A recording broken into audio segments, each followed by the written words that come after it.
Chicky, check. Microphone check 1. Microphone check 2. Microphone check 3.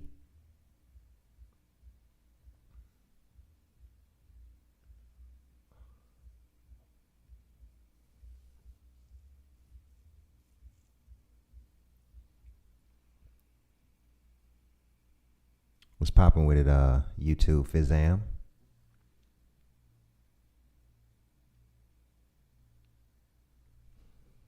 I'm on here for a little bit trying to change the chemistry in my head, man. I've been having a mind-splitting headache since last night. It only like really hurt when I be moving around, but I was getting frustrated there laying in bed. I was like, man, let me try to get up and get on the internet for a little bit, man. You know, trying to trick my brain. Hey, what's up with it, Too Hip? Don't trip, Too Hip. You say now, I say, hey, Tree, did you get my message? Nah, what message, bro?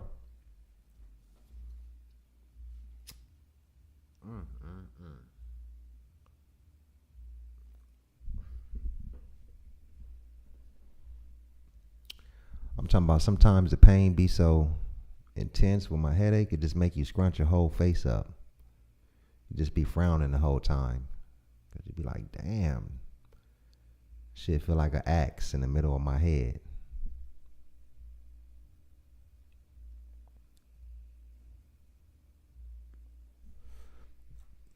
Oh, did you email me, Too Hip? Email me, Playboy. Where'd you send a message at?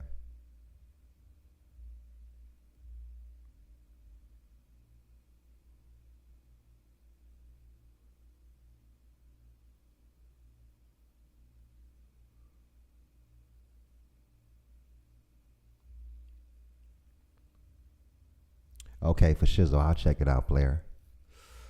Damn, my motherfucking head hurt, man. I just popped me a couple of do ibuprofens help with headaches? I'm not used to having headaches, y'all. I just popped me a couple of them motherfuckers, man. Hopefully it subside this shit, cause you know how when you have pain for a long time, it start to make you delirious. That's what this shit is starting to do. Start to make me delirious. God damn.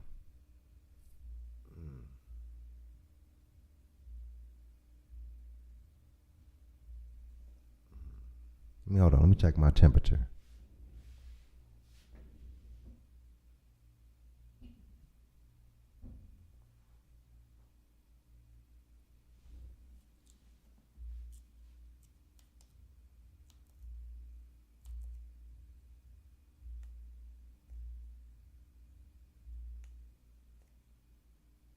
Oh, my temperature is 98.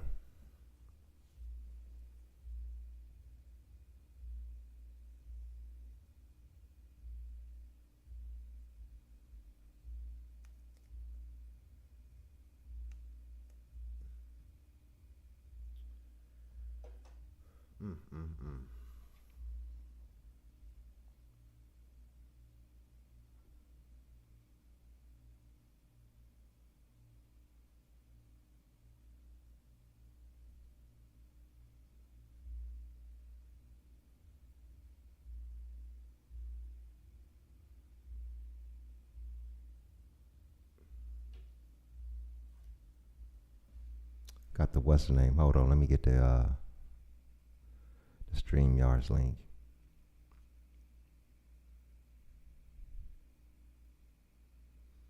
God damn, man, this shit is splitting my damn head. I think I'm gonna have to go lay back down, y'all.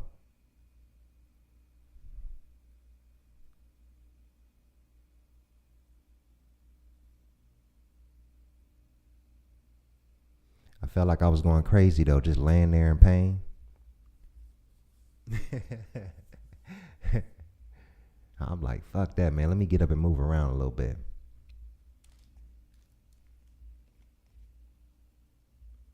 Yeah, I had some caffeine already. I actually got this I don't know, I think it's like a pinched nerve or something, like in my neck, the base where the base of your neck is at in the back. And it be traveling down my spine into my collarbone, the pain. And then sometimes it shoots up to the back of my head and be feeling like pressure back there. And then sometimes that pain shoot up to the, middle of my forehead and then the front and start feeling like a headache. So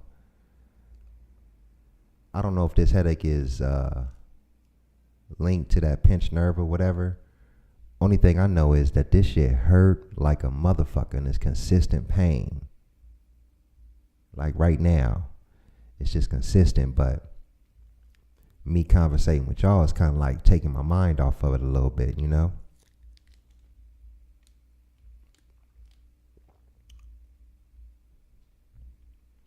Hopefully the Motrins kick in and do their thing.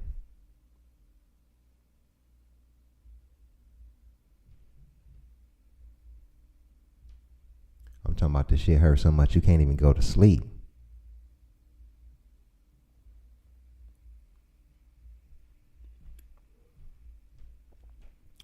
Am I familiar with the Italian mafia of the 70s, 80s, and 90s? Yeah. John Gotti, Sammy the Bull, all them dudes. I mean, I know a little something, just, stuff, information that I read. But I think Sammy the Bull got his own YouTube channel. Sammy the Bull be vlogging.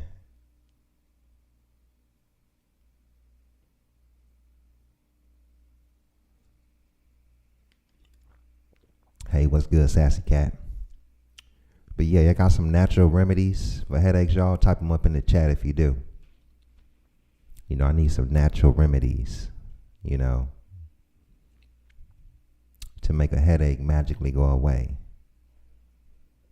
Maybe I can boil some water and sniff it or something. Put some salt in there or something, Y'all may have one of them southern magical motherfucking remedies for your boy. What about ibuprofen? I took 2 ibuprofens. Does that help with headaches too?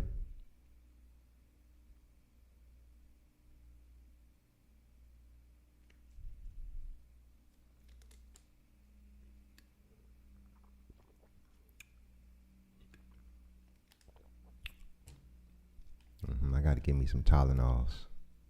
But I don't want to be one of them pill popping people though.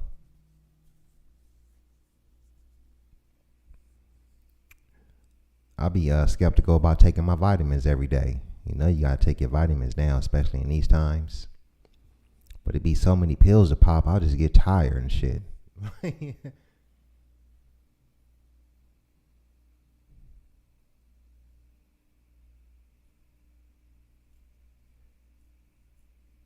Oh, okay, for sure, too, hip.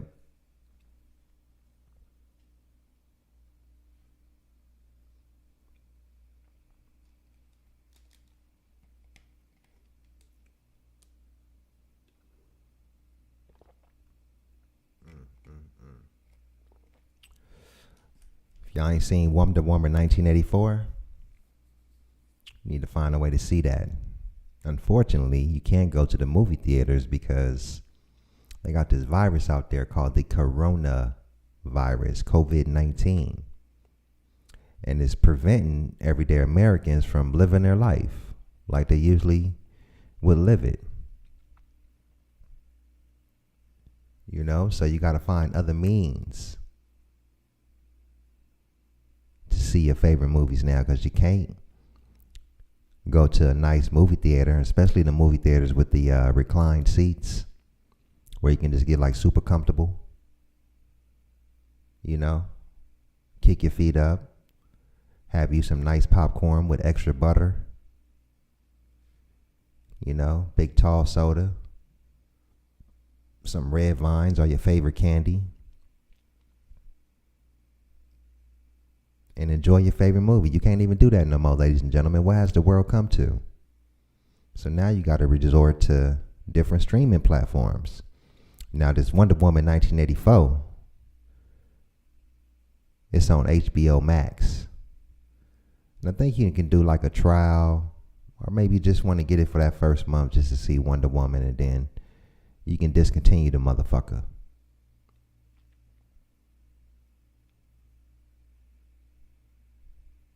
But I do advise you to go see it. And your girl Linda Carter makes a guest appearance up in Wonder Woman 1984.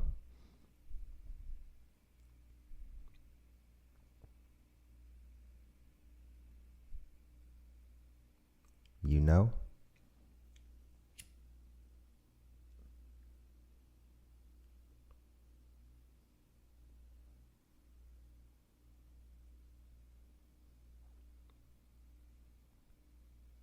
But yeah, they got Wonder Woman in beast mode.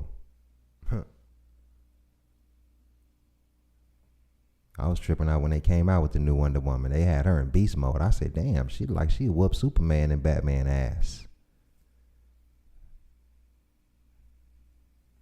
She can do everything Superman can. She can even fly. She flying in this part 2.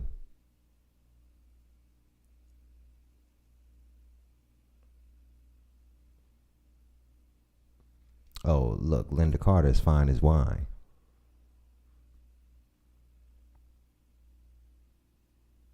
And she's still fine. I was disappointed when they didn't have her in part 1. But nah, Linda Carter is a very beautiful woman.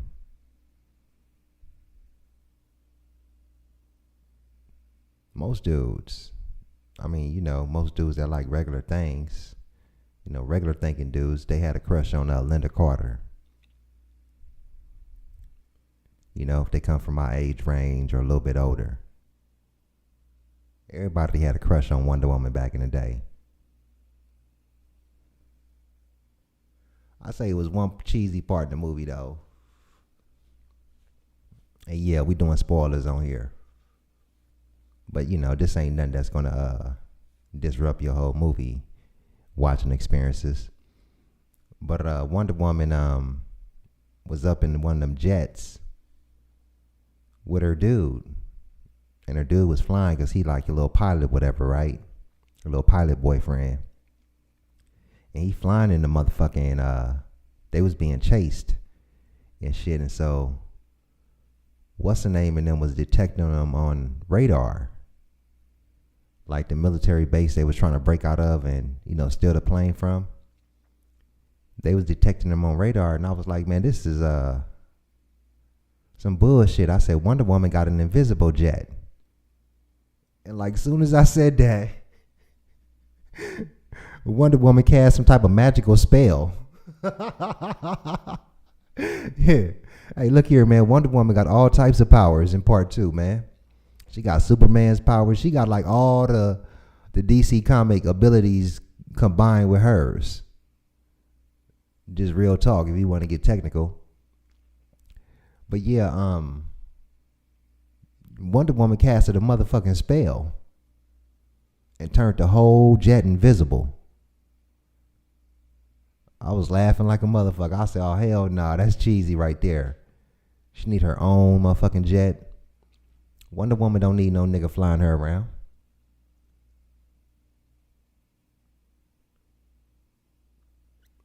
The invisible jet was already supposed to be in her collection. Not some old jet they stole from a military base, then she cast a magical spell on the motherfucker, then ooh, abracadabra. Zoobity zam, that motherfucker turned invisible. I said, oh hell no. Nah. Now, that was cheesy. That was the one cheesy part of the movie. I said, oh hell no. Nah. No, y'all didn't just do that right before my eyes. But I guess they had to incorporate it in there some way because they didn't incorporate it in part 1.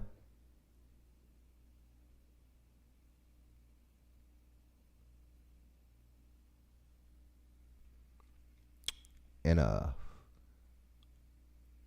had read an article, like I said, I was upset when I didn't see Linda Carter in the first one. I said, man, Linda Carter's still popping, man. She still look good and everything. Like she ain't got no health problems and, ain't on her deathbed, ain't went crazy and cuckoo from being involved in Hollywood for all them years. I'm like, why y'all didn't put her in part 1? And I guess a lot of people felt the same way I did, all the Wonder Woman fans out there. They felt like me and they was criticizing on that particular point right there. So they made a statement and said that Linda Carter will be in part 2. So as I'm watching part 2, and our shit is getting down like to the end, right? Wonder Woman already saved the day and everything. I'm like thinking to myself, where the fuck is Linda Carter at? But man, right at the last minute, man, they incorporated her up in there. They did it like real smooth and slick. I like the way they did it.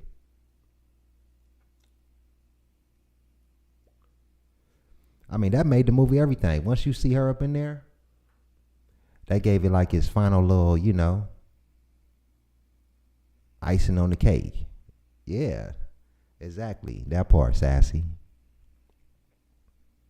Now this new wave Wonder Woman, I don't even know her name, but she's doing a good job. I will say that. But you know what they do need to come out with? A up-to-date version of the Bionic Woman. I forget that blonde lady name.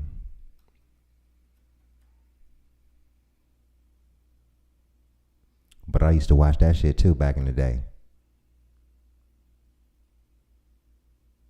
In the Bionic Man, the $6 Million Man, they need to make an updated version of that right there. I saw that recently. Episode of the Bionic Man. I think it was on YouTube. I don't know where I was. Yeah, it had to be on YouTube. And that shit looked so cheesy. He was beating up some dudes. Lindsay something, yeah. Her name is Lindsay something. I can't remember. But she did a good job too. Yeah, they need to bring some of them old school sitcoms back in the form of a movie or a series. But do it right though. Because they try to bring a lot of shit back and they be fucking up. Hey, it's one of this. I don't know why this movie just popped in my head. But you remember that movie with Scott Baio called Zapped?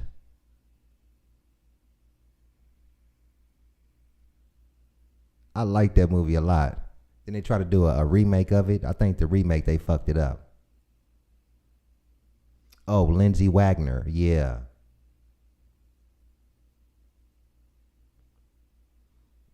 Mm-hmm.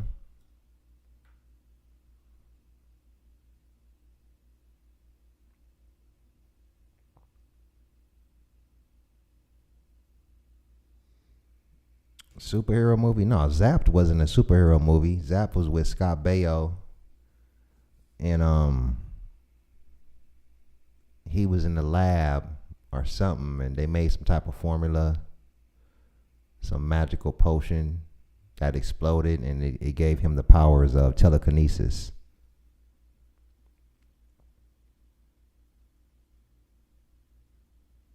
Yay, what's up with it, Katniss?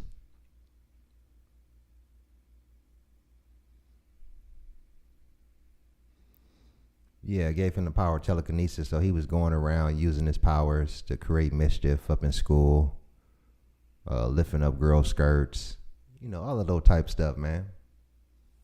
But it was a funny movie, though.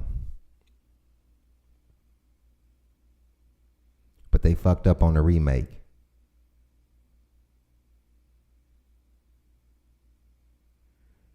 Okay, for shizzle.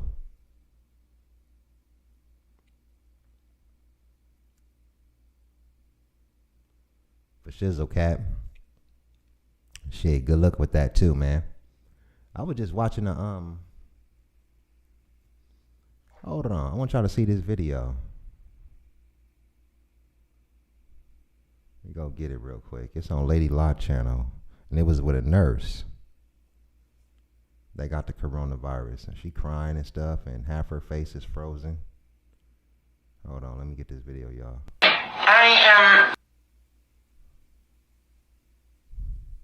Put it up in the chat. Share. I just saw this video, I think, this morning.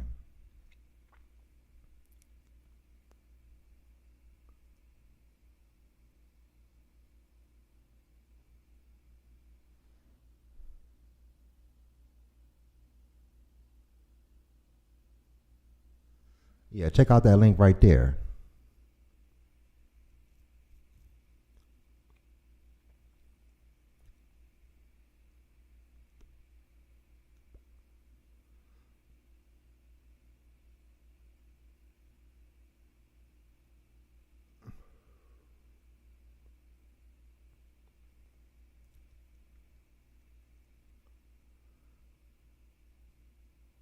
Yeah, that's some video of some nurse. She said she took the coronavirus and developed cerebral palsy. And like she can't even smile. Like half her face is like just stuck. I don't know how true it is. Because nowadays, people get on the internet and do and pull any kind of stunt. Because they're addicted to this new drug called clout. But she looked like she's serious.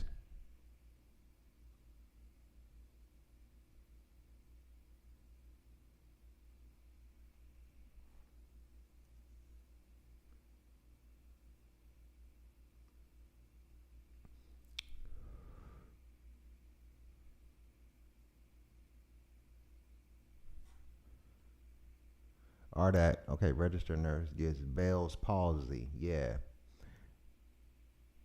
Ain't that thing that like, it's like a nervous, damages your nerves in your face. So your face just be like stuck. She said she can't blink or, out of one of her eyes. Watch the video.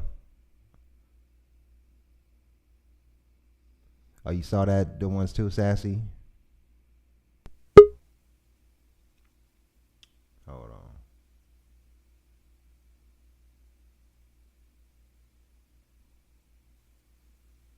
Look at this nigga right here. Co-player. I thought that was a stack of PS5s at first. You got all that for sale, Blade?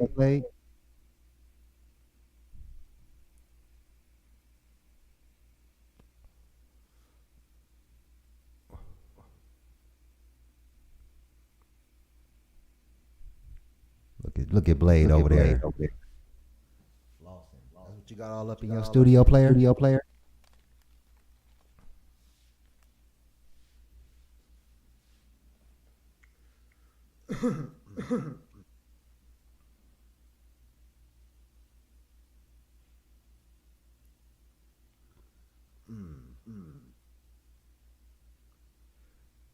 Oh, so you say your husband got like 15 years ago?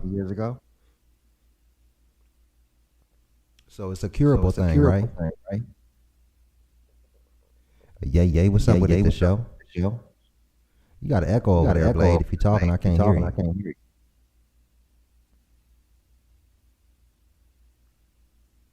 Everybody need to be worried, man. They gonna make that shit mandatory.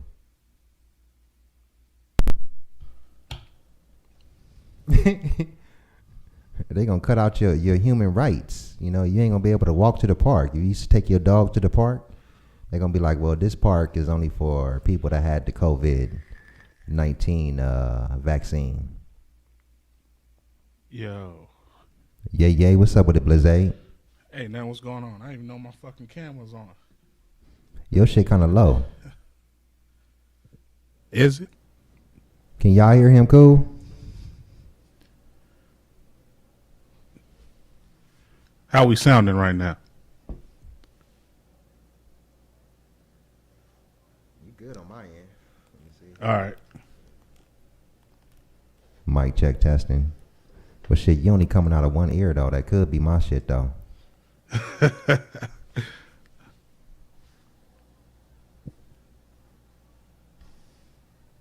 should be good over here. Shit. Hey, can y'all hear Blade good? Is he coming out good on y'all end?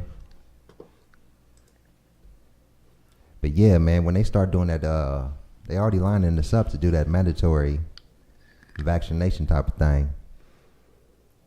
I'm finna go off the grid like Jeremiah Johnson. You think I'm playing, nigga? He said you going off the grid, huh? Yeah, man. Yeah, I don't blame you. I am not finna be playing, man, like that, you know? Yeah. They say revelations is coming to light. Is we living it now? Fuck it, I believe them. Then you know there's nowhere to hide. Nowhere to run to, baby. Ain't nowhere to hide, man. You ain't getting that vaccine?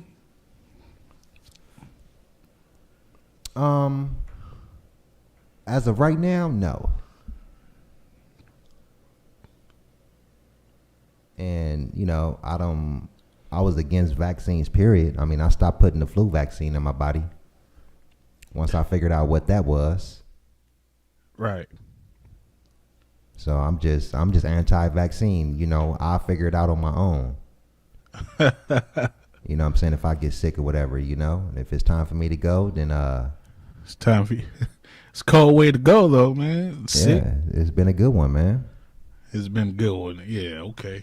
You know what I'm saying? Nah, that's real. I just didn't want to go up in that cell block, and my wish has been fulfilled. Shit. Yeah, it's a cold situation out here right now. It is. It really is. And, you know, I think to myself, because it's a lot of my people's, you know, family members, loved ones, people I really care about, they sleep. Like, they sleep like a motherfucker, don't even know what's going on. And if you try to enlighten them, you know, they call you cuckoo or, you know, try to doubt everything you're saying and stuff. And I'm just thinking to myself, man, you gonna get rocked to the core, man, after these people finish revealing their plan. And you can just see it like in broad daylight. Everything's clear. They gonna be shook. Me, I ain't gonna be that shook because I'm already be prepared for it mentally, psychologically. Yay, what's up with it, Kizat? What's going on, Tree? Man, I can't call it, man. Just tripping off the times. Well, we had this conversation, was it yesterday or the day before yesterday? You and I were talking about the vaccine? Yeah. So, yeah, I get mine on Monday. So, I'm pretty nervous about it, really. I have mixed emotions about it. Mm-hmm. And I, have been reading a lot about it before I decided to go ahead and do it. But, you know, I work COVID, so either which way I'm taking a risk. I might as well just, you know, continue taking a risk, I guess. I don't know. So, but I'm definitely going to video it because I told you I would do that for you. I'm going to video me getting the vaccine, and if I pass out, you can't make fun of me because I've heard of some people passing out. I've heard of some people passing out after they've taken the vaccine, and then I did hear about one nurse who went into respiratory failure after she took it. So, oh shit. You know, I mean, just like with anything, you know, there's some side effects, and I'm hoping I don't get any, but we'll see what happens. Yeah, man, my prayers gonna be with you, man. Because that's some serious stuff. I mean, you never know. Oh, I'm not going first. I'm not going first. I told some coworkers, I'm like, y'all are going to go before me. I'm not going to be the first one sitting in that chair. So I want to see, if they pass out or if they have problems, then, you know, I'll wait and see what happens after that. But I ain't going first. I'm not that brave. Shit, I feel you. Because, shit, we don't know what this shit is in the end, man. It's supposed to be some kind of a component from the DNA of the virus. It's not actually supposed to be any parts of the live virus. Mm-hmm. But, you know, I mean, I don't know. I'm not really a big fan of Pfizer either. So I really kind of wanted to wait until the other vaccine came out. I'm not really a Pfizer fan, but, you know, we'll see what happens. Yeah, and people can't really even criticize you because it's going to come to a point where they're going to put us in the position hey, man, we're going to strip away this privilege if you don't take the vaccine or, you know what I'm saying? And that's kind of how I feel about it. It's I might as well go ahead and do it willingly rather than being chemically forced to, you know. So Because eventually, I think it is going to come down to where people are going to be forced to take the vaccine. Oh yeah, they prepping us for it right now. So I might as well go willingly. They I don't definitely know, but I prepping am for it. nervous. I'm definitely nervous. I've done like a lot of reading about it, and I've asked a lot of questions about it, but it doesn't really ease my fears. And I'm not a fan of needles, so it's not, yeah, I'm a huge non-fan of needles. That's why I be coming to you, because you up on the front line with everything that's going on with this coronavirus, and you can't really resort on the internet because you don't know what's what, or what's true, because people addicted to that clout drug, and they'll just make up some shit just for clout, just so they can get views and Well, it's exposure and stuff. irritating. It's irritating whenever I hear like stories on the news, saying, "Oh, it's getting better. It's being managed. It's under control." That's not true. They can't really say that it's being managed and it's getting better and it's under control because not everybody is getting tested. All they can Hmm. go off of are the test results that are coming in. But think of all the people that are out there that have signs and symptoms of COVID, or they're quarantining at home because they have COVID, that have not actually been tested to verify the fact they have COVID. Yep, I know a lot of people like that. I mean, our hospitals here in Kansas City have been at capacity. There was one point in time where we were literally here in Kansas City, we were out of ventilators because Damn. COVID was that bad. And I'm tired of people like hyping up the numbers. Oh, 3,000 new cases of COVID. Well, that's not even accurate because that's just how many test results you have. Mm-hmm. Then I hear about people getting it and not really exhibiting the fatal symptoms. They'll just lose their sense of taste. I have seen different, like, this is why I believe that there are so many different strands of COVID. I have seen people that have tested positive for COVID that have had no signs or symptoms whatsoever. They've been completely asymptomatic. Then I've seen people who have tested positive for COVID that lose their taste, that lose their sense of smell, that have a cough, that run a little bit of a fever, but feel okay. Then I've seen people that have tested positive for COVID that died. Then I've seen people that have tested positive for COVID that had pretty severe symptoms but were able to beat it. You know, I've Yeah. seen different scenarios and different signs. I've seen people who were completely asymptomatic and still were positive for COVID. Mm. Shit is wicked. Then they got the 2.0 now for motherfuckers. What's up with the Lady Ree? They got the part two, I guess, as traveling and going around now. Yeah, they said there's a new strain of COVID in Colorado. Well, what strain is that going to be? Because I've seen it all. Like, I've seen no symptoms to mild symptoms to severe symptoms to death. So what are the flu numbers looking like this season? I'm hearing It's we have not heard nothing about the flu. that's I've had crazy. no positive flu cases, none. There's been like it's flu season, and I've seen no flu, none at all. Wow. So that's confirmed. I was like, because I heard a report about that. Like they said, mysteriously, there's no flu cases this year, and I was like, There has not been any flu. I've yet to see a wow. case of flu. And flu season typically starts like end of September, beginning of October is when flu season hits. I've seen no flu. Today, the only thing I've seen today is I saw 4 positive COVIDs and 5 positive pneumonias. See, when you look at the data, that's when this shit ain't adding up with this shit.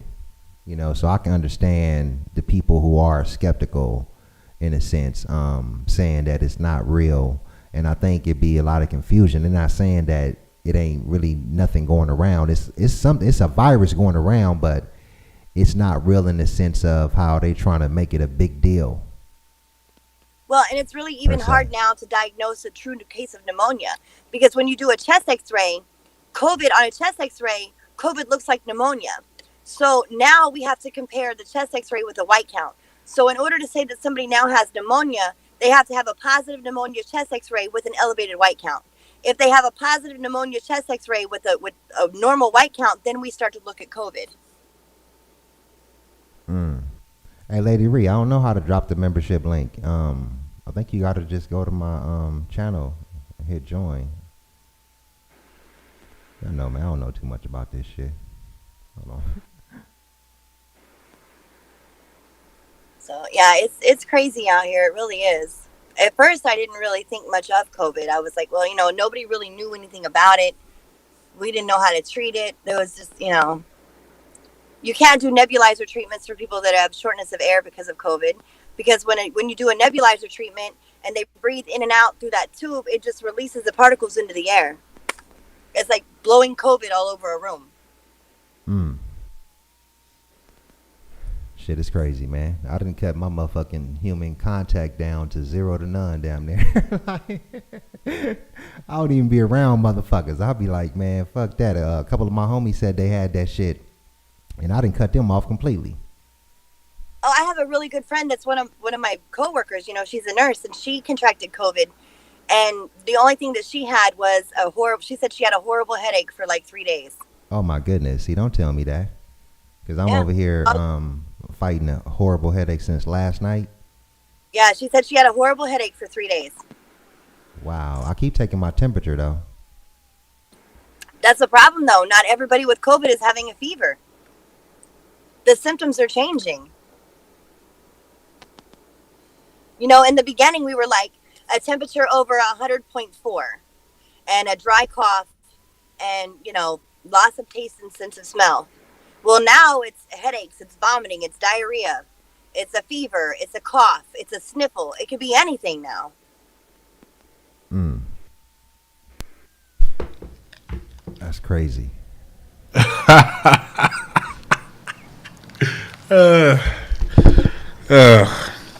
That's funny.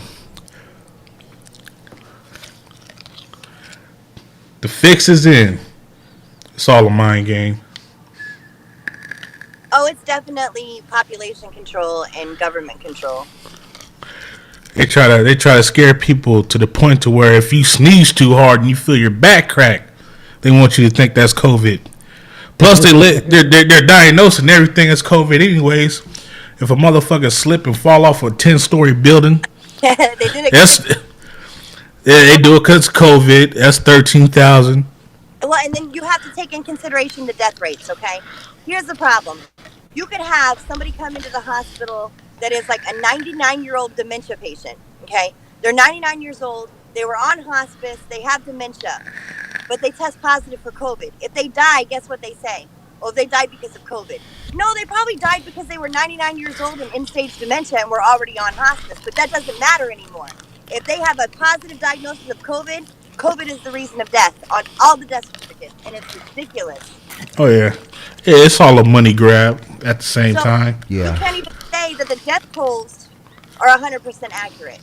Yeah, and there's been a lot of articles coming out saying that a lot of the COVID testing devices and mechanisms that they're using is coming back like 90-some% false positives. That is accurate. There are false positives, and the thing of it is that think about it like this. I honestly think it's the testing kits.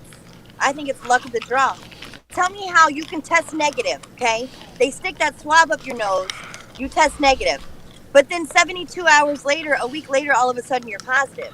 I honestly think it's the testing kits. I think some of those testing kits are positive already, and then they're putting the COVID in you when they test you. And I think some of them are already negatives. But you can't see a virus. You can't look at a test swab and see COVID on that swab before it goes into your nose. Yep. That's why if you even think that you're getting sick, you're just gonna have to stay at home and thug it out, man. Yeah. You better start fasting, drinking water, gargling Kanye pepper. You better start meditating. Actually, there is something that you can do to help prevent COVID, and it's a regimen that you can take, and it is vitamin C, zinc, and Pepsid. Yep. Literally, Pepsid, an acid reducer. Take Pepsid twice a day, take vitamin C twice a day, and take zinc. Yep. That's the combo right there. I'm just ordering me some. But I've been taking my vitamins every day faithfully. This the most I ever took vitamins in my whole goddamn life. It doesn't make sense. Like, I work in COVID every single day. Every single day, I'm taking care of COVID patients, and I have yet to catch it. And I'm tested 4 times a week, and I've yet to catch COVID. So I don't know, like, if your body can build up its own natural immunity. Like, I'm around it so much, I'm just immune to it. I don't know. Yeah, well, I believe it can. Your body can build up its own natural immunity, and everybody's immune system is different. React differently. Well, Yours, you probably built up a strong immunity just being a nurse, period. Well, I do take the vitamin C, the zinc, and the Pepsid. I do that every single day. I take vitamin C twice a day. I take Pepsid twice a day, and I take one zinc a day. You know who else got some strong ass immunities? These bums out here, these homeless folks. Oh, yeah. They do. They got some super strong ass immune systems, my nigga. Right. The conditions they be living in. That they do. oh man, immune system be on swole, huh? Swole, my nigga. They can't even contract tetanus. They strong. I know them bums, fucking dirty ass people. They so used to being dirty and filthy, man. They done fucking built up this natural funky ass barrier of filth. They got parasites living inside of them, and the parasites is what's keeping them alive. Pretty much, yeah. The parasites that are living inside of them are eating up all the bad bacteria. Yeah, exactly. They killing everything. And we just using that as a comparison, ladies and gentlemen. We're not, trying to come down on these people for, their homelessness and nothing like that. Absolutely not. They just have very strong They immune do, systems. like a motherfucker. They're exposed to everything, and they catch nothing. So Hell yeah, but don't let them cough on you. It's over with. You in the ICU, nigga. They rush you into that motherfucker. You over there on the gurney shaking. Oh my God, I flipped out. I was in New Orleans last year for New Year's. I was in New Orleans, and I was standing on the corner of Bourbon and Canal, and there's like a Walgreens, like a drugstore there.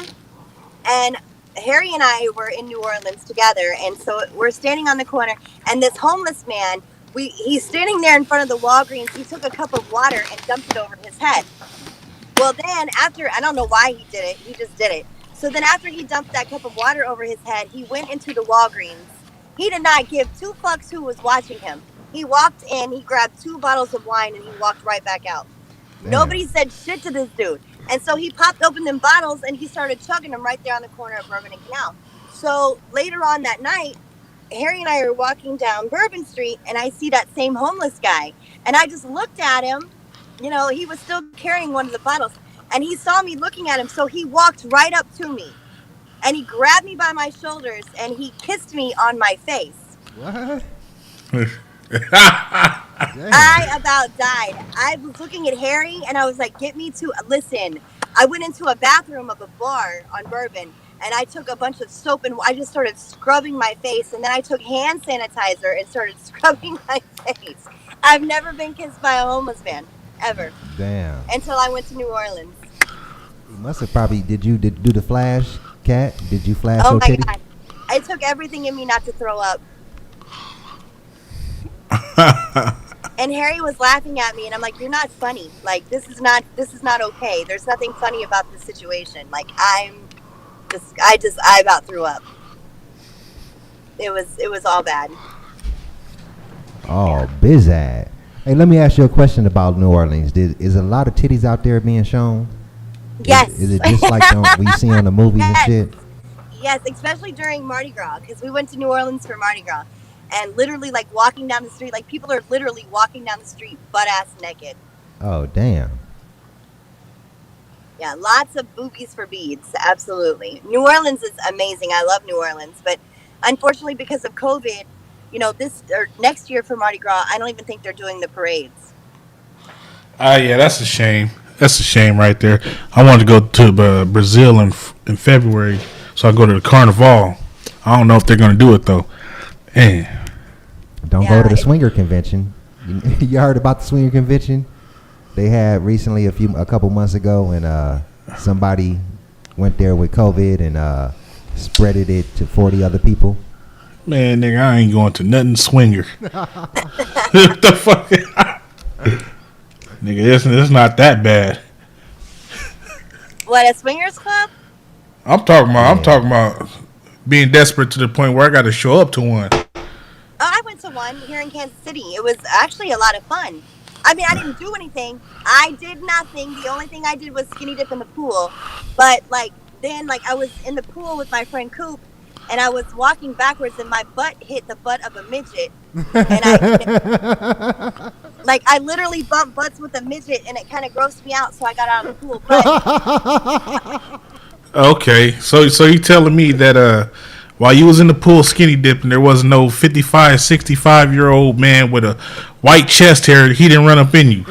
no, there was one. Hold on. There was one that looked like Santa Claus who was walking around. But no. So I went with it's this place in Kansas City. It's called The Spot, and it's like $20 to get in, and it's BYOB. So that night I went with a big group of friends. Like we all went together. So I just wanted to check it out and see like what it was all about. So when it's BYOB, we took like coolers of liquor, So we had our little spot set up by the pool. We were all chilling, me and a big group of friends. It was like, I don't know, like maybe 9 of us. And we were drinking and just hanging out and just kind of like checking out the scene of what all goes on. And it's crazy because like there are literally people who are just like fucking everywhere. Like just people just fucking. And then there's like this whole other room that you can go into and you can stand along this wall and you can like watch people. And then they had like private rooms that you could go into if you wanted to engage in sexual activity with people. I only went one time and I never went back. But, I just kind of wanted to see what it was all about. But yeah, no, I didn't have sex with anybody. No, I had sex with nobody. The only time my clothes came off were to skinny dip in the pool. That was it. Well, the swinger thing is a lifestyle. It took me a while to like understand like the whole psychology behind it. Because I got. It's a bunch of freaks. But like, they had like people that were single. There were couples there. There were married couples there. I just went with a group of friends because I just wanted to, like, one of my friends kind of brought it up. And I was like, really? Because she's married. And it was her and her husband that actually wanted to go. And I'm like, well, it sounds kind of cool. Like, I'll go check it out, but I'm not doing anything. So it was like 9 of us. We all got together and we went together just to kind of hang out and drink and see what all happens. Don't get me wrong. My friend Coop, he tried really, really hard. He was like, come on, Kat. I'm like, fuck you, dude. No, I won't even fuck you in private. I'm definitely not going to fuck you in public. Nigga tried to trick you into a situation, huh? Yeah. But, we've been cool for a long time. So, but he already knew, like, it wasn't no shit going down like that with Kat. So, but yeah, it is definitely a lifestyle. It's one that I don't think I could really get into for myself, but it was interesting to see people living their lifestyle, Yeah, I don't need no company in the room while I'm fucking. Like, just more. These people did not care. They're around like a bunch of random strangers. They did not care. They was getting down. I was like, damn. And that little midget who I bumped butts with, I swear for God, every time I turned around, she was with a different dude. I'm like, okay, they must have like a midget fetish here. So yeah, when I bumped butts with her, I got a little scared. I was like, oh God, no, let me get out this pool, like right now. I remember a midget ran up on me and tried to holler at me. I was froze. I didn't know what to say. Yeah, I think Tiffany was going to die laughing. The look on my face when I bumped that midget's butt, when my butt hit her butt, I was like, all right, life is over. I'm done. Tiffany was like, oh my God, the look on your face. I was like, yeah, I'm sure it's priceless. So yeah, I like to have fun. I'll do anything at least once. Hell yeah, you better get used to them memories because it don't look like it's gonna be that type of fun going on for a long time. I'm just keeping it a buck. I know Vita said. I know, like. Go ahead. Here in Kansas City, everything closes at 10 o'clock, so you can't even go to like a club or most of the clubs aren't even open because if you think about it, a club opens like around 10 o'clock at night. So if they have to shut down at 10 o'clock, what's the point? So there's a lot of clubs that aren't even open. Exactly. I see V-Dub said, I hope we have a better year after 2020. Man, V-Dub, I like to think optimistic too. A lot of my peoples around me be like, man, you need to get up off that end of the world bullshit and think more optimistically and positively and stuff like that. But right. I'm just paying attention to what's going on. Like, I didn't make up the rules. You understand me? All right, y'all. Well, here he is out the barbershop. He just went to go get his face cleaned up. So I'm about to roll up out of here because he's walking towards the car. He's like, "What the fuck are you doing?" All right, Cat. All Have a right, good y'all. one. Bye, y'all. All right. All right, later. But yeah, man. Yeah, right. That's wishful thinking. That's Yeah. wishful thinking like a motherfucker. Yeah, man. Yeah, I'm just looking at the writing on the wall, my nigga. They got a term. It's called circling the drain. That's what we're doing.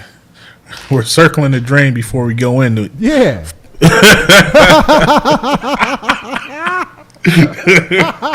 Hey, that's a good analogy, man.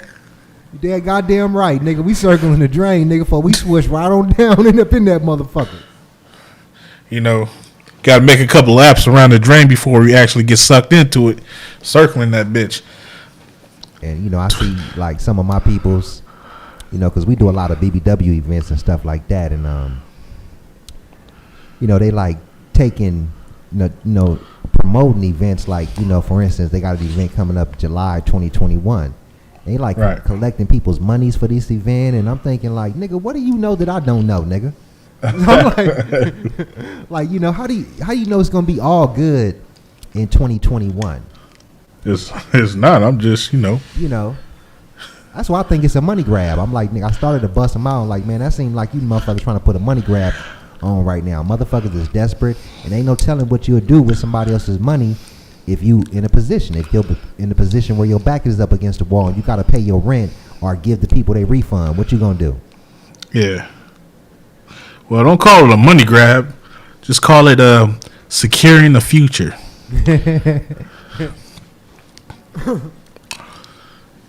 They be like promoting 2021 events and stuff. I'm like, nigga, what do you niggas know that I don't?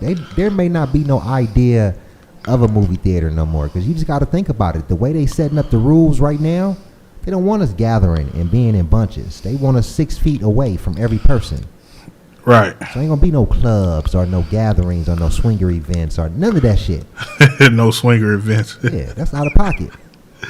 You know, I'm like, why not getting this logic? And you just being negative and what you gonna get back to? I'm like, okay, nigga, You just a hater. They love saying that. you just into them politics. I said, nigga, this ain't got nothing to do with no politics, nigga.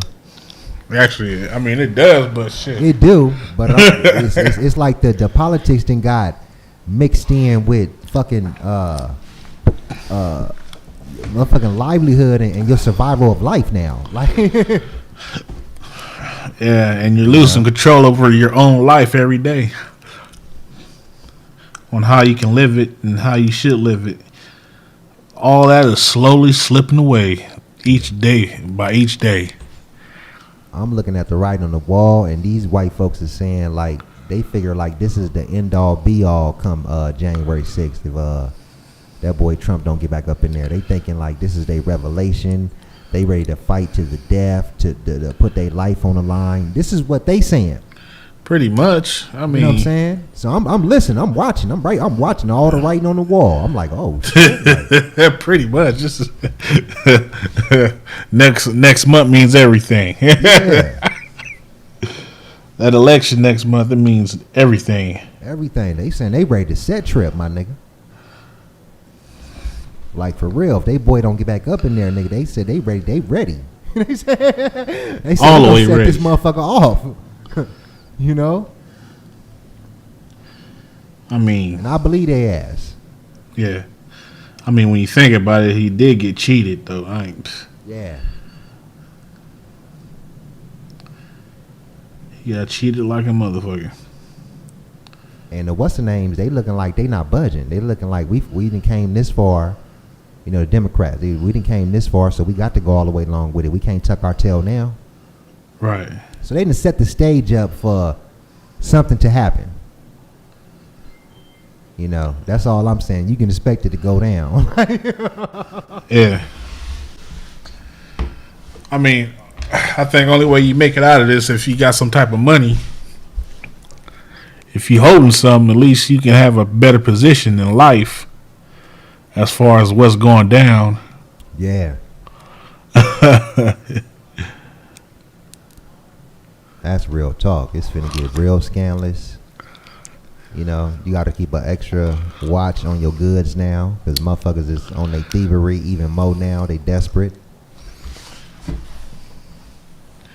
Oh yeah, hell yeah, they way more desperate now. Yeah, two of my homies ain't got their car stole. Damn. Out there in L.A., huh? Yeah, gone like Donkey Kong. And these niggas live in nice little, suburban little neighborhoods.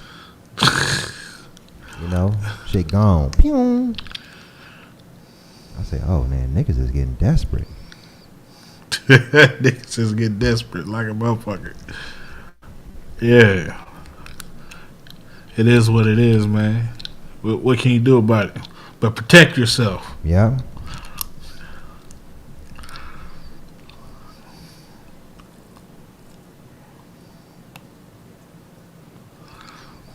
But through all this bullshit that's going on or whatever, you still got to come with a hustle.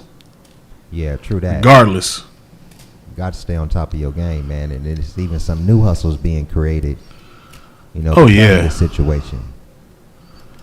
Oh, yeah. There's some, man, tell me about it. I mean, think about it. There could be a new hustle that could be created if they force everybody to have mandatory COVID-19 vaccination cards or whatever. I was thinking about that, nigga. Nigga, that's already in the making. Niggas gonna be making duplicates and already niggas gonna have the vaccine on the black market, nigga. Yeah, niggas gonna be making fakes and duplicates and you can use my membership card for a fee. Mm-hmm. They not even gonna be able to even incorporate nothing like that and think it's gonna work and think niggas not finna duplicate that shit for on the black market level. Make money off that shit. I even thought about that. I said, man, when they come out with these digital cards or whatever the fuck they talking about, I bet motherfuckers duplicate that shit and you can get one on the black market and you ain't even took no COVID-19 test. Yeah, pretty much. So they better add some extra security measure to them cards.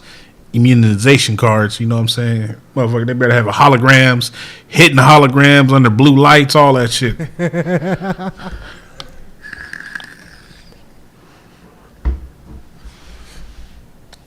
Oh, man. What's been going on out there in L.A.?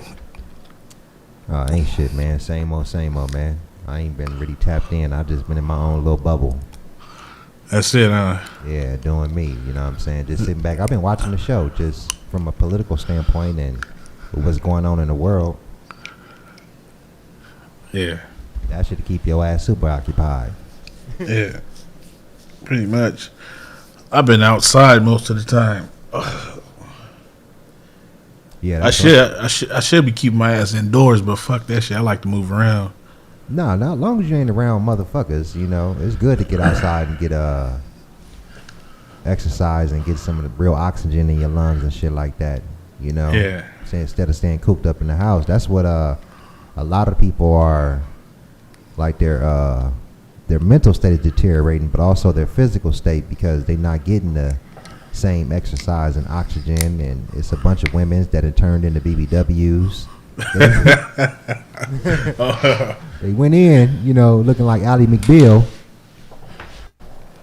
You understand me? Yeah. Now they come out looking like a BBW. Went from a size 2 to a size 14. Yeah. So you just changing physically. So it's good to get out and just get that exercise. I'm going to get me a basketball and start going to the courts by myself and just shooting and shit. Yeah. That's why I see a lot of these kids out here doing. They playing basketball and shit. Since there is no school out. Yeah, I saw them niggas out there like at 6 in the morning. Hell yeah, hooping. I was like, nigga, what? I said, you know what? I'd probably be doing the same thing if I was young. Yeah, motherfuckers get tired of the video games at some point. Yeah, I rode by Van Ness Park. It was like 6 in the morning, man. Niggas is out there hooping, the youngsters and shit. I said, they had that motherfucker. I said, these niggas probably be out here every day like a ritual because they ain't got nothing else to do. The motherfuckers just meet up at the park and have fun. Yeah. Hooping and make noise. Yeah, that, and I like to chase $1. I got all this shit I got to get off. Yeah, what's been going on in the YouTube street? Same old shit, different day. I don't know, man. I don't be watching YouTube like that no more. I can't tell you nothing about YouTube. Yeah, I stopped watching a lot of these niggas' channels too, man. When they got real serious and these niggas were still stuck in La La Land. Yeah, I'm like, man, these niggas ain't talking about shit. Nothing. Niggas talking about the same old bullshit. From 9 years ago. from 9 years ago. Yeah. That's like walking past the same liquor store and seeing the same niggas talking about the same old bullshit. Yeah, like hey, oh, what's up, Blade? Nigga, fuck you, nigga. Nigga, you ain't got no news stories, nigga. Niggas ain't had no new situations take place. The niggas talking about stuff from 9-10 years ago. Like, god damn, these niggas got good memories. Yeah. And too much time. This shit, it's YouTube shit. When you're on that bullshit like that, it's time consuming. Whether you're making a video or you're listening to videos. Because these motherfuckers be going around here spending 2, 3, 4 hours on a goddamn video. After they're done with that video, you want to see what the next person says that they're talking to or the group of people that they're talking about. And that takes another 4, 5, 6 hours. Yep. Niggas hopping in and out of chat rooms and making 30,000 different accounts and all that. Man, that shit, you don't got nothing else better to do but to be on YouTube all day. I can't do it. Yeah, these niggas, this shit is a drug for some of these niggas. For a lot of these niggas, this is all they got. Should I know, right?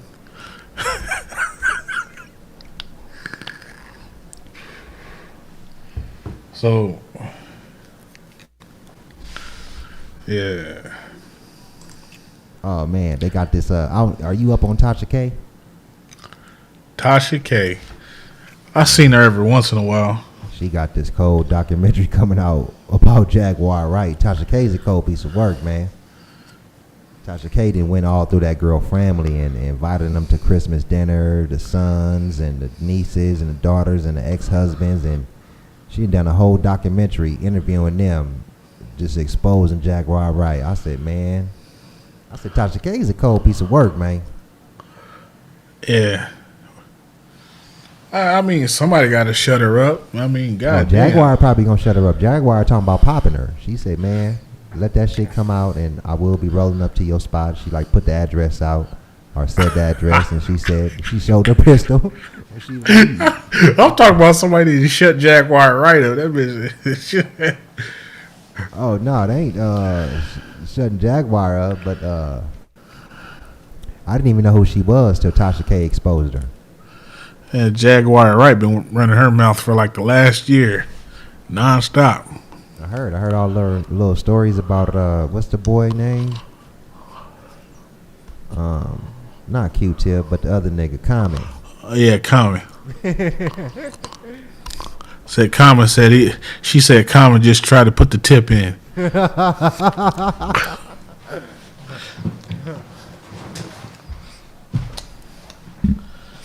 Oh man, motherfuckers off the chain. Hey, you know they coming out the Book of Canaan. The Book of, yeah. Remember 50 Cent character up in Oh yeah. They doing all the spinoffs. Yeah. Yeah, I guess they put the weakest shit out first because ain't nobody feeling that Tyreek shit. Thank you. Same thing I motherfucker said. I got told I was hating. Oh, you hate? No. The general consensus is a lot of people don't like that Tyreek fucking spinoff. A lot of people didn't like Tyreek when the fucking main series was running. Didn't he get his little sister killed and all this old shit? I know, and he always had that same fucking facial expression. Yeah. That dumb, nonchalant, aloof. And popped his daddy. Yeah. Man, like. Smoke that nigga. Everybody want to see Kanan. They want to see the other dude, Tommy. Yeah. I'm ready for Tommy spinoff. I know. But I will say Method Man and Mary J. Blige, I give them their props. They doing a good job up in there. Yeah.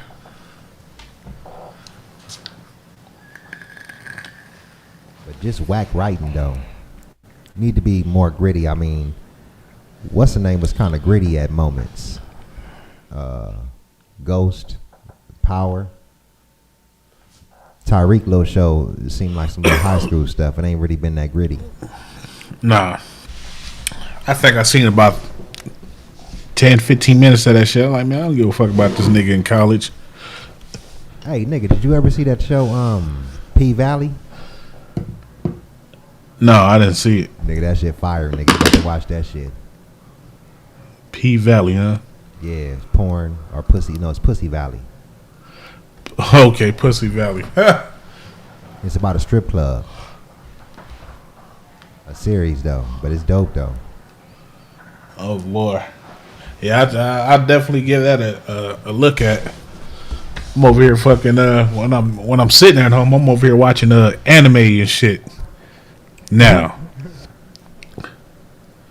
You're right, Leonard. Killing Ghost was a dumb move. Well, they got a lot of conspiracies out there saying that he faked his death. They probably gonna have to go that route because they doing such a bad job with this Tyreek shit. I mean, he wanted to get out the game, right? Or they probably bring him back as a ghost. And they did that to Angela. Angela came back as a motherfucking ghost. Angela came back As a ghost, nigga, when she got popped. What? Yeah, she was visiting Jamie, nigga, the ghost, nigga. That's crazy. Talking to him, counseling him, helping him through shit. I said, damn. They just brought her back as a motherfucking ghost.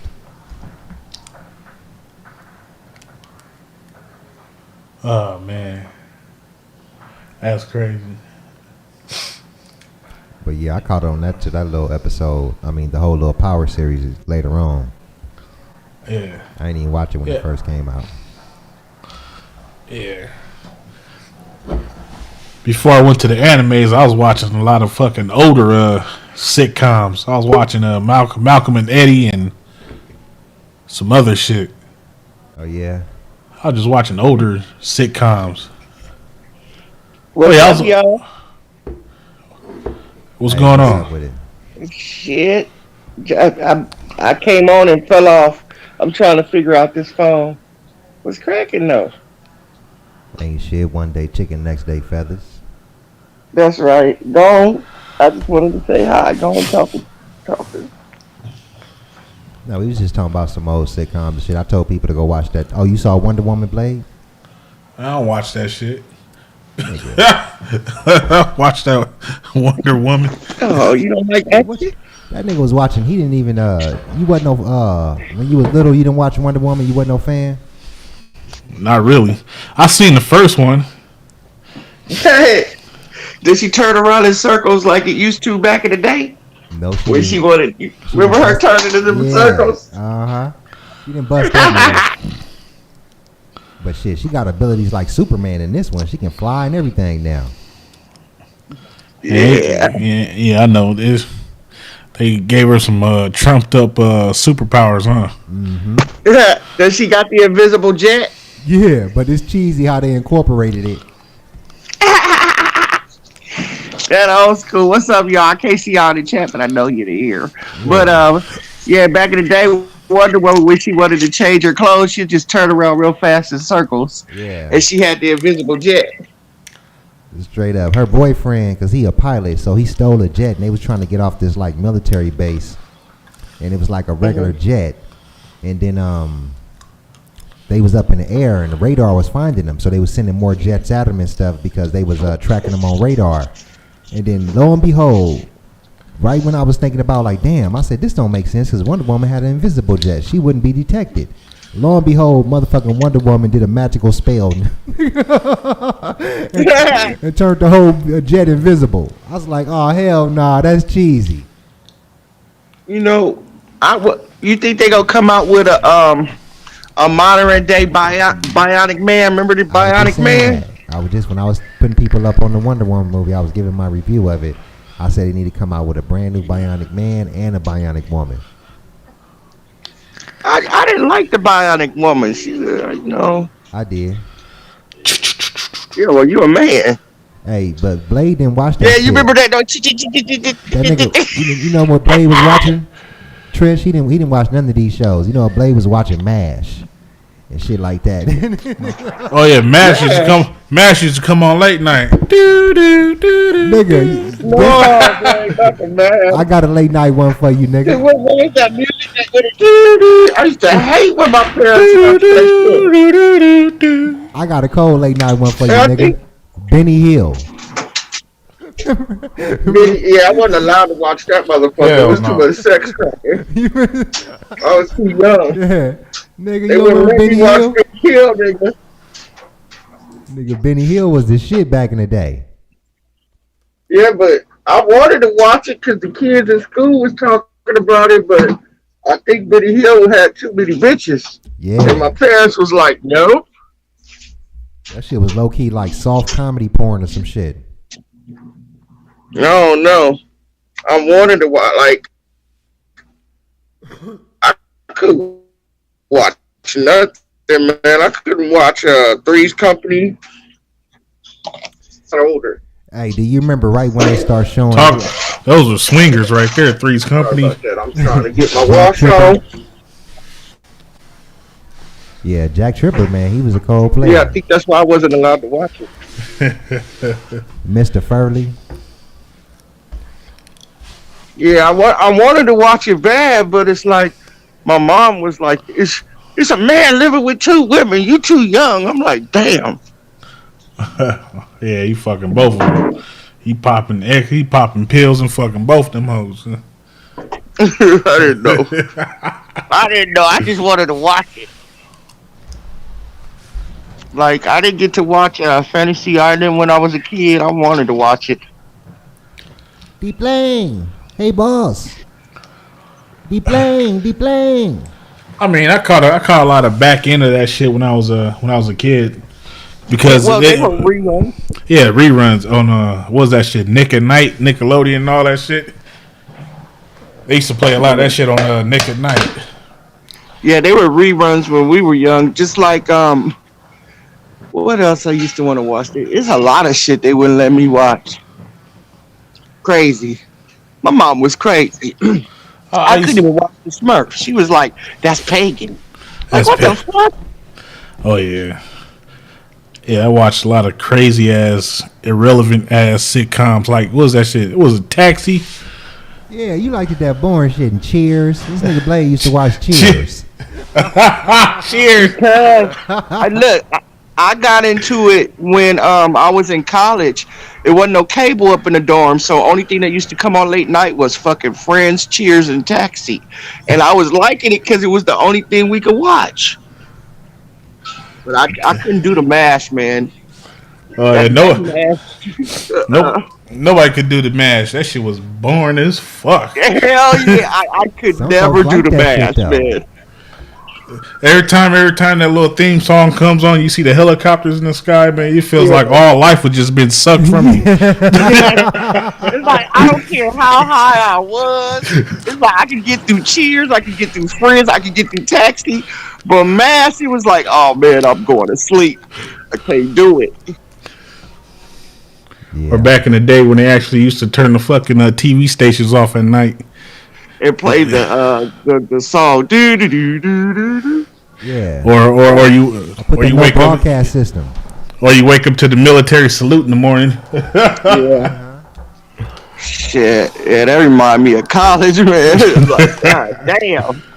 Like, or you fall asleep late night Saturday and wake up to the monks on Sunday. Ooh, I don't know what the fuck they did. What the hell are the monks singing or making noise and shit? What are they doing? Oh, you talking about the ones that be walking down the street hitting that thing? No, they used to like hit the broadcast early Sunday morning, and I can't figure out if they're singing or moaning. I don't know. I don't know, but them niggas can levitate though. Now I'm waking up to this nigga Peter Popoff selling his miracle cloth, and and some bitch on Comedy Central selling sex toys. I'm like, what the fuck? Man, I fell asleep and woke up. And do you know it's a whole channel out here called Adam and Eve committed to selling sex toys? And I'm like, yeah. That's the infomercial. Yes. That's the infomercial I find myself waking up to every now and then. I'm like, man, what the hell? Yeah, like it'd be regular TV, and then all of a sudden, if you wake up in the middle of the night, I'm like, what is this? It's like, and so I was about to flip it. I was like, wait a minute, I gotta see what this contraption does. It's like, why does it look like a little penis and a big penis? I'm like, oh, what do you? Oh, okay, flip. Gotta go. You trying to enter people's booty holes? Like, really? Oh, gotta go. Oh man. Yeah, it was time to go to bed after our Arsenio Hall show anyway. Arsenio Hall, yeah, that was it, huh? You know, it was a wrap after Arsenio. Hey, are Arsenio fingers retarded? Man, I ain't never seen no fingers that long. You got them alien fingers. The E.T. phone Man, home. remember Arsenio used to always he needed people to know that he was best friends with Eddie Murphy. Yeah. They about to come out and Coming to America too, from what I'm hearing. Yeah. They've been filming it and shit. They, What do you think about that? They finally coming out with a part 2. I think it's gonna be a smash hit because we've been starving for so long and our lives are so boring with this coronavirus. You know, you pinch us with a little bit of salt, we gonna get all happy. What's his name is in that? What's that? The black dude from lost all that money in that tax evasion shit. What's his name, y'all? Come on, y'all. Wesley black. Snipes. Wesley Snipes. Yeah, I'm surprised to see him in it. Oh, okay. I didn't know Wesley was up in it. Yeah. Yep, he's up in it. All right.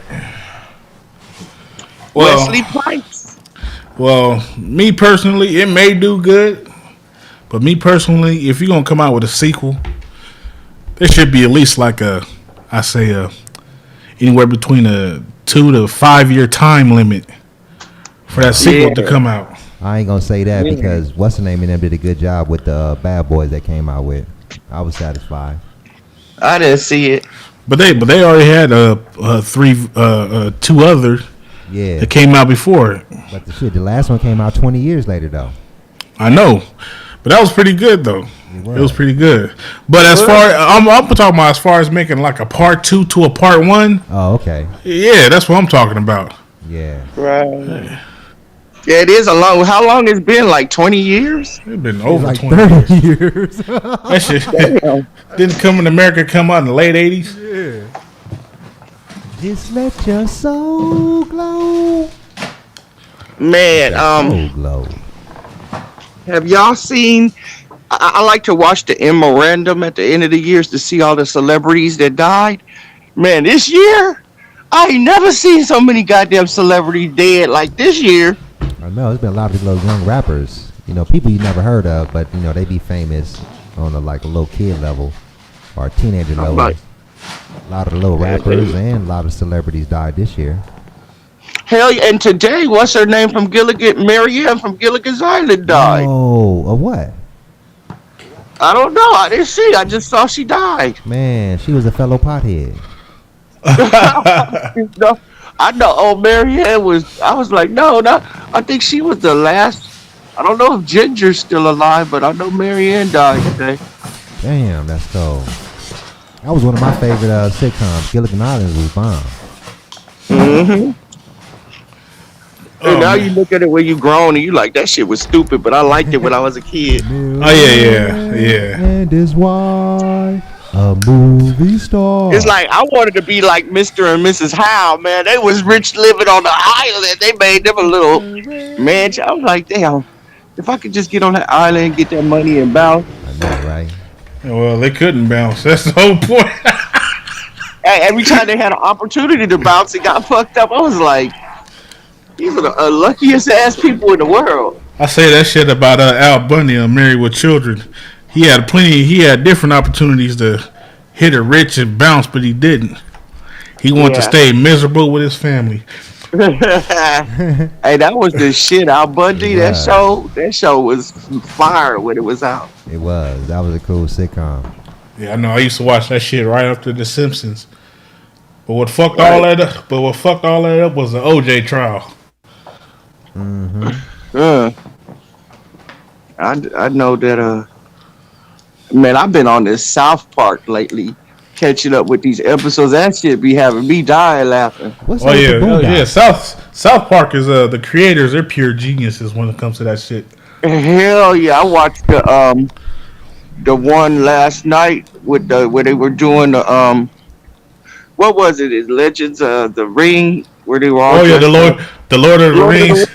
Yeah, when the parents had the porno and shit. Yeah, and Butter saw the porno. He was like, "Oh my god, precious, my precious." Yeah, he went, man. I was dying laughing.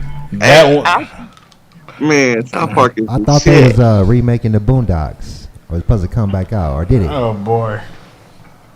Mm-hmm. That's the only cartoon I really watch now. Boondocks. I don't know. I don't know who they could have filling.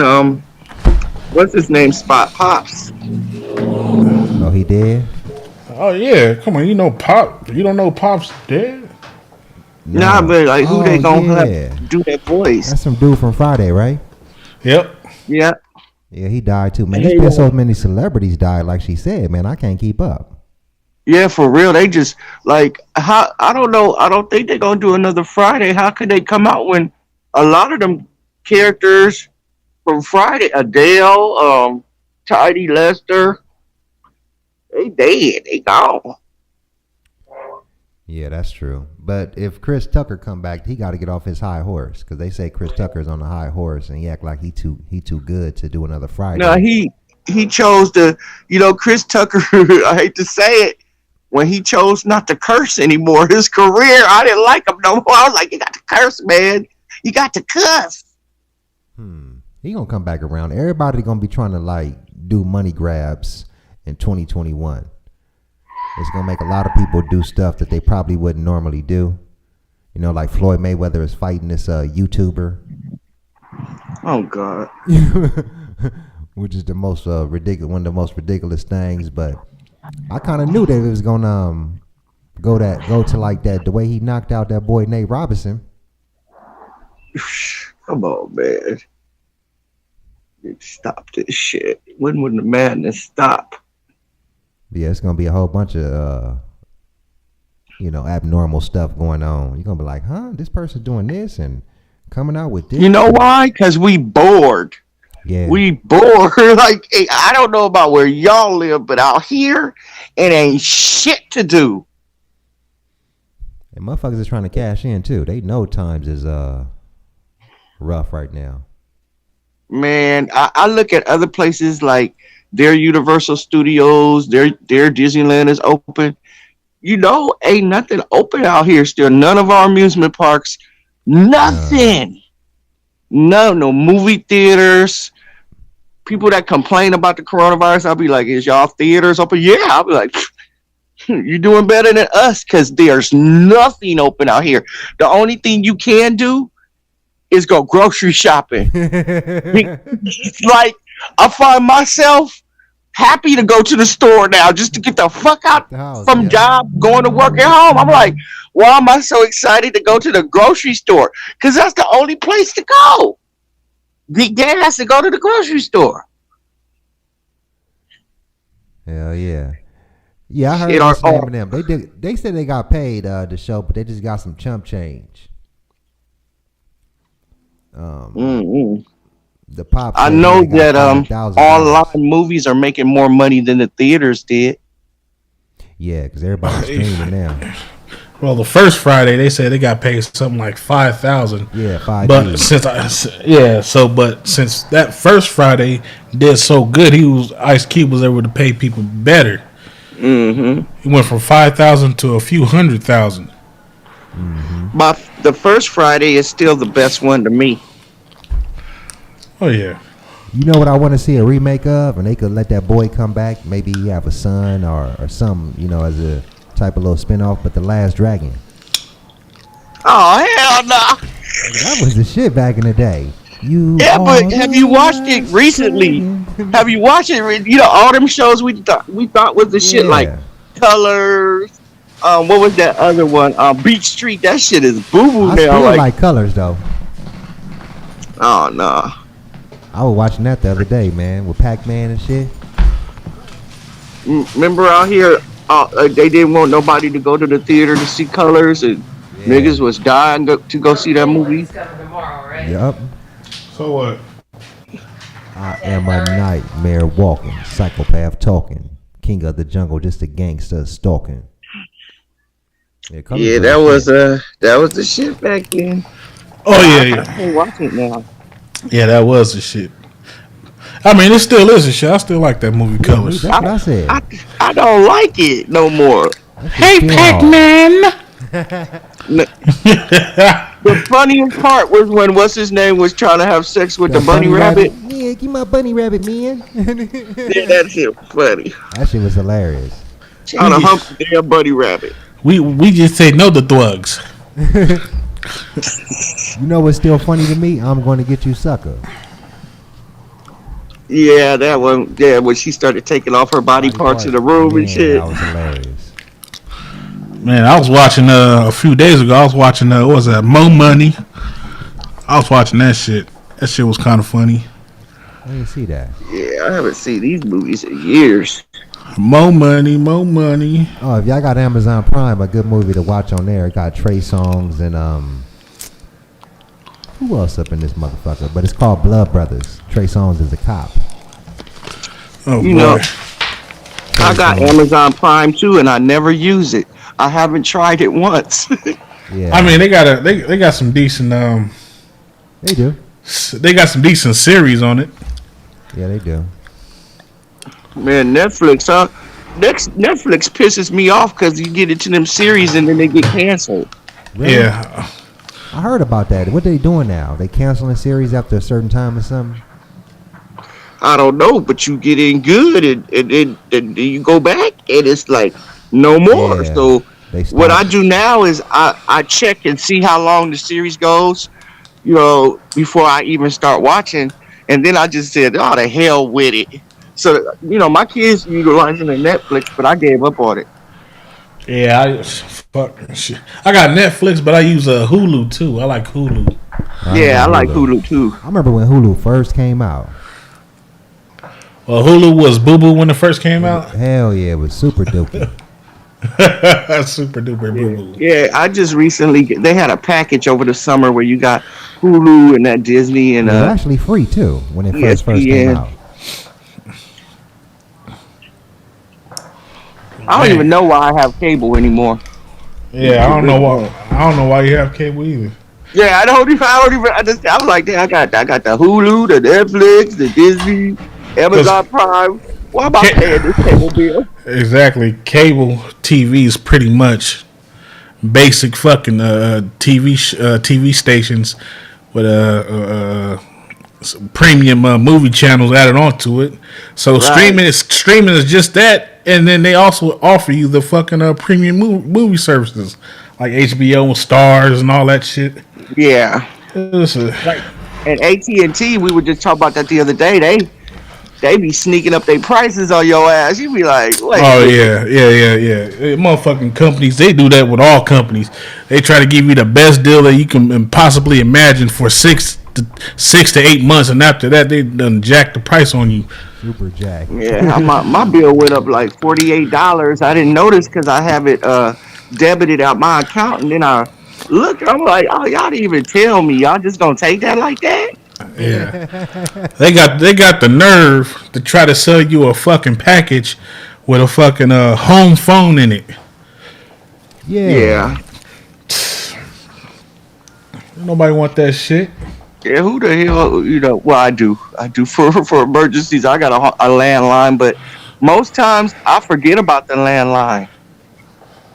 A landline for a nigga in prison, huh? Nah, fuck you. I ain't getting caught up in that recycled love letters and shit. You gotta pay collect call from Junebug. Shit. Shit. I don't even accept family members, goddamn. Collect calls. They be like, what? Okay, you fucked up. Bye, click. You fucked up my click. For real. I guess that's their way of letting me know they incarcerated. I'm like, oh, you fucked up. He got something later on though to show. He didn't. I think AJ said he initially didn't get paid, but after the movie came out and it was a success, I think Cube hit him with something. If I remember. Nah, correctly. I mean, you know, another part is I think Chris Tucker got uppity once he started seeing that rush hour money. He did. Yeah, that was some good money. No, he That talking nigga's- about AJ. Oh, AJ. Yeah. Yeah, AJ said, I think he was on Vlad. He said he didn't initially get paid, but later on he did, like after the movie was a success. But the rest of them got like 5 G's. Yeah. Oh yeah, AJ. Yeah. Y'all cleaning up your houses. You know you're supposed to bring in the new year with a clean house. Yeah, most definitely. Well, me, I don't believe the New Year's next month. That's just me. Okay. I believe the New Year is in spring when everything is flourishing back to life. Okay. Well, Okay, I go Jay. by the man-made New Year, and I just had the ladies come. Look, I had them come clean up the house today, and I'm doing laundry because you know, bring New Year. It's gonna be the same old bullshit, but my house is blinging, nigga. That's all that matters, right? Yeah. Yeah, I know. I'm taking pictures and rearranging shit. Yeah, I was bored the other day. I rearranged my living room. Shit, we're going crazy up in this. Is like our prison, man. Pretty much. For real. For real. This is and then you homeschool it, and then they're gonna give the kids 3 weeks off for vacation, and it's like now I gotta walk around with the belt around my neck again. I'll be out the camera shot with the belt around my neck. A lot of times I be popping the belt. I'll be like, yeah, okay. Try me if you want. That's cold. I remember you just hear that little popping sound from the belt and you get scared in the Shit, I motherfucker. catch your ass slipping on the bathroom break. Don't fuck with me.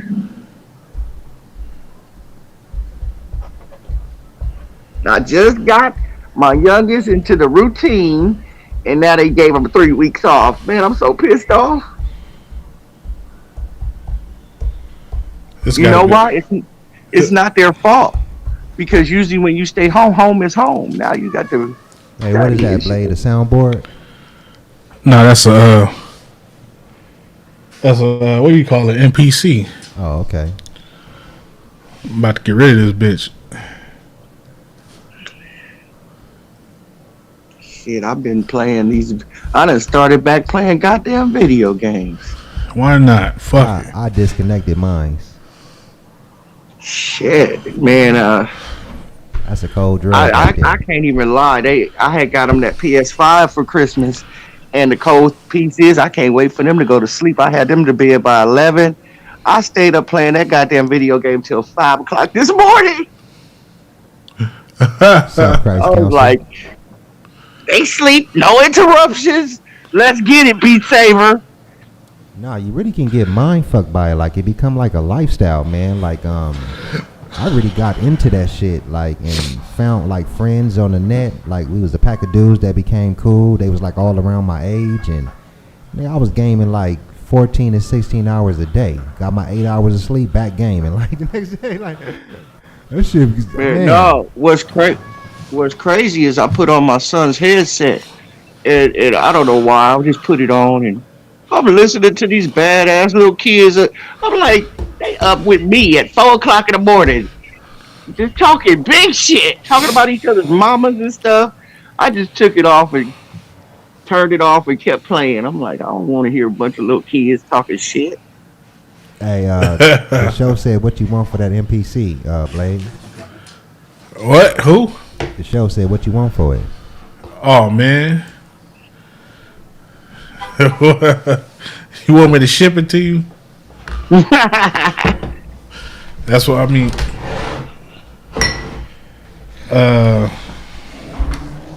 This thing right here is it's worth $1,100 out the box.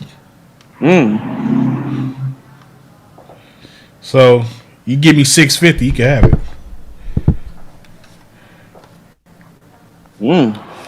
Hey, Yeah, that's a that's good idea. real nigga talk right there. I'll never pass over no money.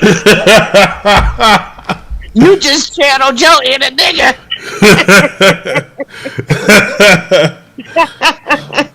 I thought you were gonna say something like nah, but then I heard that inner nigga come out. Dollar signs. Oh man, I got a lot of shit I want to get off. I got a gang of shit. I wish I would have thought ahead about the PS5 lick, man. Them motherfuckers going for 1,000 or more on the black market, and I'm just like, man, why not get more? Why not just? I should, and I'm mad that I didn't get two because I didn't know I was gonna fall in love with theirs, and I get mad when they be like, "Mama, can I play now?" I'm like, wait a minute, Wait a minute. wait a minute, hold on. Oh man. That's why I hate being off because Oh I done yeah. read so much. I'm tired of reading, and what else is there to do? That's all right. You'll get them on the next run. You get them on the PlayStation 6. Shit, I bet you they won't get that. It's enough. Enough is enough. Get you about save up enough money to get you about 50 of them PlayStation 6. Shit, I wish I would have had the mind to get that like I got them Newports on. I got Newports on deck, y'all. Yeah. Get in tree. I got them Newports on deck. And I don't smoke. So guess what? Hey, y'all feeding Newports. I got them on deck. He ain't saying it like that. The show he was just saying like, you know, the original price is $1,100. He dumping it for $650. Yeah, I didn't say you can't. Okay, excuse me. I didn't mean it like that. I mean, but if you want to give me $1,100, I mean, I wouldn't even sell it to you like that because it's used. But if you think I assaulted you or your pockets, That you can have it for $950. the hell yeah. Make you feel better about yourself. Yeah, you contributed. you interested his entrepreneur. Matter of fact, I got a fine selection of things in my Emporium. Oh man. Let me see this shit. I got a fine selection of things, from interfaces to high-end DJ mixing boards to a power mixer. That power mixer is like $1,200 right there. Nigga ain't got to go to Guitar Center. Nigga just go to Blades. That's it. Well, I got like that I Pro said, with that bottom box. I got that one. You got this Yeah. 1,600 watt professional power mixer. Yep. Yeah. oh. Listen to y'all techie and shit. I got some 15s, some beat, some 50. thumpers. I got some 15s. I took them out my car. I want to get some 12s because I'm trying to respect like his eardrums and yeah, I want some 12. I want to make a fair trade. I think somebody will beat me. Like I give you the 15 for the 12s.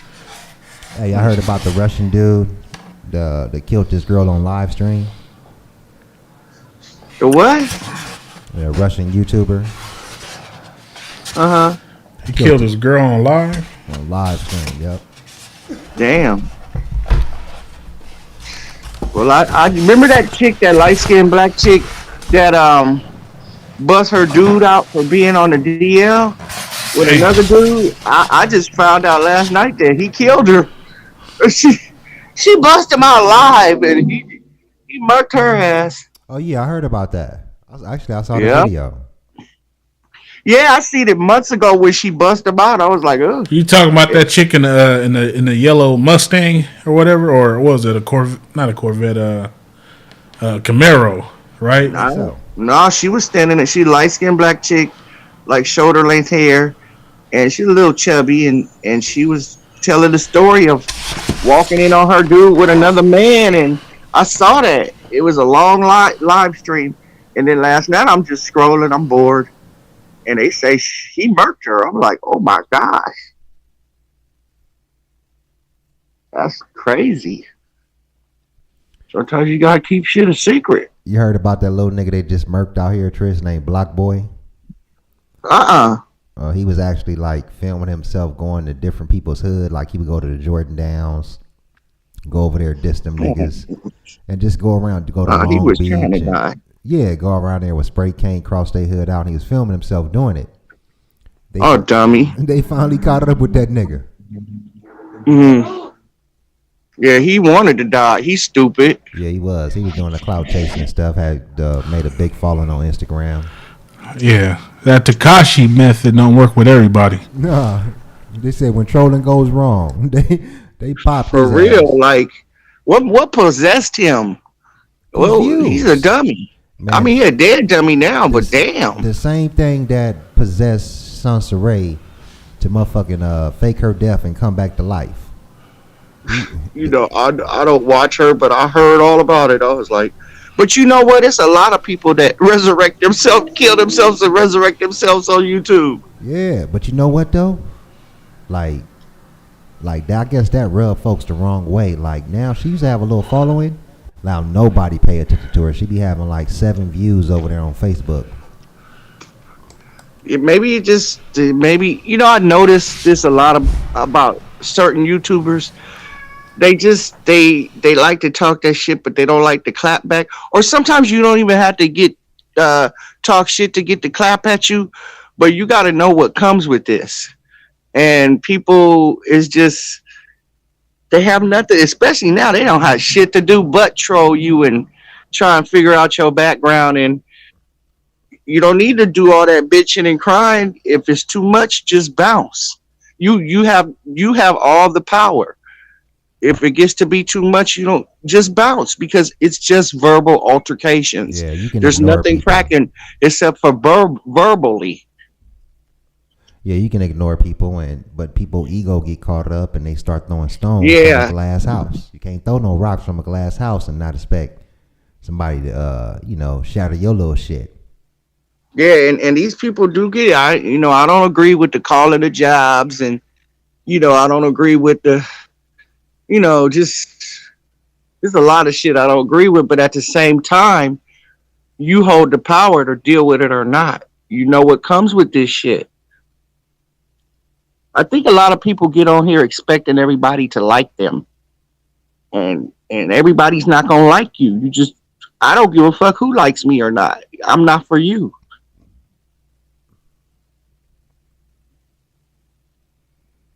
They need to be trying to convince the people in their real lives to like them instead of some strangers.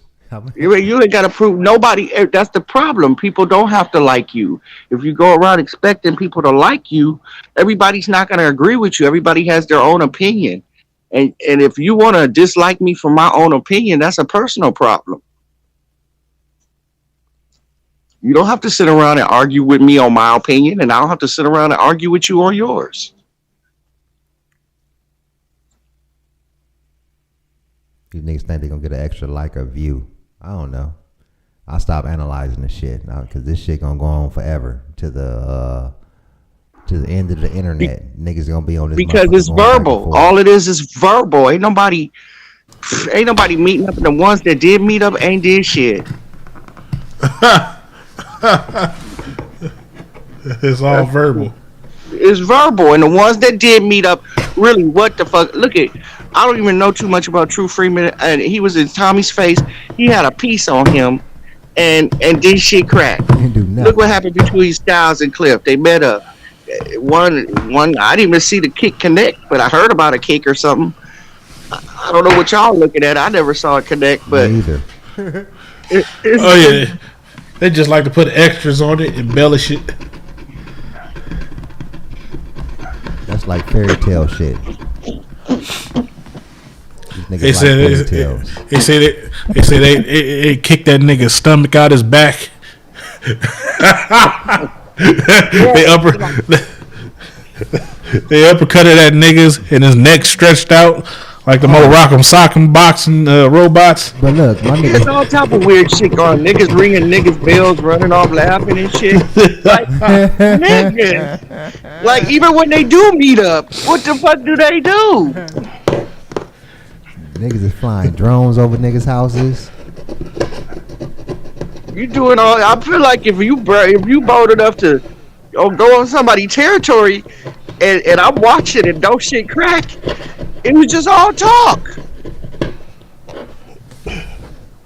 Man, I tell you this, I ain't never gonna be mad enough to look up none of y'all shit to go to y'all house. I don't care. Shit, I'll come to your house. I don't care where you work at. I don't care what you're doing. You know, when it's over, it's over. I'll come to your motherfucking house if I can get a home cooked meal. that's it. You know, That's some it. I'm just saying, I don't care. You know what I mean?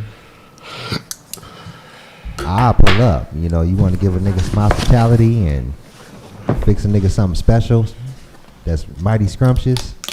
Yeah, I just may have to pull up. Man, for food, hey, I wish I would put gas in my car to go see anybody out here. That's crazy. It is crazy, huh? That's crazy. Traveling to see a stranger. Like, I don't even want to travel to see family members. I got family members in Louisiana, and I don't care. I'm not going to see them. Shit. Well, you know, sex is a highly motivator to make people travel, but these people ain't even traveling for sexual purposes. They traveling just, like you say, to press a motherfucker's doorbell and run. I know, do the whole temple run shit. Hey, I laugh when motherfuckers be talking shit and say, mind your own business. What you mean mind my own business and you sit up here talking about it? Damn. That shit is so ludicrous. That's an oxymoron. Mind my own business.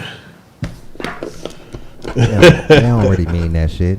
They just say that shit just to be saying something because they want everybody to know their business. They want everybody to talk about it. You know, it feeds a little clout motherfucking addiction. I can't mind my own business because you done told it all. You want to talk. You don't want me to say nothing about it. Like, I can't mind my own business even if I tried. Hey, what's up with it, Baymac, man? But see, I take it for what it is, but a lot of these trolls, the trolls make you crack. That's why I like the trolls. And, hold on. I like the trolls, but sometimes they go too goddamn far. They care a little bit too much. Well, their standpoint of looking at it, they do it like a video game. They try to go beyond the limits as far as they can to push somebody just to get a reaction. They feel like, oh, I control this person. I get this person to react. You know, so they do their damn thing. But they give them here's the thing. You give them the reasons with trolling. It's how far I could push you. And then they sit back and they say, I did that. Look at this motherfucker mad. Mm-hmm. That's the number one ambition of a troll. So when you guys sit up there and cuss and fuss at these trolls, you know you lost, right? Because you did what they wanted them to do. I actually don't mind the trolls in. I like the trolls too. I like as long as you decorate my chat room. It's Yeah, I like the troll. I can't even lie. They are so entertaining. Mad, man. You know what I'm saying? Go on and get your little jokes off. I mean, Go ahead. Shit, I like the troll names and everything. Like, you could be talking about something, and then they just pop up with the name. That shit is funny to me. Like, they are quick. They fast. A lot of these people aren't even high school graduates, but they have mastered the internet, goddammit.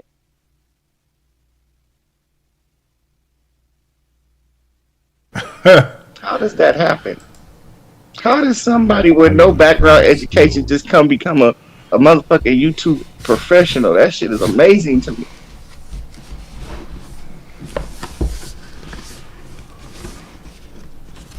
Yeah, my I can't see the chat because my tablet is dead. And I done walked by the charger numerous times.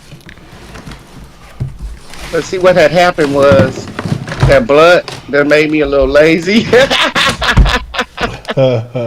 And it takes a lot of effort to grab that damn charger and stick it in the damn tablet. Oh, you just got off work, Baymac Meg? Oh, we just in here. We was talking about old movies. I think now we talking about trolls.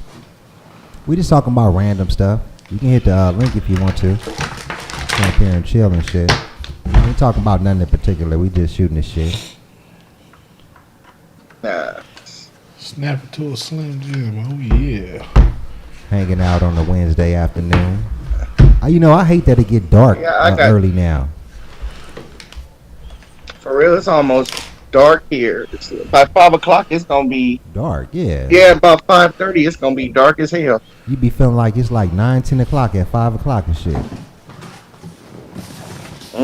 Throws you off, huh? Throws me off like a motherfucker. I be like dead to the world at 8:30. Yep, it's 4:58 right now. By 5:30, it's gonna be pitch black. Only the street lights. All right. It was so cold. I had never seen this little thing come on my car, on my screen, on my dashboard. It said ice on the road, be careful. And I'm like, nigga, what? Damn, I've never seen that. I looked at the temperature, it was 37 degrees. I said, oh, it is kind of nippy out here. Yeah. I think it's been colder. It's been colder out here than in a long time. Yeah, anything below, I think, was it 42 degrees, it starts freezing. Yeah. I know. I'm blowing my nose right now, and it's not my allergies. It's because it's freezing. My nose is running. With that being said, let me turn on my heater. Crazy. He said, let me turn on my heater. Me and my heater is best friends.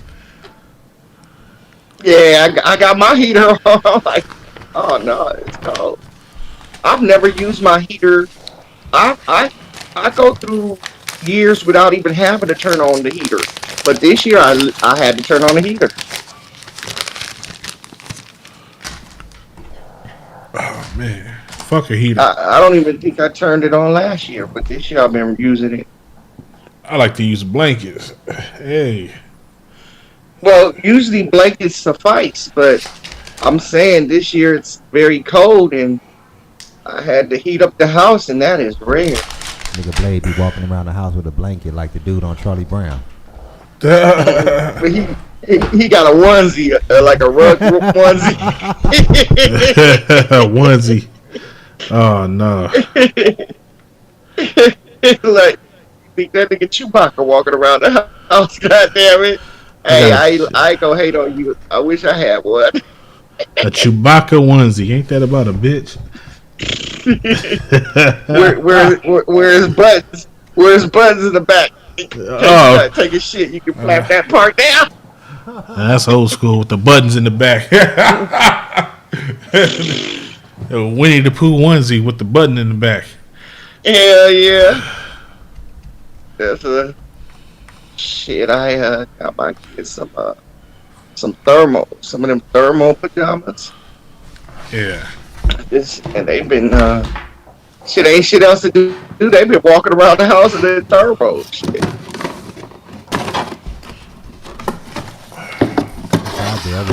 Got me some. Sound like that nigga Blade over there opening up gifts and shit. What was that? No, I'm not. Huh? That sound like Christmas paper, nigga. Yeah, he opening up his Christmas presents. We hear you, nigga. Christmas presents. Who He put said the Christmas presents? Who put the Christmas presents there? Casper the Ghost? Ain't nobody up in here but me. Shit. That's the way I like it. Imagine being a parent Imagine being a parent with little ones and you realize that everything under that tree ain't shit for you. And then on Christmas you get a colored piece of paper. A Merry Christmas. I'd be like, oh, nice. Yeah, I how got a colored considerate. picture.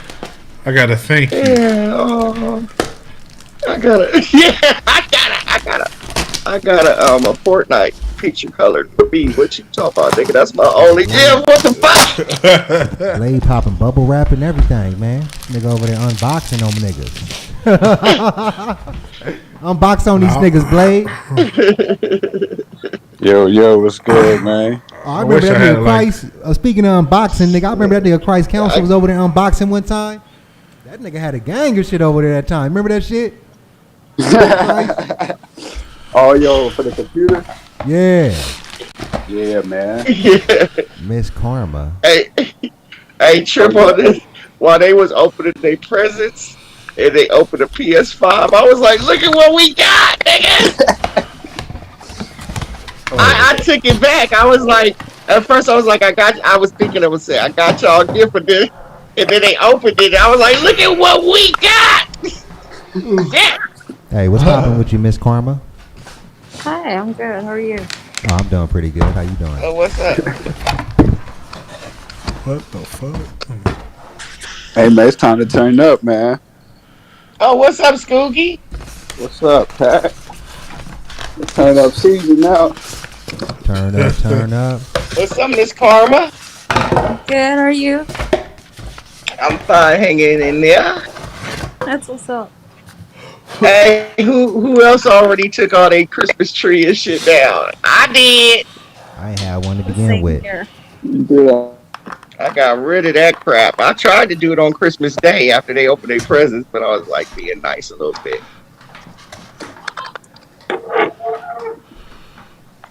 God dang, man.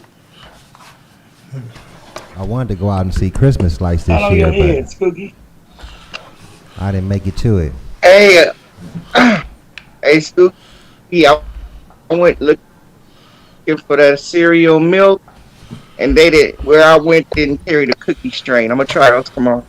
You gotta look in your weed app, Trish, and type it in. Look on the weed.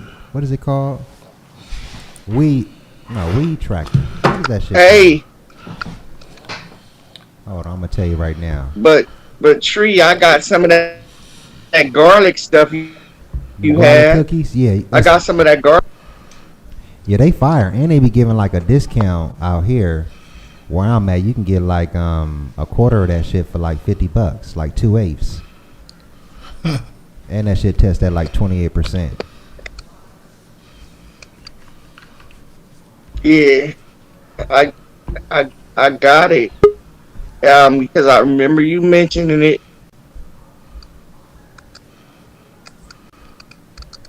So I went There to the we go. dispensary the other day. I said, "Give me an eighth of that," and It's tasty, I'm huh? gonna try it this weekend. Oh, you haven't tasted yet? That shit kind of tasty, man. You said What? what now?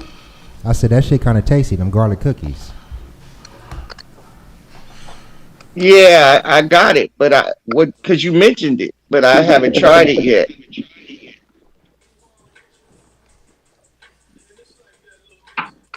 I was just getting something to get it. I was in there shopping, so I got enough to last me a couple of weeks.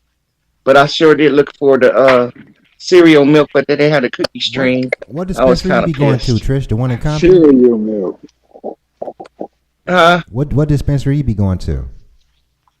Like what city are they in? Cannabis. Oh, I went in Lomita. I went in Lomita. It Oh, was okay. a place called Cannabis. Did they be charging the taxes? Hell yeah, you shit. The weed be costing $60, but you end up spending 70. Damn. 9.99% tax. Ooh. Jordan. Jordan.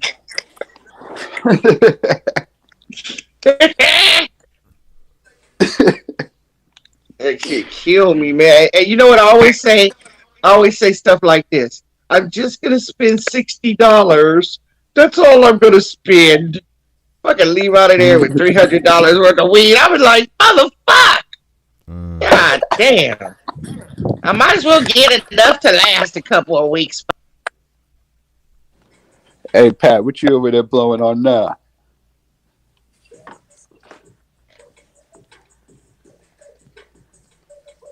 Oh, I think she Hello? dropped out. Oh She dropped damn. out. She should be back. I'm over here still blowing on some of them cookies. Oh, which one you got them? You got them animal cookies? Nah, the garlic. Oh, word. Hey man, hey, I love I love the whole garlic straight, man. Hmm. Hey, does it taste garlicky a little bit? Yeah. Hmm. Okay. That's why I was scared. I was like, they say it's fire, but Oh the yeah. name is garlic cookies. I got it though. I'm gonna hit it this weekend. You try that garlic mint? Nah. Yeah, man. That's This, I'm gonna try that one that's next. spicy.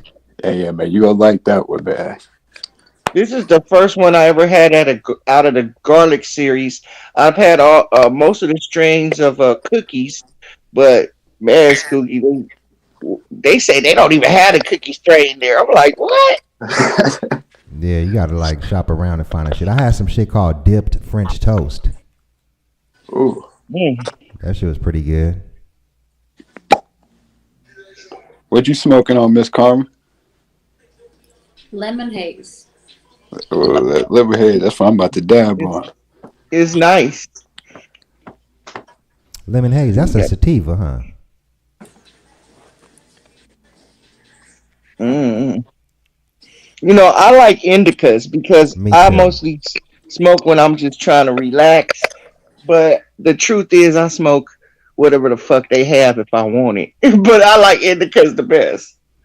And I don't get the whole. I mean, the taste is different to me, far as sativa and indicas and hybrids and stuff like that. I can like taste it and tell it whether it's a sativa or indica, but like the high is the same to me. Mm. But I like the I just indica never. high better, or the taste better of the indica. Yeah, indica just is a body high. It Yeah. relaxes you. Yeah, I like that heavy high. You ever try crushing up painkillers and putting it on top of your blunt? Hell no. That shit work? Do it work? Oh, Yeah. man. Yeah, I mean, you can't smoke the whole thing. You can probably like smoke a quarter of it, but yeah, it definitely do. What the fuck? You be over there biting your tongue, not even knowing it, huh? Did I just bite my tongue? Shit. I didn't think pain. You can do that with the painkillers. I didn't think you could administer them like that. I think you just had to just Now, through the no, mouth. I'm not saying that's how you're supposed to because you do immediately on the first hit realize that you are smoking a chemical. Mm. Oh damn. But like, Hey, that's crazy. yeah, I but saw somebody sniff painkillers before, but I didn't ask why they were doing it. It's just I just saw it. sniffing painkillers is more of like a sweet taste, depending on what kind of pill. I mean, what the pills cut with, but it's more of a sweet taster. But smoking it is like very bitter. You can't even smoke a half a blunt of that unless you like. No, Let me ask you a question. So, why do people crush them and sniff them versus just taking the pill? because it hits harder and It's harder, faster. faster. Oh, okay. And they don't hit as long though. Like extended Adderall, which should last like 6 hours. If I was to snort it, it would last like 2 to 3 hours. So you might as well just take it, huh? Yeah. But Yeah. if you're at a party, you about to go fuck a girl inside the room, you might need that shit to kick it right away. Man, I'm. You see how stopped up I sound naturally? Goddamn, I don't need nothing going up my goddamn nose. Now, what they used to do back in the 70s and in the 2000s and in the 2020s is take the pills and shove them up inside their ass. It's called a parachute. And what What? that does is Yeah, I allow heard you to about that shit. bypass your kidneys and it gets it straight up inside your blood system. And it'll take Oh my. regular Molly or ecstasy and it'll be like you just tripled your dosage off of that one. Oh my God. Does it dissolve right away? Like you Uh, better not have to shit right afterwards because you can oh no, shit it you out. definitely got to shit. You got to. you're gonna want to hold that. You good? It's gonna be kind of hard. But you're gonna want to have to hold that. Fuck, Miss Cookie, I'm done. Hold This this will I'm turd. pass. done. This will No, pass. After about 30 no, minutes, 45 minutes, it'll go away. no, man. We ain't putting no pill suppositories up our ass. Just stay near the toilet. Don't shit. Get up, look inside the mirror, check your eyes, see if they're dilated. And once you see that those things are exploded, you ready to go have a good time. So you drank Hell before, no. Chris? No. I read this on a blog. I'm done, man. How long does it take that shit to dissolve, man? Like 15 minutes. A Like I peel said. up the ass only takes 15 minutes. Yeah. Hmm. I remember the first time I did ecstasy. I didn't take it in my ass though, y'all. But hold on. Hold on. Oh, happy ass nigga. I remember the first time I popped the pill, and I'm sitting there in my homie's car, and I'm in the front seat.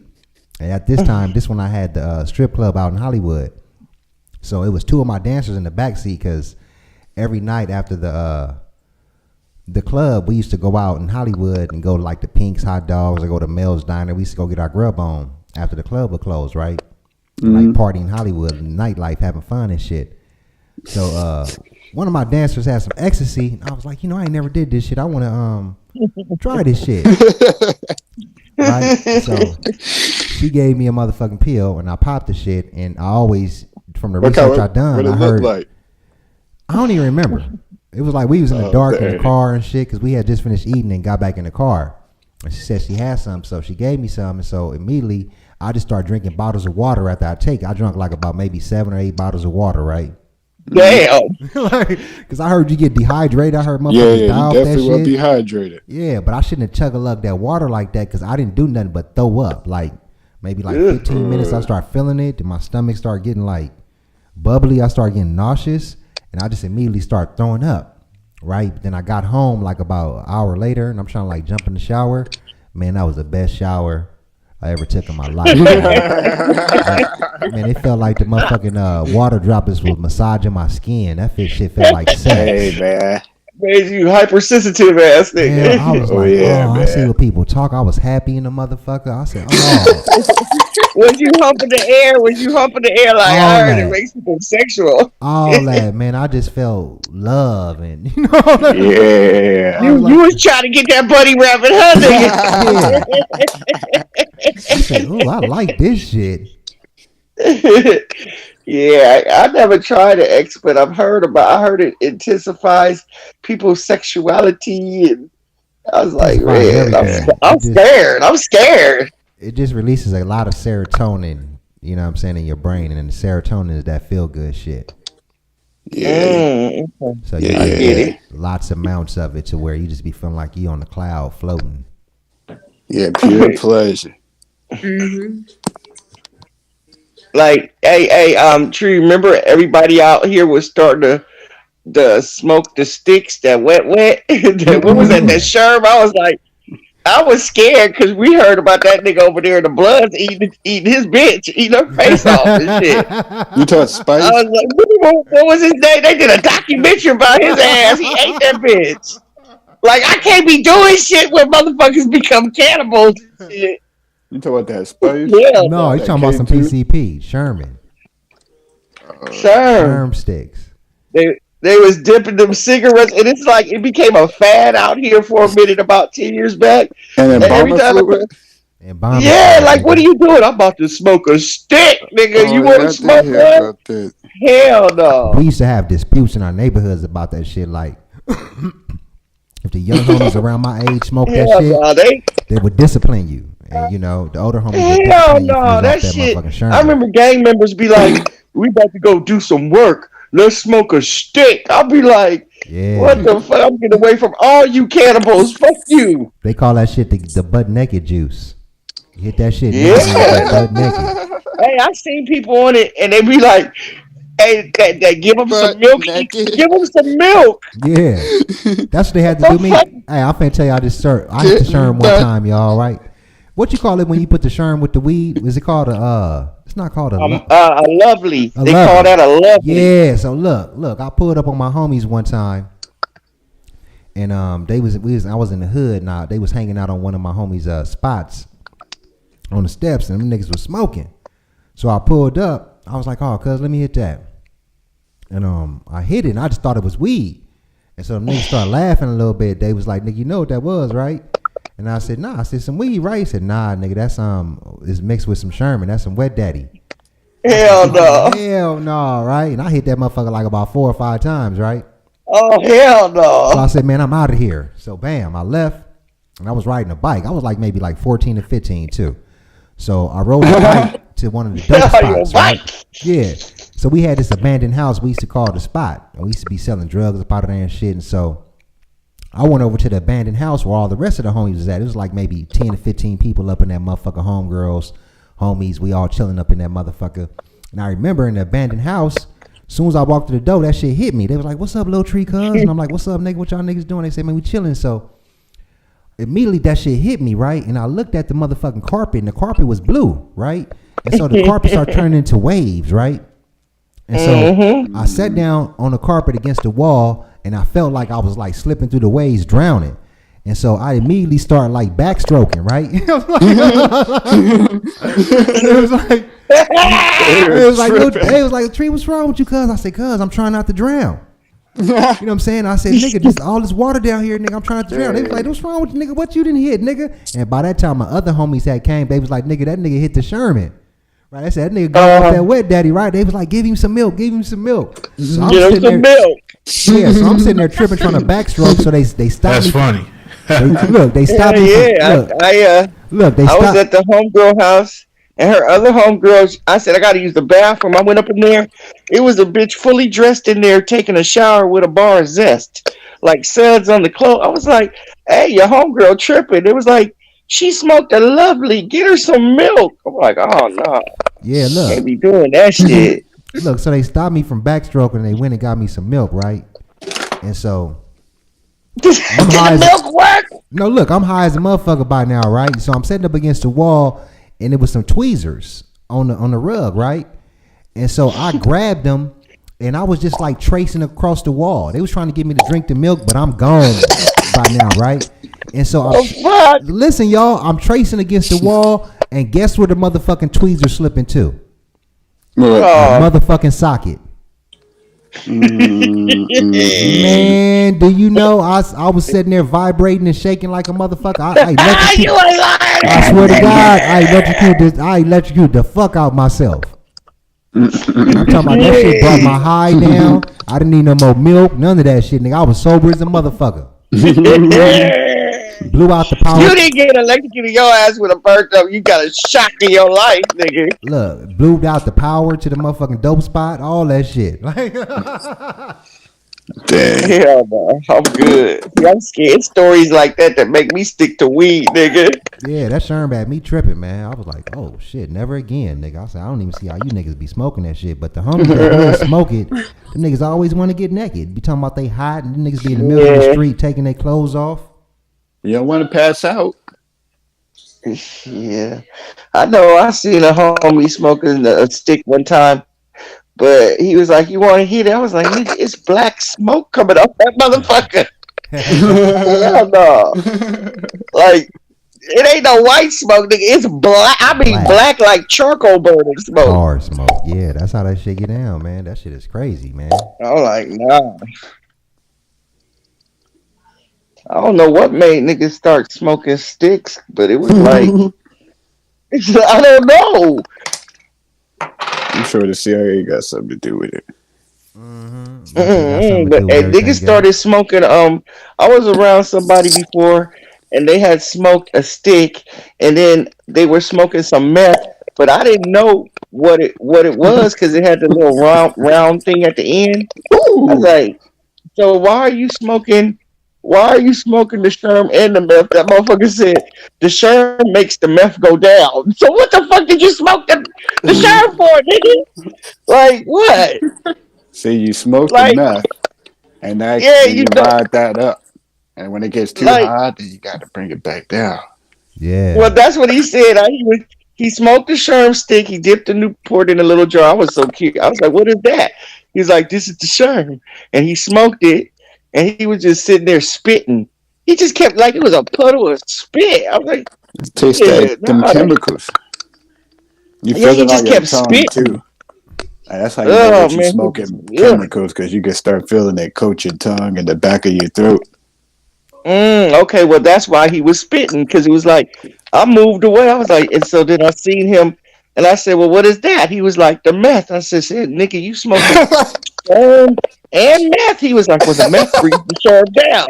So I was like, so why the fuck even smoke the sherm? Just do the meth, nigga. Yeah, I can't fuck with none of that shit, man. I'm on the psychedelic wave though. I'll fuck with psychedelics, but that's about it. Yeah. Yeah, I love psychedelics, man. That natural shit, you know? That's what. That's when I realized niggas. I was like, I didn't know niggas that started smoking meth or sherm, but when it hit hard. I'm just, and I'm sticking to weed, You man. I'm should good. you I should try trust some weed. shrooms, Trish. I'm good. I won't even do that. I've been offered shroom too, so I'm good. That's natural though, man. It's not like it's nothing You that's know why? chemical. You know, they You come know from why the I don't earth. do stuff like that? Because you have to know yourself, and I have a very addictive personality. Yeah. I will be the one that I know myself. Like I smoke weed like a motherfucker. I didn't want to start smoking cigarettes. I don't want to do nothing else. I don't even drink. I go hard on weed. And when you know you got a personality like that, it's best just not to do the shit. Yeah, psychedelics. If I'm I with drank, I'll those. be an alcoholic. You can use the If I did psychedelics. crack, if I try crack, I am gonna be a crackhead. Fuck it. You can use the If I psychedelics pop for a pill, I'm gonna therapeutic be a pill use. head. But psychedelics are the shit because you can use them for like therapeutic use. But the shrooms just hook up all your brain connectors. That's all that shit do. You know, make you start So using your brain to the capacity at a higher do people capacity. still do LSD? Yeah. Yeah, Sure do. Mm. Like, do you really see rainbows and shit like they show on TV? yeah, Well, I mean, you see the whole color spectrum in general. I guess that's the best way that someone could explain it if they just like took Oh, LSD. But but what yeah, you're seeing is really there, Trish. Like I didn't understand. Like when I was first studying psychedelics, and they talk about you hallucinate, and you know, I asked my friends what they see when they was taking during their psychedelic trip, and we saw the same thing. So I'm like, well, exactly. how is it a hallucination? And if we're seeing the same thing, You you look at know, their what are you eyes, seeing man. though? What did you Yeah. see? oh, like sacred It's the geometry, color. Yep. different patterns, and this stuff is really there, but we can't see it because we're fucking in our lower form, our lower states and stuff. Yeah, and the way our eyes are too. Like I've noticed that, like when people are tripping, their eyes are like blown out, which Hmm. allows a lot more sunlight to come into your eyes, and which Yeah, can greatly change your perspective. A lot of people across the board notice it when they trip or when they're having a going through a psychedelic experience, like their eyesight will get very, very Go to sharp, the basket. very sharp. yeah. You said need a what? All right. No, no. I told my daughter to get the laundry out the washing machine. I Sorry want to about do the that. Oh, ayahuasca. You ever did the ayahuasca before, the DMT? hell yeah, man! Oh shit, Everybody, yo, What is that? that's that next uh, level shit. It's psychedelic. yeah, one's a Uh, root, one's a cactus, and the I had did those before I did DMT. Yeah, so DMT is just like those, except for it only lasts 15 minutes. Hmm. It can last 15 to 30 minutes. It really just depends on how good the quality is. But 30 minutes and 15 minutes is a huge difference when you're on DMT because 15 minutes can already feel like a lifetime when you're tripping on DMT. So Yeah, like 30 what? minutes is like double that, like it's an out of Mm, body experience. You legit see it's like time freeze. You have to hit it. You have to keep hitting it. So like it's good to have somebody else there with you your first time doing it because once you have like that, man, that first time that you hit it, man, it's like it's like a truck hit you. But you don't feel no pain. Like you just get slapped out your body so fast. Like you feel like the same pull that you feel when you going down on a roller coaster, that tug pull that you feel inside your stomach, like you feel that fast ripping, and it pulls you out your body, and yeah, keep hitting it. But anyway, man, like you That's crazy. you have an outer body experience, like you see Yeah. yourself, and like that's when you man, depending where you at You see all your mentally, faults, and you have a remedy to fix them.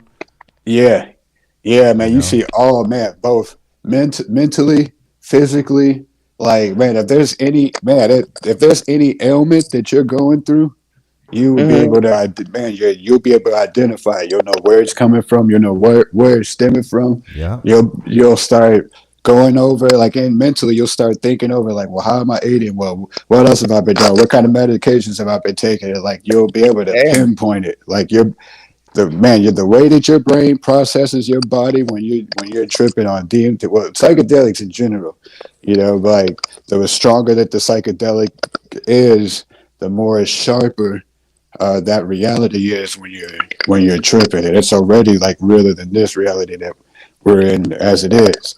Yeah, so like, man, it's so crazy.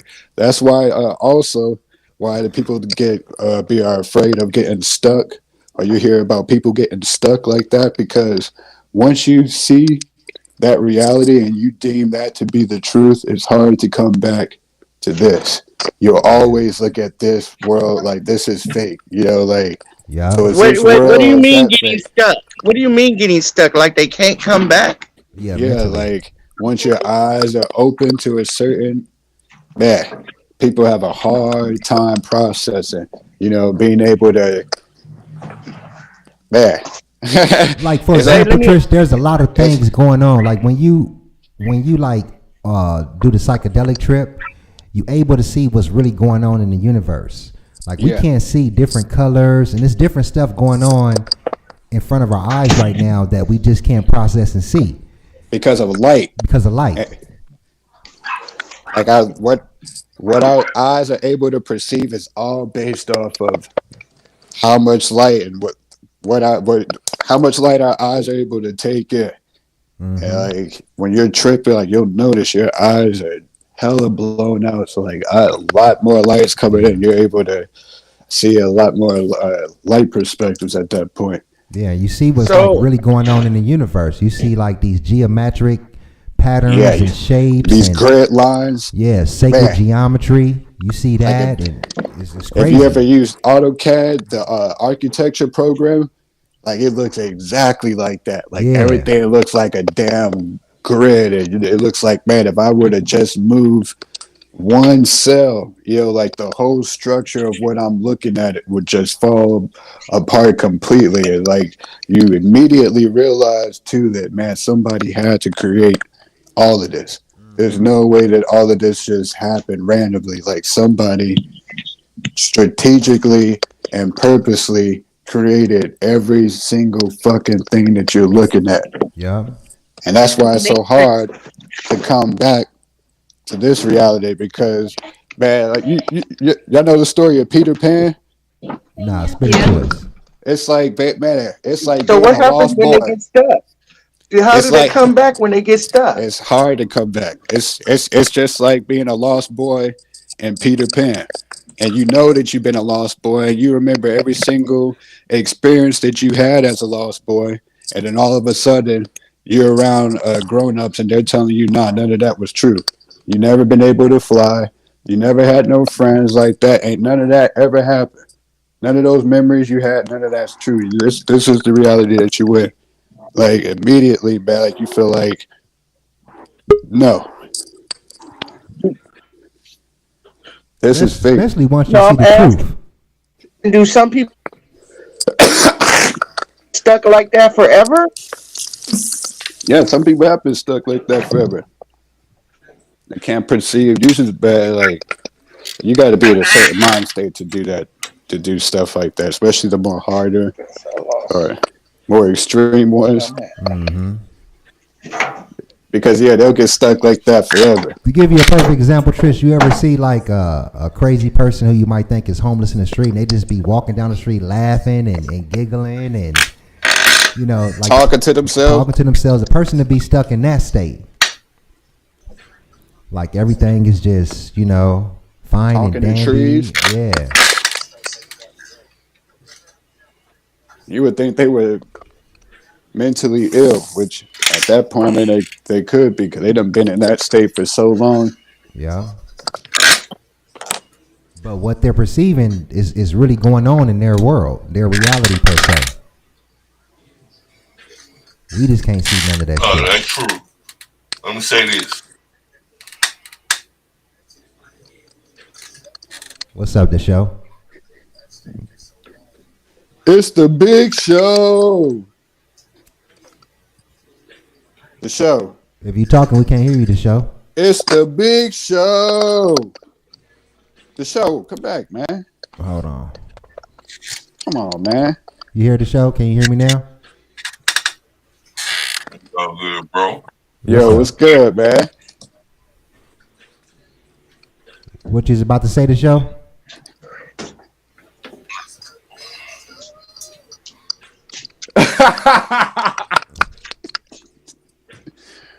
I didn't hear him. Did he talk? Sorry, my laundry room is a dead zone. I can't hear I shit just up hear in here. heavy breathing. I'm trying to fix my mic Oh, and okay. thing. You good now?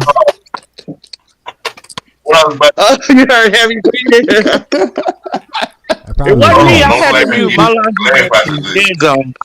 It's probably me. I got my nostril in my mic. Hold I have to on. dab I'm it gonna up. fix my. If it ain't popping, I don't want Hey, Papa, you don't have to have it. it. Oh Shit. man. Yo, Trish, you know that everything that we see, that we perceive as physical or in our reality is based off of our light perception. Yeah. Right. That makes sense in an odd type of way. So everything that's like negative energy or the negative light perspective, our eyes can't see, but that does not mean that it's not there. In fact, that it is there, like the air, space, all that negative space, there it's there. Our eyes can't see it, and it's like when you're tripping, your eyes are open up to more than what you're seeing right now. Hey, And it's like when you see that, man, like you don't want to come back. It's like you feel like you have a superpower. You don't want to yeah. go back to being normal. I will tell you this, Christ. Ever since I took the shrooms, like even without taking them, sometimes now, I'll tap back in to a psychedelic reality per se, and it's a trip because I ain't took shrooms in like weeks or a month or whatever. But I'll tap back in. The reason I can tell is I'll start looking at the ceiling and I start seeing the geometrical patterns and shapes. Yeah. You know what I'm saying? Damn, it lasts that long. Hey, but you want to know something? It don't last that long, Trish. It's just that my brain is still them connectors that hooked up my brain when I first took it. Yeah. They're It's still wired. They're still wired per se. But what I You're could still do, okay. some people microdose every day to kind of like stay within that state. It's like you're just taking a little piece. Right. No, I get it. You know, we've all experienced something like that, but not on that level. Like, okay, here for example, you know, our frontal lobes shut down to prepare us to be an adult. It happens around maybe in your teens or your early teens where we're not using our frontal lobe at all because it's preparing itself for adulthood. But when your adulthood kicks in and that frontal lobe wakes back up, you can never feel you have childhood memories, but you can never feel the same feelings you felt as a child. So we all experienced that at one point. It's just a lot of people don't recognize it. You know what the shrooms do? They open that front lobe right back up, and all your childhood memories you remember 'em instantly, Trish. Mm-hmm. Right. And I can imagine that's why I said I understood what Christ said, because, you know, I only have childhood memories, but I can never feel like I felt when I was a child. So I guess doing the shrooms, You feel it. Oh yeah, everything tapped come back. into that. Yes, like all that come back, like in the fucking wave rushes back. Yeah. You got to be careful because you can have a bad trip. Yeah, see, that's Okay, what what's a bad trip? What's a bad trip? I'll let Christ break it down. He got more experience with this shit. a bad trip is. What well, if you have a major fear of something, Mm-hmm. seeing that, or really a bad trip is not being able to accept the reality of something. So Mm. like, um, yeah, the more that you reject it, at the point when you're going through a psychedelic trip, your brain is overclocking. It's almost like your adrenaline, like how your brain is when your adrenaline is pumping. It's like that, but for 9 hours or 12 hours straight or Oh however long. hell no. Yeah, like so your brain's overclocking. It's processing every little thing that you're doing. You'll even be able to remember how many steps you took that day without needing to use a app if you wanted to pay Yeah, attention to something like that. You know, like when Yeah. your brain's overclocking completely. So like you'll start noticing things and it'll start scaring you. You know, whether it's or being able to identify where certain things are once you start noticing it. Like you might notice that your phone when your phone's on you, when you're around your Wi-Fi or around your Wi-Fi router or something like that, that you might start feeling ill. You know, or you'll feel the waves coming from all of it. Or if Yep. you're around an electrical box, you might feel the waves coming from all of it, and not that's knowing what the. that yeah, not knowing what that is. You know, like depending how you perceive what that actual thing is, yeah, that could bring your imagination into fruition. So if you feel like that's a demon over there uh, messing with you, making you sick, that's exactly what's going to manifest coming Yep. from Damn. that router. Ooh, that's that. Oh, yeah. Yeah. See, I'm too chicken to try anything else. Rather than just accepting it, like that's what you have to not have a bad trip. You have to just accept everything. Yep. You have to accept that everything is just what it is, and whatever's going to happen is going to happen, Mm-hmm. even if that means that you're going to die, which is more than likely what you're going to be faced with in order to like break through that wall. At least I do. I don't know. Well, a lot of people don't get faced with that same thing, but you get faced with your mortality. You get So faced it's with death. best since I'm already deadly scared of everything. It's best I stay away, huh? Well, No, yeah, it's I mean, good to like have the that's experience. why, yeah, like they got things like shrooms, you know, like which is more smoother. So like you won't. It comes in waves, you know, like how you're feeling right now, even when you're completely sober. You know, like you'll be brought back to that state multiple times, constantly. You know, Right. like it'll take you up to the psychedelic state that you'll be brought right back down to, Mm-hmm. you know, completely sober. So it cut, you know, that's in waves. Whereas LSD, that takes you up to the psychedelic state and it keeps you there for 9 hours. Yeah. And Right.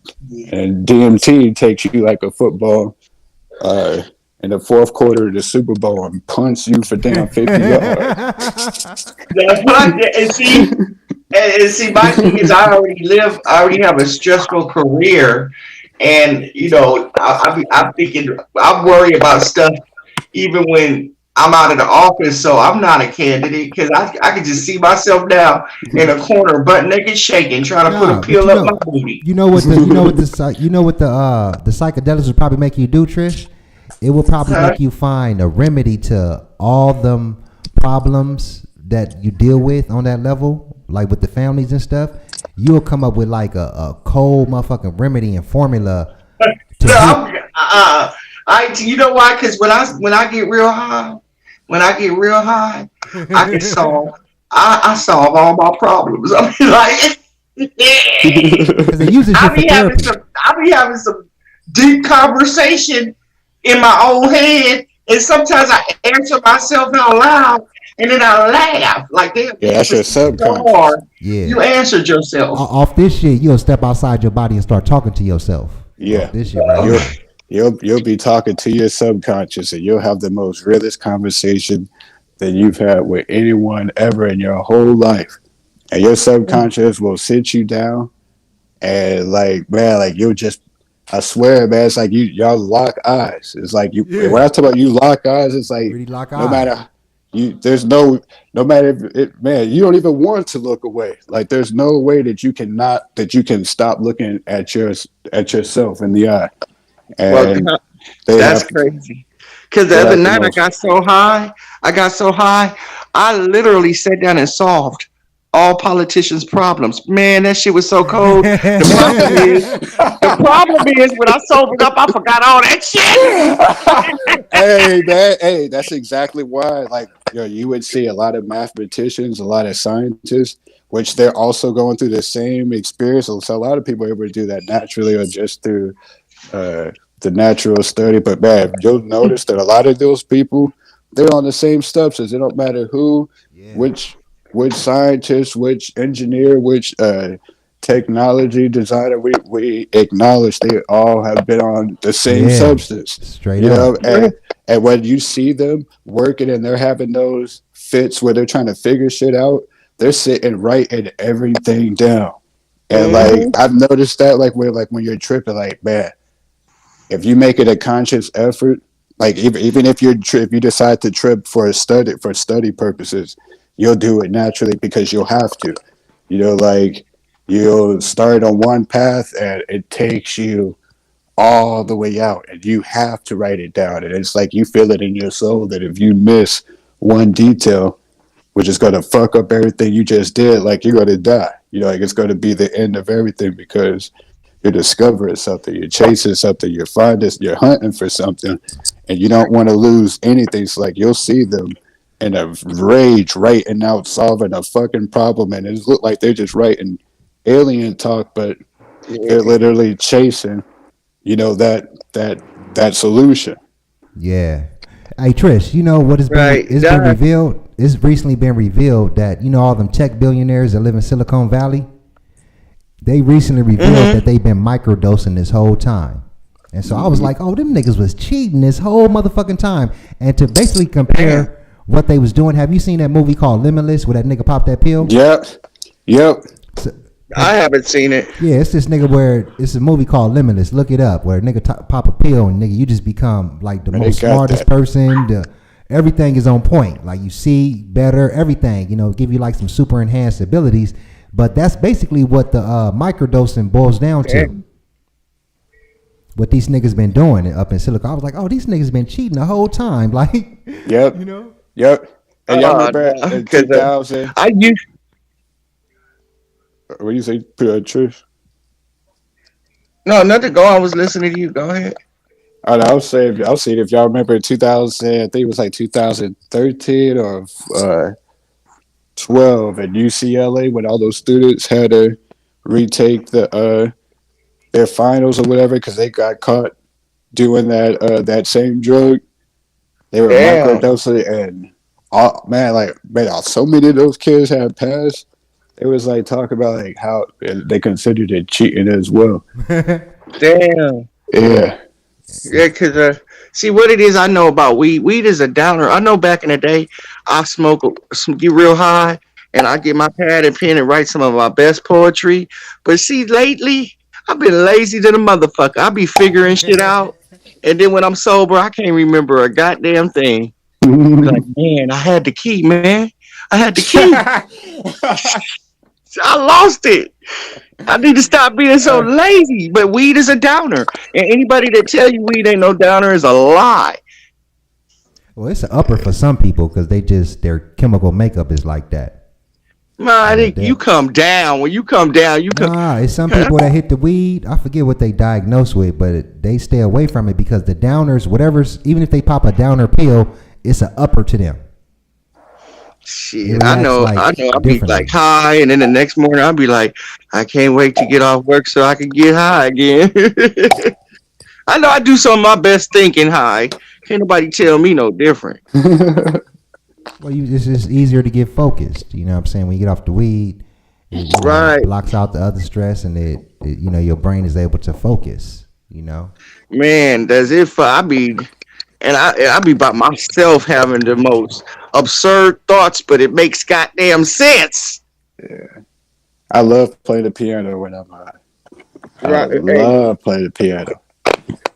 You know what? Me and you got something in common too. I don't tell What? people, but I was one of them kids where my mom heard me beat out Mary Had a Little Lamb and made me take piano lessons from the age of 3 to 13. She used to be Shit. standing over me with the belt, nigga. Well, shit. Music is a form of therapy and magic. She's giving you that Beethoven. Yeah, I be wanting to go outside and play. She be like, "You got to practice for an hour," but you know what? It paid off because when I was in college, I used to give kids piano lessons for extra money on a weekend sometimes. See, But see, there you you go. know, it paid off. Be a hater. Better embrace your talent. Yeah, Hey, and what's up, James Gordon? it's like, and every time I walk in my mom's house, because she bought me a baby grand for my 18th birthday, and every time I go in there, she be like, "Play me some music." I was like, "Oh God!" I Ooh. tried to play her some hip hop one day. She was like, "You can't fool me." That's what I wanted is a baby grand. Hey man, the grand piano, that's 2 grand per ish. Like I don't know if I'd ever want one of those. Yeah, Baby grand, it's like that's like a damn uh, Ferrari. she keep asking me, "When you gonna bring your piano? When you gonna take your piano to your house?" I'll be like, "It looks better in your house." And then who what 18-year-old want a baby grand? I didn't want that shit. Yeah, man. But it's And okay. music is so interesting. Well, music is a form of therapy and magic, man. Yeah. It is. And you know what? Once you play the piano, it's like any instrument I pick up, I can master because I do know how to play the piano. Yeah, man. Having the ability to take and morph sound waves and construct it how you want, man, the way it fits and sounds like it fits perfectly and sounds pleasant to the ear. It makes you I feel got something. I did 5 years of violin, but I really didn't get into it. Like my son plays the drums. He good at the drums. It was me trying to get used to him trying to learn how to play the drums that drove me crazy. Isn't that how David got close to Solomon initially? Because he played the harp so well. So the harp or something, yeah. Yeah, and I Solomon basically read couldn't that sleep. story His with the heart was harp. so heavy. He Yeah. couldn't sleep, and David came in playing the harp so good that No, he hired a not full paper. time and That's the only one. yeah, music put you in a totally different position, man. And it's still man, still crazy to me that how you got something like Lucifer who was known as have played Take the paper off. being an angel of music as well, having the most beautiful melody. Well, what it is it's like it talks to the heart. And what person where you put a certain song on, it puts you in a certain mood. Like me, when I want to drive and I want to make it through traffic, I have to put on Ice Cube, no Vaseline. Man, I could drive my ass off to that shit. Or Hit 'Em Up by Tupac. Man, when I put them songs on, you can't tell me shit. When I'm just cool, I put on Black Superman and I go with the flow. But when I put that goddamn no Vaseline on, man, I'm driving. I feel powerful. You can't tell me shit. uh, Go hang them in the closet. that's Are hilarious. you gonna watch that battle? Have you ever watched the battles versus Trish? Just little battles versus they be doing now. The I think it's one coming up with E40 and Too Short. I've caught a few of those, the ciphers and shit. But I haven't really, I've been kind of busy. I'm just chilling now because I got a few days off till the new year. Oh, okay. And yeah. I took it. I usually don't take it, but I took it. Yeah. Why Is it, not? people ever be hating Who be hating? at people at Huh? work? Oh, you say people at work be hating? Not what? Yeah, in every office space, there's always. It's hard to. It's hard to. Everybody has these different personalities, but I think childhood by itself teaches you how to deal with people with different personalities and how to work with them. I just don't like the people that come in and try to be the boss. Like, nigga, go start your own goddamn business, motherfucker. Yeah. Yeah, They but want to come and change how y'all do things there. Yeah, they come in and some people don't understand there's a way that you do things. I understand you have these bright new ideas, but kind of like, yeah, I understand that. I was once young and had all these bright, fresh ideas, I feel but you about that. it's like, but you can't come in being the boss. You got to work your way up and earn respect first. And I just noticed a lot of newer people that we hire come in right away, like, my way or the highway, or hit the highway, bitch. Exactly. That's not That's not the way the world works. How y'all handle haters at your job? Yeah, I pretty much get them like. I really don't even pay attention to motherfuckers, man. Hey, is the jar empty? Wait. Put that in there on 40. You said you don't be paying attention to people, Tree? Nah, when I was in the job field, I didn't, I just used to come be about my money. But it's true what Trish says. Like, you can't come in there, trying to order stuff around or thinking you the boss and shit like that, thinking your britches are bigger than everybody else's. You have to work your way up. And what I did with every job was I worked my way up. I became reliable. Motherfuckers didn't work the days off. I never missed days. I was always on time. And then I got that respect to where I get to call shots and, moved up and got higher job positions and stuff. But you always got to put that work in. You can't come in saying nothing off the back. You just got to come in, let these motherfuckers know you can perform at a high level. Yeah, you know what? My biggest dilemma at the office is how to terminate people without them trying to get themselves on workman comp. How do you fire a motherfucker without them trying to get you, man? Because we've had some of the worst things. This one bitch wasn't even working for us for maybe 2 months, and she talked about she had carpal tunnel in both wrists, and she tried to get workman comp. It's like, really? Get the fuck out of here. Did she get it? I don't know why your wrist hurt, but they didn't start hurting here, bitch. And she even went as far as to even have the fucking surgery. I'm like, this bitch getting cut for nothing. Like, really, people will amaze your ass. Like, she was seeking $90,000, been with us for a month and a half, trying to get workman comp. I'm like, are you serious? So, and here's the thing, she wasn't even doing secretarial work. Yeah, that's crazy. What was she doing? Talking about carpal tunnel in both wrists. That's not even your position. You're not doing shit repetitively. People kill me.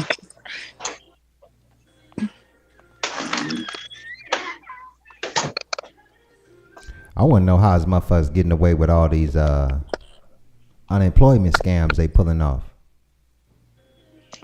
They ain't getting away with it. Hey, have you heard about how many people getting caught up? No, I ain't heard about that part. Hell yeah, they going to people's houses and shit. People are going to jail for that shit. So yeah, you might have got a little $8,000 because people was hooking people up like, you give me, because it was 10 G's, you give me 2, you get 8, and then everybody I know going to Vegas and shit. Now they going to court. I'm like, was it worth it? Hell nah, that shit ain't worth it. It may feel good once you get it, but you gotta be, man, you better back your tracks because they coming for you. People going to jail. Some little city out here, they cracked 30-something people over the weekend. Damn. If it ain't popping, I don't want none. Right. All money ain't good money. I know it's tempting, but all money ain't good money. Mm-hmm. But shit, I understand some people, man. I mean, shit, it's desperate times, and like they was saying, some people are $24,000 in the hole behind on rent, and I'm thinking like it's a wrap. ain't even no ain't no get back from that, man. Like I don't understand. I don't know if people understand what's really going down. Like you got millions of people who've not been able to pay their rent in like 6 or 7 months, but they can't get thrown out. You know, especially in California where they got them tenant laws at, right? But I'm thinking to myself, even if the economy, you know, turn around tomorrow and everything go back to the normal, you ain't coming out of that hole. Like it's a wrap. I knew it was bad, and motherfuckers is happy about this $600 stimulus check. I was like, Ooh, I that can't. ain't gonna help with nothing. Oh, I mean, yeah, man.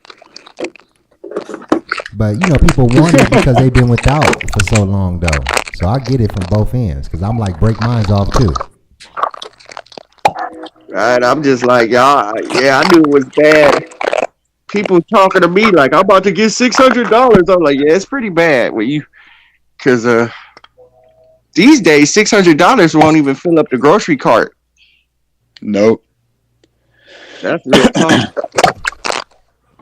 Ain't nobody finna ever catch back up. Not living on the regular income they was living on previously before the COVID. They not finna catch back up to $20,000 in the hole. Like Nah, and then with this, they act like they didn't hear Biden. Like when he was like he gonna tax the rich. Here's the thing: if you do that and you take all the millionaires out of California, what the fuck is gonna happen to California? See, it's a lot of shit motherfuckers ain't worried about that they need to be worried about. yeah, you already got a lot of people moving to Texas. Shit, but what happens to Yeah. our economy? And moving to North Carolina.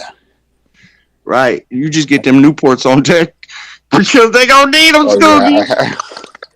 yeah. After You think we got a homeless problem now, man? Just wait till all these landlords be able to start asking for their rent again. Right, and they a lot of these people fell victim to where they were like they didn't have to pay certain bills in the beginning, but then they're so stupid because it just adds up. Adds up. While you had the money to pay those bills, you should have paid those bills because they you don't got to have pay it anyway. yeah, exactly. People was buying cars. Yep. All And that then stuff. and then they get these little checks and they go out and get a new car, and they get new cars that where the payment is 400 and some a month, and a lot of times their payment be more than they got their rent because if they on Section 8 and they rent is like $100, and then you got a car payment that's 400 and some dollars, what's gonna happen? So you see little Ricky rolling around in a brand new whip, and 2 months later that nigga back on the bus. What? What? Yeah. Y'all need to stop falling for this shit. It's their car note be more than they I ain't rent even because lying. they Hell live yeah. in a Section Have 8. you Hey. you ever met somebody on Section 8 Hell yeah, I'm and they jealous. complaining? They complaining about rent Yeah. and they Hell only yeah. paying $40 a month. Yeah, nigga, And look Oh you here. like, yeah, what the trust me, I fuck? know. Look here, I man. What know. the fuck? A motherfucker played me like that, Trish. I remember when I first moved into my apartment buildings. Uh, I would always see this dude. His name was Earl. He was like somebody that lived in my building and shit, right? And so, you know, we would always get off work at the same time and, you know, see each other and pass and chop game up and stuff like that. And, you know when niggas be talking about bills and, you know, grinding and all of those stuff. So the more I got to know the nigga, you know, the nigga told me, oh yeah, man, I'm on Section 8. I'm only paying $400 a month. I said, what, nigga? yeah, I said, that nigga, shit kill me. Like, yeah. I'm like, I'm not hating on Section 8, but don't be complaining to me when I'm around here paying a real mortgage, motherfucker. yeah, man. I'm like, Don't do nigga. that to me. Nigga, you out here talking about bills and nigga hustling, nigga, you pay $400 a month, nigga. I pay $1,400, nigga.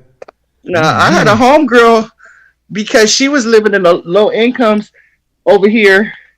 I think that's Normandy and PCH. Now those low incomes look nice. They 4 bedroom, 3 bedroom houses. Some of them, some they got some 2 bedroom apartments up in there. She was always complaining to me about her fucking rent, and then come to find out, she owns Section 8. I, we living in the same size house. I'm paying real mortgage, and she paying like a G. I'm paying like Fixed mortgage. 2,400 a month.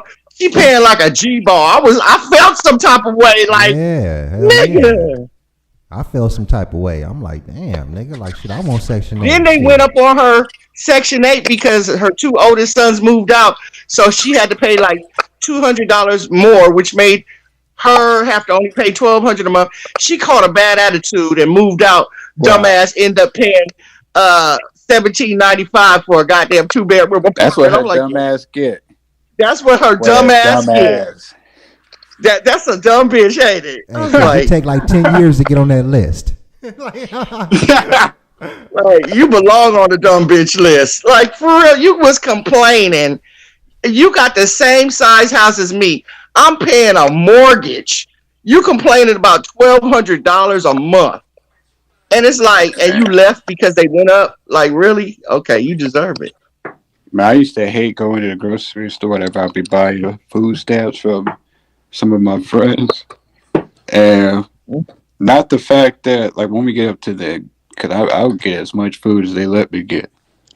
But when we get Mm-hmm. up to the cash register and it's hella people behind us, I got all my food up there, and then they pull the food stamp card out of a Louis Vuitton bag. Because Ain't that some shit? I've seen it. while they got the iPhone 12 Pro Max aside their other hand, Hey, and but it's Tree, tell like, them what it looked like in the projects of out here. The projects, everybody in the project got a fresh whip. Range Rovers, Man, Mercedes, niggas and got fresh shit. Jordans, all that shit. Yeah, in the projects. man, but like everybody who's like sitting behind, man, especially like again, I'm benefiting off of it because I'm paying for it half price. But when you one of the people in line and you watching this happen and you knowing that these people are benefiting off of your work, man, you just Yeah, see all that. that's the part. They Yeah. don't want to hear that. They don't want because you know why? They don't get that check every 2 weeks, and you see that goddamn money missing from your goddamn checks, and it's like you punking me, you bullying me, you just taking that. Like I don't even have no say so. And then you go to the parking lot and they putting all that shit in a brand new Range Rover. Like really? That's why I buy. That's why I be buying people EBT. Like I don't pass up. You got what? You got food for sale? What? You gonna give me 600 for 300? Come on, fuck you. Come on. What? I love when I'm walking in the grocery store and the motherfucker be like, I got 300 on my EBT card. Just give me 150. I'll be like, let me call it. Let me check. All right, come on. Come on. Yeah. Let's do this. People be killing me with that shit. But I don't know nobody on Section 8 or getting EBT that ain't in a fly whip. They make me, and here I am working all the goddamn time. They making me feel inferior. I feel some type of way. Like shit, I was so proud. I was like, yeah, I got me a Dodge Charger, homegirl on Section 8. I got me a goddamn Lexus truck. Fuck you. That's because you don't have real grit, bitch. Yeah, man. That's the part right there. That's what I mean. Like, that's the part that be drawing the attention because it's like, and you still got that type of attitude towards other people who Mm-hmm. actually are working to make so that you can have those benefits. Yep. You're looking at them like, well, I got this car and I got, but hey, the government reward you for whatever. Yep. And Uncle Sam takes that before you even get your check. You like, damn, why is it 200 or something missing? You be like, man, fuck those people. Fuck them. Look, I don't care if you need it. Everybody needs a little help sometimes. Do it, but some of these motherfuckers is professional at working the system, man. It started making me rethink my life choices, man. I should have just been. Why the fuck did I go to college? These motherfuckers, that bitch got the same size house as mine, better whip than me. I'm starting to think maybe I just should have fucked up. Oh man. All that hard work and this bitch on my level.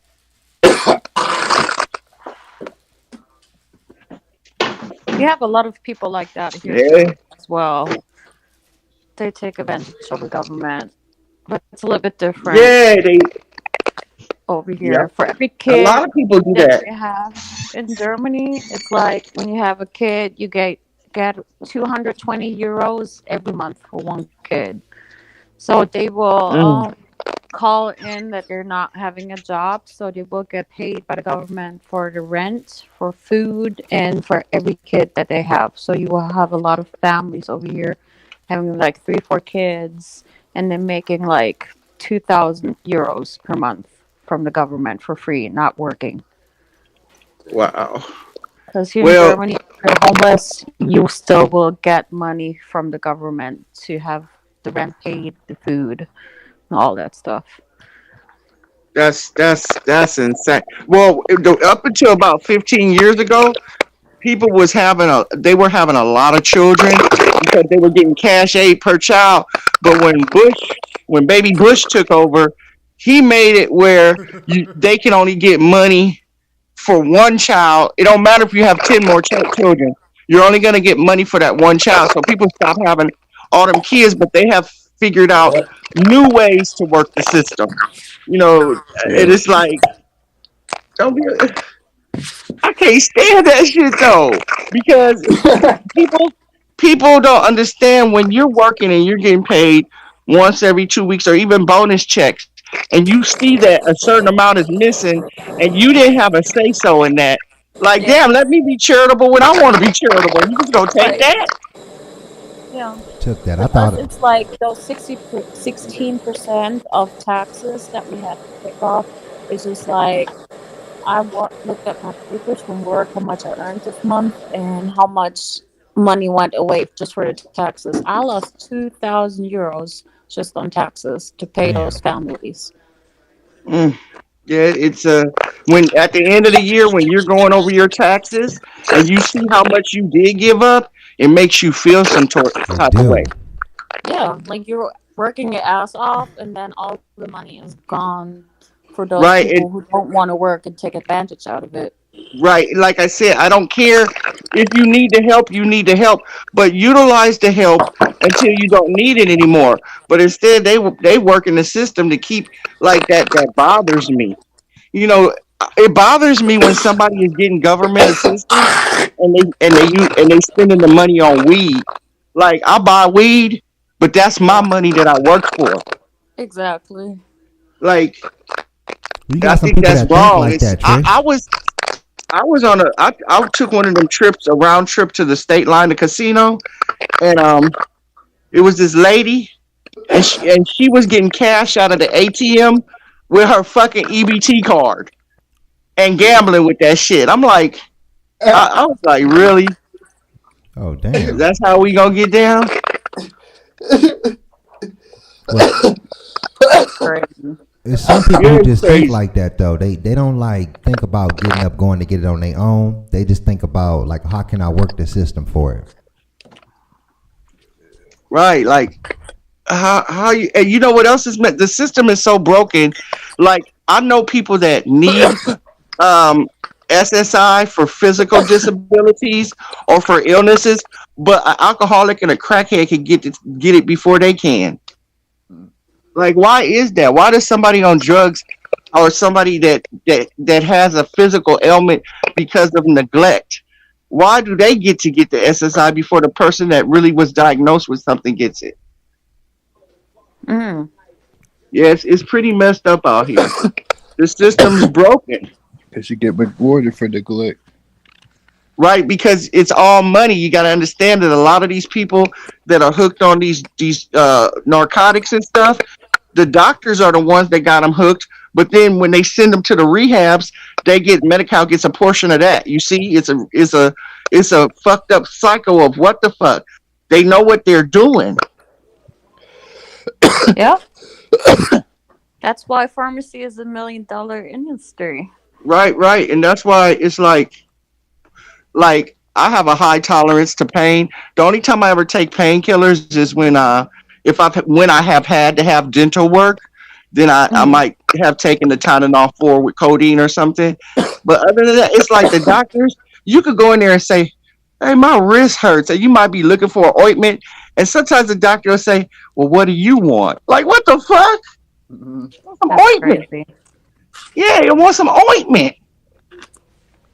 To tell the truth, when I went to my uncle's place to the States and seeing the cabinet in the bathroom, how much medication he had, that was crazy. I was always Right, growing up not to take medication if you're not really, really in pain, and nothing natural will help you.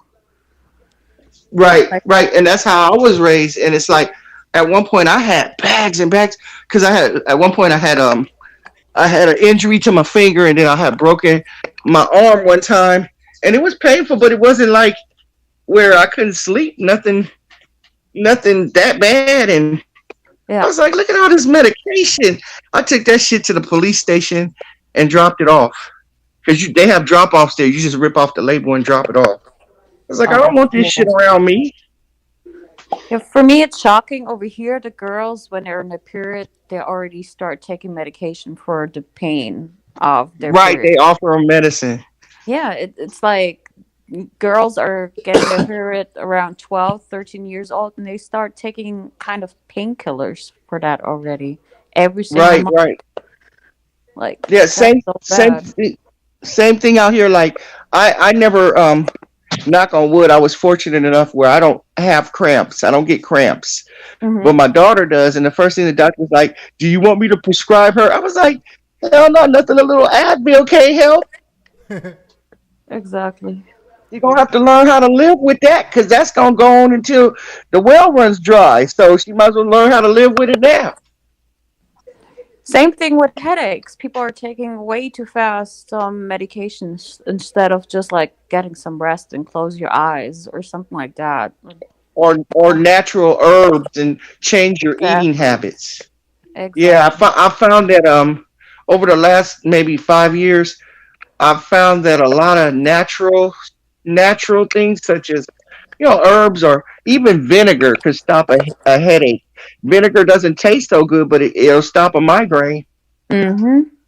Yeah, definitely. I remember when I was young and we had like ear pains. I think like that's a sickness that young children get. So you had like Yeah, pain in your ears, and my parents used to chop up some onions and warm them up and put it in a towel, and then they put it on the ear, and then it went away the pain. right. And I've heard of that. And we would get earaches, and my mom would put a little sweet oil in our ear and lay us on the side and put a cotton ball in our ear, and it Mm-hmm. would clear up. And when I was little, I had frequent ear infections because I'm in California. It's nothing but allergies and asthma and sinuses out here. Mm-hmm. So um, they wanted to tube my ears, but part of it was I wouldn't be able to swim, and I swim like even now. If I could get a chance, I'll swim every day. So they didn't do it, and I'm glad they didn't do it because there's nothing wrong with my hearing. So then Uh-huh. my son came along and they wanted to tube him. And they sent me to a specialist. And I was shocked because I told the specialist, be honest, do you really think my son needs this? And the specialist said, between me and you off the record, I did it for my son and it messed up his ear. We had to do major surgery and everything. He said, try and see what happens. Try and see what happens. Give it a couple of years. Man, my son hasn't had an ear infection in 3 years now. They were trying to tube my son. Damn, that's crazy. And the crazy and sad part is that he wanted you to sell it Yeah. till you just ask him, It's like, what crazy. do you really think about it? That's crazy. Like the doctors Right, right. are evil. Like if I wouldn't have asked him that direct question, he was just gonna see him, and it's like it's crazy because the woman we first went to see, she was like, "Yeah, he his adenoids, and I can take it out right now in the office." I said, "Wait a minute, you want me to let my son at the time 4 years old sit in a chair? You want to take out his adenoids and tube his ears right here without even putting him to sleep? Do you What? understand that that's not gonna happen without a second and third opinion?" That's crazy. Yeah, but I just started thinking, what about the people that just hang on these doctors' words and just say, okay? But see, I'm old school. I need second, third opinions. I need to Yeah. see testimonies. I need to read blogs on this shit. There are too many bad ones out there. Like my dentist, he just retired. I've been there since I was young. I'm having a hard time to find another one which I'm really comfortable with. I just already checked out two other dentists. I don't know, like something like that is very important to me. Like really making a good decision by the doctor that I'm going to. It's just yeah, you have to be careful. Like I had a hard time finding a good dentist. Mine aged out maybe about 7 years ago. Uh, but I asked his opinion on good dentists, and he gave me about four different ones, and I read their little blogs and talked to people, and I chose one. But it's hard to find. It's no bedside manner anymore. That's what it is. Hmm. There's no bedside. You know, my doctor, I like her more. Not my children's pediatrician. He Hmm. literally calls to check on the children, and I look at shit like that. You know, That's good. That's very good. like I you always took your try to time read out the to call. recommendations and stuff, like everywhere where I can look it up. Even if it's on Google, they have some pages for the doctors, recommendations, and I read all the way through it. Right. Yeah, it trip. I had a that was in a car accident some years ago, and I wasn't hurt, but I was lying saying I was hurt because I wanted that money, and because the person made me mad. No, they were in a renter. They had Enterprise rent a car, and they were texting, and they hit me so hard. The police officer said that woman was going like 90 miles per hour when she hit me. It's like pure luck that I wasn't injured because she hit me on the driver's side behind, so it was on the left hand side, and then Uh huh. she went up on two wheel motion, and then she landed on all four wheels in front of me and hit three other cars, and in one of the cars the person died. But they sent me to a specialist, and this motherfucker talking about giving me a shot in my back. And so I was like, okay, so tell me about it. He was like, well, only he said I've only had 2% of my patients that end up paralyzed from the neck down. I Oh, said 2%. That's too many. You don't tell exactly. nobody no shit like that. What That's was it? One of crazy. the cortisone shots? Like you mean somebody? That means two people done walked in off the street into your office, and you done paralyzed them from the neck down. You should be ashamed to Wow. tell people that. Oh my God, that's crazy. But I'm glad he was honest. But still, it's like I told him I don't want to be 3%. I'm out of here. And that's when I was Yeah. like, I told my lawyer, I was like, I'm done. I'm done. Get whatever you could get, but I'm not going back to any more doctors. This motherfucker trying to paralyze me. Hmm. Yeah, my mom's a nurse, and I had the other time this year really bad back problems, and the doctor went and gave me some shots, and I remember that she always said that don't take any shots in your back. So I stick to it. Yeah, Never gonna do that. Mm-mm. right. Because I mean, yeah, because I've never had back problems in my life until I was pregnant with my youngest child, and then I was like, Hmm. oh, now I know how people with back problems feel. But as soon as I dropped him, like a month later, that was over with. And I was always told never let anybody work on your back. You'll never be the same again. Exactly. You just I deal with just the started pain, you going to know? the yeah. I just went to the physical therapist, and after 10 meetings, it was gone. Right, right. Yeah. Easy to See, fix. see, and a lot of times people with back problems, it's something as simple as losing weight or changing your diet or Hmm. just certain stretches that you do. But don't let nobody start operating on your back. You'll never be the same. Exactly. I understand there's some extreme circumstances, but if it could be avoided at any cost, don't do it. Yeah. It just came from my office work, like sitting so many hours in the seat and always staring at the computer. Somehow you just really don't Yeah. feel that good after a while. So right now we changed our tables. So those are like automatic tables that move up and down, so you can work while Right. standing, and that really helped me a lot. So that's real Right. cool Right. that this company is offering that option. Right. And some it's like we have people get up and rotate, get up and walk around certain times every hour Mm-hmm. because there are like okay, here's an example. My son just got a gaming chair. He got a gaming chair for Christmas, and to me that is the most uncomfortable ass chair. But I thought about it. I'm gonna as soon as I go back to work, I'm gonna order me a gaming chair because that thing is the best posture. I swear, Mm-hmm. your posture. I'm gonna order one for the office, Yeah, I've seen it with a and lot of other and I, streamers. All of them are sitting in gaming chairs. yeah, I'm gonna get me one. I'm gonna offer my other employees. Do you want a gaming chair? Because it's not very comfortable and it takes some use. You have to get used to it. But I tell you, my posture, I'm that was a good investment for my son because I don't have to worry about him getting that little hump in his back or and all that other stuff. So I'm gonna get me one for the office. It's That's not for good. comfort anyway. You know, if How I much get too is a tired, I could gaming go lay on chair? my. That one I bought it off the floor and it was like 200 or something. Ooh, I was lucky to get that one. Yeah. but they can go all the way up to €1,000. I've seen over here. Yeah. So, see, so yeah, I was it was like two some, almost 300. But Wow. some things I take it as a good investment, and my child's Mm-hmm. posture is always a good investment. Oh yeah, definitely. House is the And only thing that you have in life. just like here, I had gone out when they because they're still working from home here, and I had gone out and got him a regular desk. But I went and bought him a drafting table, and I like it better because he can sit up and hold his head up and adjust it to the way he wants to adjust it.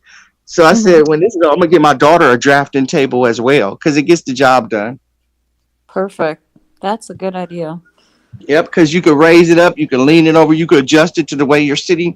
Because I may sound anal, but I really am on them because we're tall people. I'm 6'1". My son is 10 years old and he's like 5'11" already. Oh So wow. yeah, we're tall. We're very tall people.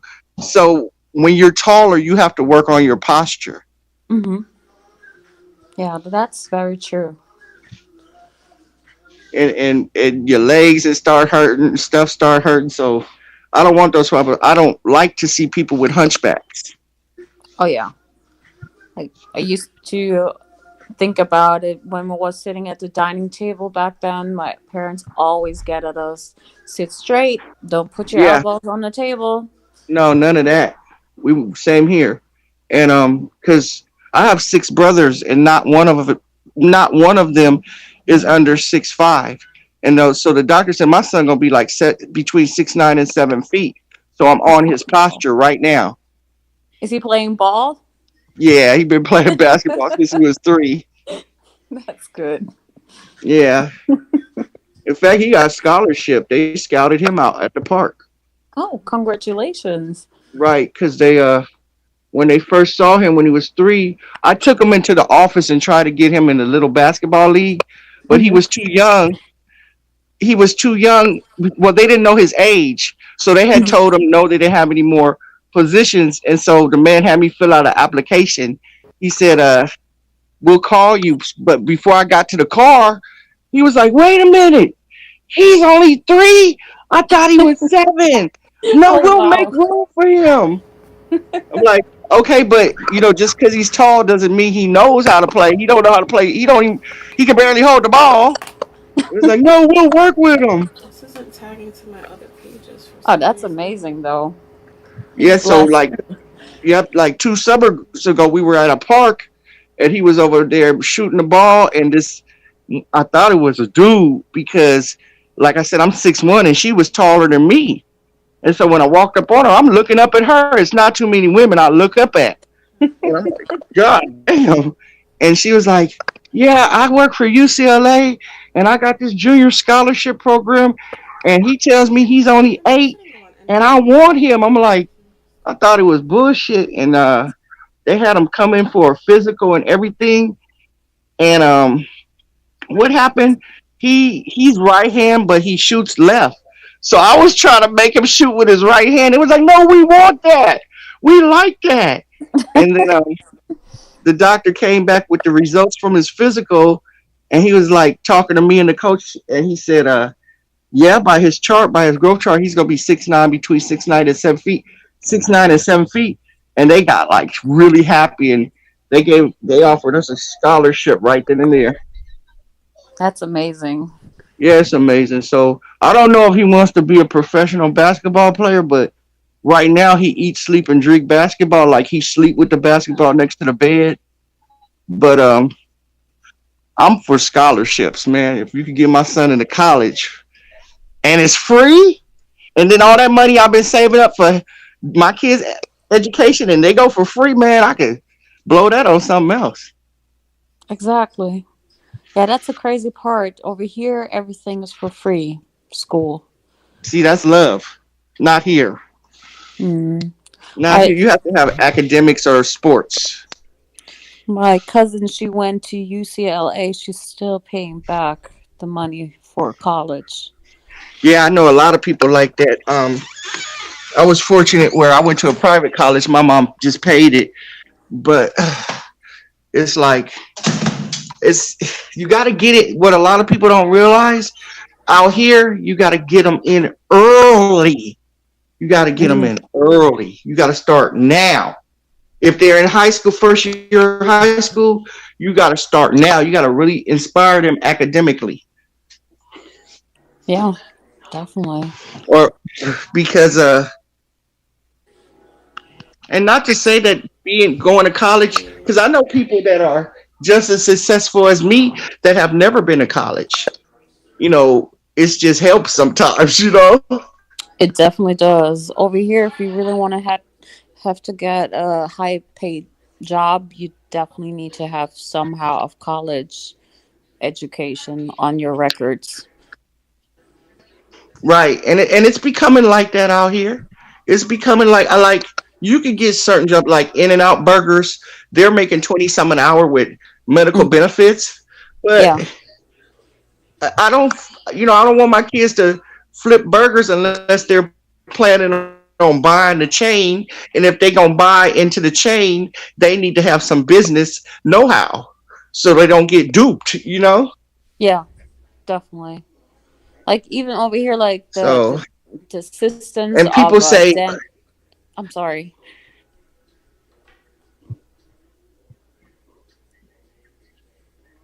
"No, go ahead." Oh, I'm sorry.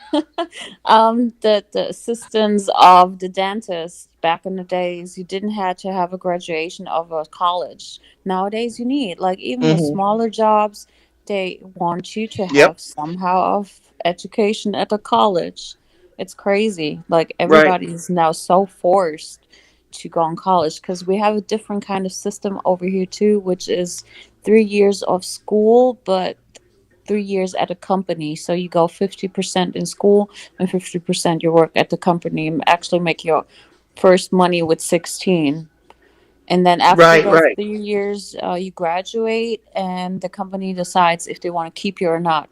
And the other Right. path is to go on college. So the Yeah. ones that did that first one, they can't even do their job anymore. They have to go on college. They're forced Right. to it. That's the truth. And we have something like that here. And then we have internships, and everybody's trying to get into that because you need that work experience. Like out here recently, maybe at the beginning of last year, they raised the minimum wage to $15 an hour, and it sounds good, Mm-hmm. but they didn't realize when they raised like every day, work, frontline workers uh, to 15 an hour, that how many jobs would be lost. Because if the employers have to pay them $15 an hour, they Yeah. might as well get machines to do the jobs that they that those people were doing, and just pay to have the machines maintained. Like at grocery stores out here, there's less checkers and there's the automatic where you go through yourself. Now, Yep. I don't like to use those because I feel like I'm taking people's jobs, but there are times when I'm in a rush and the line is long because it's like Hmm. two checkers. I will go through them. But see, and there's a lot of car washes that shut down out here, and they Oh, have you just manually drive through yourself. And it might be one person out there that you could pay that person to vacuum your car. But see, when they raised that minimum wage to 15 an hour, you took away like 20 people's jobs. So, because hmm, why would they pay them minimum wage when they could just pay for the maintenance of the machines? exactly. That's crazy. So people didn't realize that they were all gung ho about that 15 an hour, but in essence, you hurt yourself. Hmm. So what's the only thing to do after that? When the only thing, the only way I think you could make it is to try and go get some sort of college credits, so you can make more than 15 an hour. You know, Yeah. How long do you have to go to college to get your and then bachelor? and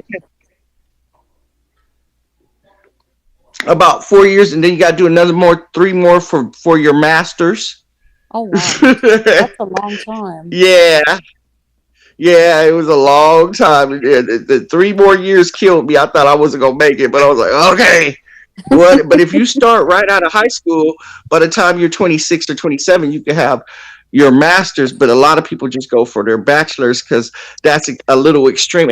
And don't try and be a doctor or something because you're gonna be in college for years, you know. Oh yeah, I, I think But I it's never eight wanted to years be a over doctor. here for a doctor. Right. Right. I never wanted to be a doctor because I'm squeamish. I was never one of those kids that say, I want to be a doctor because I don't like the sight of blood. My mom's the same thing. As a Yeah. nurse, So, she always like talking so much about it, what they did in the operation room, and I'm just like, I don't want to hear about yeah. that. I'm just like, I'm Yeah. I don't starting want to to hear it. imagine it, how it looks like, and I'm just like, no, I can't do Yeah. that. Yeah. I can't stand there and watch people open bodies and Hmm. no, you get it yourself, motherfucker. I'm not, I'm not one. I'm not, look, I know what's in the human body. I don't need to see it. Hmm. No, I'm So, good at that. In yeah, but biology, it's we hard. was cut. In biology, we was cutting what was it? A pig's heart open to check out what Yeah. the heart looks like. It was interesting, but somehow I felt like vomiting it. Yeah. Just, it was, yeah, we did the same thing, frogs and cats and pig, and I'm like, I did it, I passed. I don't need to do it again. I had to do that, but I don't need to do it now. Exactly. But it's like in California, I don't know about other places, but in California, it's like I, as a parent, I really would. I push my children for college, and I suggest other people do it because let's think about it. Like, I mean, a one bedroom apartment where I live could cost you anywhere between uh $2,000 to $3,000 depending on where you live. Now, where I live, a two-bedroom is 6,000. Oh Now, wow. how can you get that on minimum wage? Now, in other parts of the United States, depending on rural area or just smaller places, it's affordable. But I don't want to move out of California, so Right. it's actually cheaper out here to have a mortgage than it is to pay rent or to lease. Oh yeah, Crazy, here's the huh? same thing. But you just like pay almost 500,000 for building a house over here. Wow. Yeah, but see, you nowhere in California unless you live far, far out in the middle of nowhere, you're you're not gonna find a house under $500,000. You're not gonna find it. You have to live somewhere where it takes like a 2 hour commute. People always Yep. saying, I moved up here, but yet it takes you an hour to get to work or 2 hours. I'm not with that. Yeah, yeah, definitely. How is it in the States? Like, if you a nurse and you're a nurse in another state, are you still making the same money, or does it really depends in which state you're at? I have no idea. I'm not. I don't know any nurses, and I do know a few, but we're not discussing their money. I know they're working their ass off right now during this Yeah. COVID. Because that would I would be a little bit curious about, because like you said about the rent, like is there a difference if I work in California, or is it difference when I work in Nevada? Like will I do still the same money? Because like you said, in California it's super expensive and maybe in Nevada it's a little bit cheaper. Like Hmm.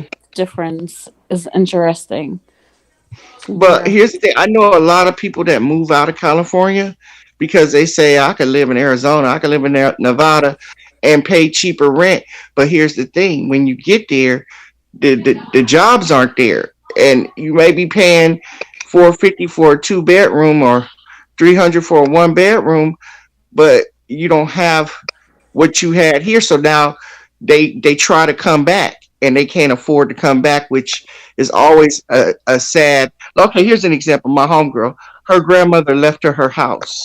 Mm-hmm. Now I told her, I almost begged her. I said, "Do not sell this house and do not sell it at that price, which was 300 and something dollars." Now Mm-hmm. it was a very small house. It was a two bedroom, one bathroom house, and I said, now they're building up this part of Los Angeles. Just don't do it. She did Yeah. it.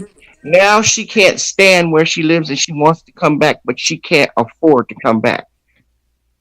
Crazy, huh? That's really crazy. Because if she would have kept it, it would probably would be more worth the ground. Just because you said they're just Yes, building so because much. right, and just like downtown LA, I hate downtown LA because it's more of, I don't know. I like suburban. I like beach. I live by the beach, so that tells Oh, you what I like. Okay, that's but downtown LA is buildings and a lot of derelicts, a lot of homeless. Not saying that they're bad, but when there's a lot of people sleeping on the streets, it tends to get dirty. And so mhm.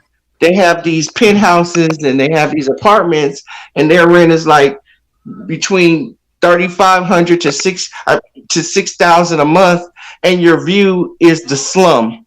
But see, Mm, at one point they were telling people, don't don't give up, keep your apartments because they're going to fix these places up and you're not going to be able to afford to come back. And sure enough, they can't afford to come back because you were paying 800 and something rent.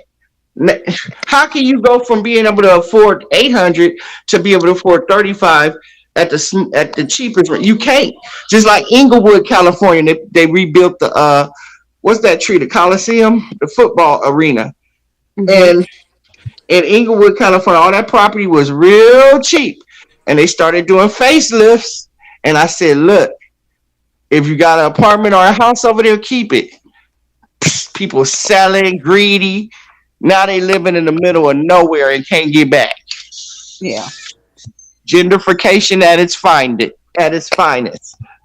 Yeah, not uneducated people. They should have checked what's out there on the news, on the papers, and all that stuff.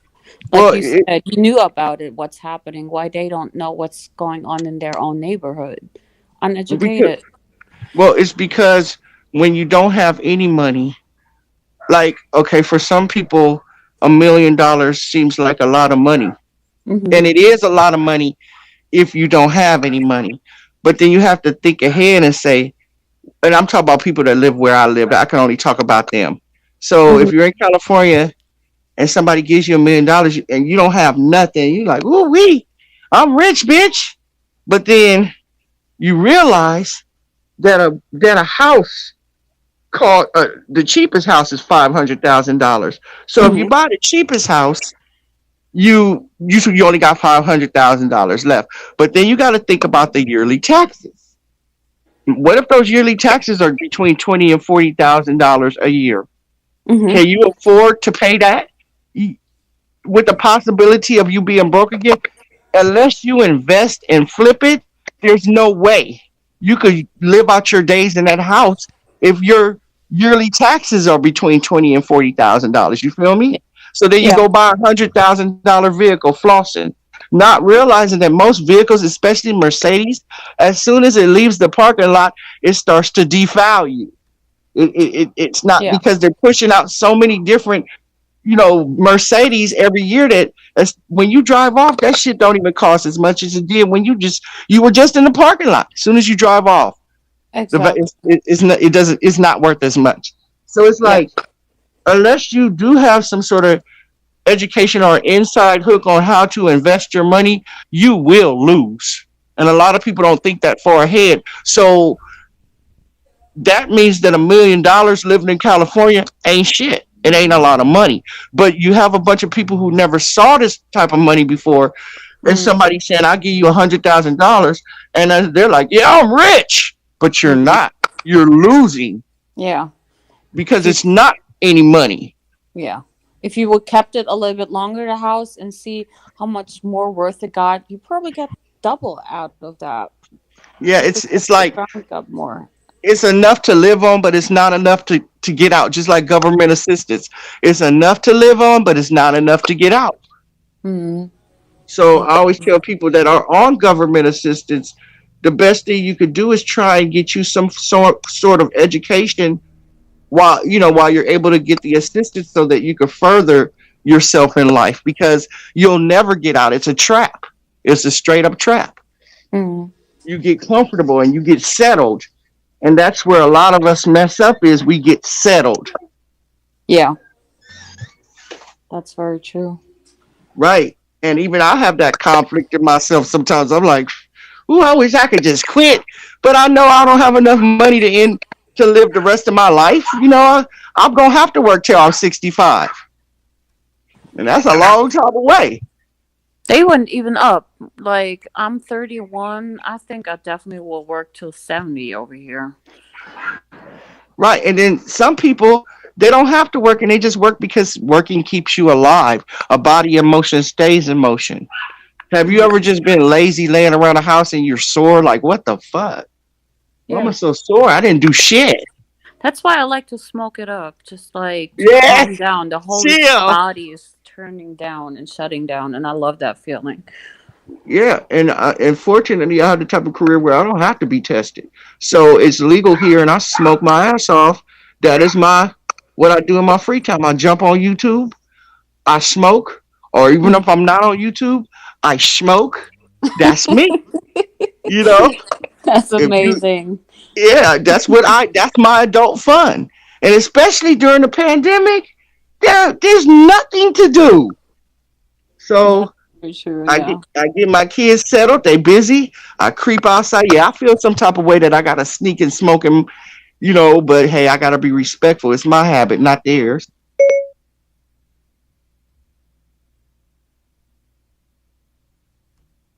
In my house around there, but sometimes I feel some type of way like, why can't I smoke in my house? As I soon pay as the the kid's mortgage. gonna leave the house, smoke it up, please. Man, as soon as they go to college, man, I would have a blunt and ashtray in every room and candles, I smoker will stop candles. by What? in your YouTube channel. Right, like they're gonna be like, "What you doing? Smoking? Where you at? I was smoking. Where you smoking at? The living room. In Where the you smoking kitchen. at today? I'm laying across my son's bed. He went to college. He don't I'm know, telling you, the best thing to do is smoking in the bathtub. I'm just man. saying, it's amazing Sometimes I do feeling. it. I can't lie, but it's like it's so much bullshit for me to do it. Like I got a bathroom in my room, so I had to pull out the fan, aim it towards the window, burn a candle, all that bullshit. And I'm like, man, I might as well just go outside and smoke this blunt. Fuck this shit. But you know what? It's worth it though. When you lay Sometimes. in the bathtub, put like getting yourself a wine or something, putting up those candles and smoke it up. Amazing feeling ever. And the Yeah, music to it, like you said before. Some good but see, I music. still got little kids, so I don't get no private bathroom time. It'd be like knock, knock, knock. I be having to take a bath at 2 in the morning to do shit like that. I haven't had a meal to myself or private time in 16 years now. Oh. Okay, I need to wait with kids. Because over here, people get kids pretty late. It's pretty normal over Shit. here. Man, I was thinking about that the other day. I was like, when's the last time you had a sandwich without somebody wanting to bite? It's been years. My girl had like two kids, or she still have them living at her place. She always have to hide all the snacks because they Yeah, will find because you that, won't get and then it's none. gone. You won't get none. Because guess what they doing? Time you bring the groceries in the house, they looking through the bags. They don't even help you unpack them. They just looking through the shit. That's real talk. Like I thought you were gonna help me unpack the groceries. You picking out shit. You walking away with a bag of chips. God damn. But we did all the same, right, with our parents. Like, like God damn. So it's Circle of like life. hey, I have rolled the blunt with every intentions of just like put the towel under the door, face the fan towards the window, smoker's candle, coconut smell burning. Next thing I know, knock, knock, knock, knock, knock. What? What do And you two feel other bathrooms in this house. What you talking about? You gotta use the bathroom. What you talking about? You want to talk? I'm naked. I'm in the tub. And I just Oh be my like, you god. know what? I just reach over, turn off the fan, blow out the candle. I'll be like, man, fuck this shit. When I get out the tub, I'm gonna go in the backyard behind the shed. Look, my smoking spot is behind the shed. Nigga. I got my whole yard and I smoke behind the shed with the spiders and Oh shit. no. When are your kids going to college? Oh shit! My daughter 2 years, but she Oh. she got she got this scholarship. Well, she's only in 11th grade, but she got this scholarship. Like every summer, she leaves and she lives on UCLA campus, and she does college work. But she didn't get to go this year. We've been look, we've been together since this shit started. Like we've been together. Like man, I love y'all, but goddamn Mhm. togetherness. Like, and then I hate when I have to do work at home from Zoom because at least going to the office gives me a break. And they were like, "What you mean I can't come in?" Exactly. That's what a lot of parents told me at work. Like the co-workers that have kids, they're like, "I'm so happy to be back in the office." Man, I tell you this, big ups to house moms. You house moms, Mhm. y'all are the shit because I would never trade places with a mother that just gets to be home all the time. And I Oh and yeah. I want to thank my kids' teachers, man. I love y'all, man. I miss y'all. But that's over here. It's not even possible to be a house mother anymore because everything is so expensive. Both of their parents have to work. Yeah, you It's have to. not even It's better. possible. It's better to have a two income family, but if you can't, you got to get out there and get on your grind. Yeah. Even on government assistance, I don't see how they're just comfortable with that. That's not enough. No, it's not. It's really not. I see I it with think, a lot of my single mother friends. Like it's so hard, so yeah, much work. shit. Somebody, we were handing out free turkeys and hams and stuff on Thanksgiving and Christmas. That's the busiest time of year for me, getting presents wrapped for kids and stuff. And I'm thinking to myself, that's fucked up. It's like I hadn't even had time to shop for my own kids. I had to shop online. Ain't nobody giving me no goddamn free turkey and ham, you know? Go to the grocery store and buy that shit. I couldn't even come up on no food stamps. It's like people getting stingy lately. They don't want to sell their food stamps. They scared. That's something we don't have. The food stamps. That's so new to me. That's why I was so quiet before because I tried to keep up to the stuff that you guys said about the food stamp. Yeah, well, they used to get this little paper stuff, but now they have what they call EBT card, and it's like a little debit credit card, and they just go swipe it, and some people get cash or food, some people just get food, but How much is it? Like, how much do you depending, receive? well, it depends on I know this one girl who has 5 kids, and she gets like 1,600 a month in groceries. And then I know somebody with 2 kids they get like 500 or some a month. And then I know somebody with one kid they get like three some a month. And I'm just jealous of all of them. May I I'm ask just you how much you spend on food with your two kids in a month? man, about 700 because it's breakfast, lunch, and dinner, and they're skinny. It's just high metabolisms, and what do kids do? They eat all goddamn day, 700. Yeah, that's almost the same over here for a family. right? And because it's like at one point the schools forced you out here to kind of get the free breakfast and lunch because for every kid that got the free breakfast and lunch, they get paid. They get paid. They get more money from their food program. And so now they have it where you could pick up food in the morning between 8 and 10 from local schools, but it is some bullshit. That shit is horrible. But that's So it's still like amazing that you have it for free. Over here, our right, school is done at 1 o'clock to lunchtime, so there's no cafeteria like that. So there's no lunch right. at school over here. Yeah. They I was grabbing that stuff for other people, but they were so ungrateful, and I was thinking, damn, if I was suffering and somebody giving me free milk and juice and salads and sandwiches, but people were starting to tell me no, thank you. I was like, well, you must not be that hurt, so I What stopped quality going. of food is it though? Is it like good and healthy food, or is it a lot of fast food? Because in the movies Yeah, and shows that I see, it's always like super fatty, the food. well, that that Foods. that was years ago. Like when I went to school, lunch you get some tater tots, fried chicken, apple pie, ice cream. But these kids now, man, let me tell you, a lunch might be they were giving them the tuna roll sushi and a string cheese and a fruit and a milk. And I was like, that's wrong because you guys didn't even have an alternative meal in California. Like Hmm. sushi is an acquired taste. You know, Yeah, it that is. it is. That's something that shouldn't be forced on somebody.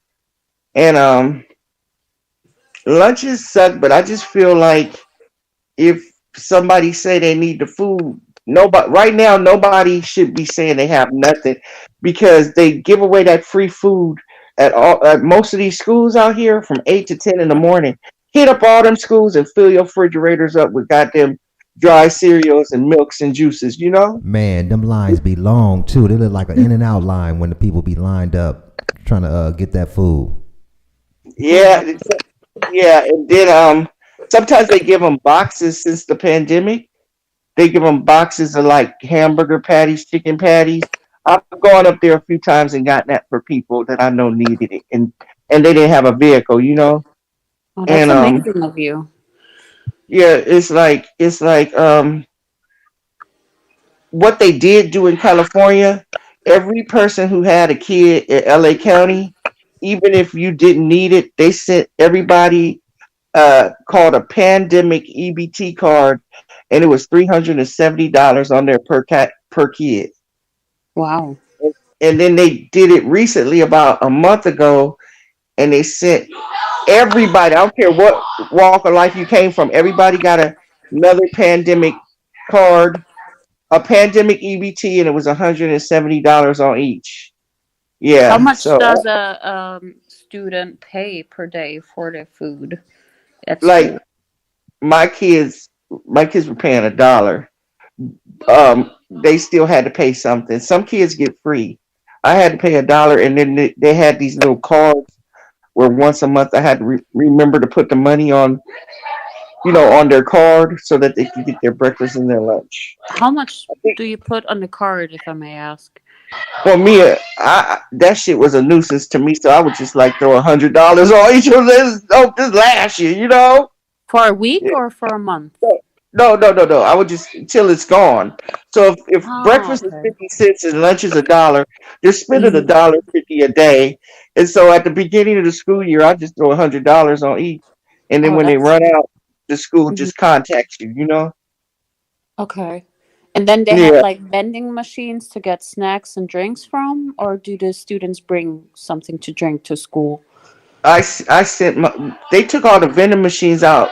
The high school my daughter goes to, they didn't have it at the elementary school. I just always sent them like a bottle of water and some smart popcorn or something. Oh, The okay. schools don't even let the kids have junk. Like one time I sent my son some Oreos and the teacher didn't let him eat it. Why They that? because it was sweet. they the teacher she only allowed the parents to send healthy snacks, which is not bad. It's not bad. Yeah. Yeah, it's But good. I had sent him with some Oreos and a bottle of water one day, and she gave him some smart popcorn instead, and sent me a little note. And she said that she doesn't allow her students to eat sweets, so I had to go out and buy him a bunch of healthy snacks. But that's actually a good thing, I feel like. Yeah, yeah. I mean, you can't complain. I mean, because there I are a think lot of overweight kids in school now. Like I see so many kids. Like when I went to school, we had that one fat kid, and everybody teased the one fat kid. Shit, all them kids are fat now. yeah, because like the good food, as Chris told me, that the healthy food and all that stuff is so expensive in the States. It To the is. fast food, you just pay It is. like $10. You get a full menu at the fast food restaurant, and you pay like $20-$30 for a good steak and some vegetables to it. Right, right. It's true. The fast food is cheaper. The fatty food is cheaper than the healthier choice. Hmm. And I always make jokes. I say that's not right because it seems like since you're taking some ingredients out, I shouldn't have to pay as much. Right. But Exactly. that's the But way I find myself cooking more than I've ever cooked. Man, yeah. with this pandemic, I just oh my Hmm. god, cooking so much. Oh my gosh. Oh, like I'm trying to make meals that last for a few days. Oh, I always do that. That's a good. Yeah, Yeah. man, I'm gonna bake two chickens.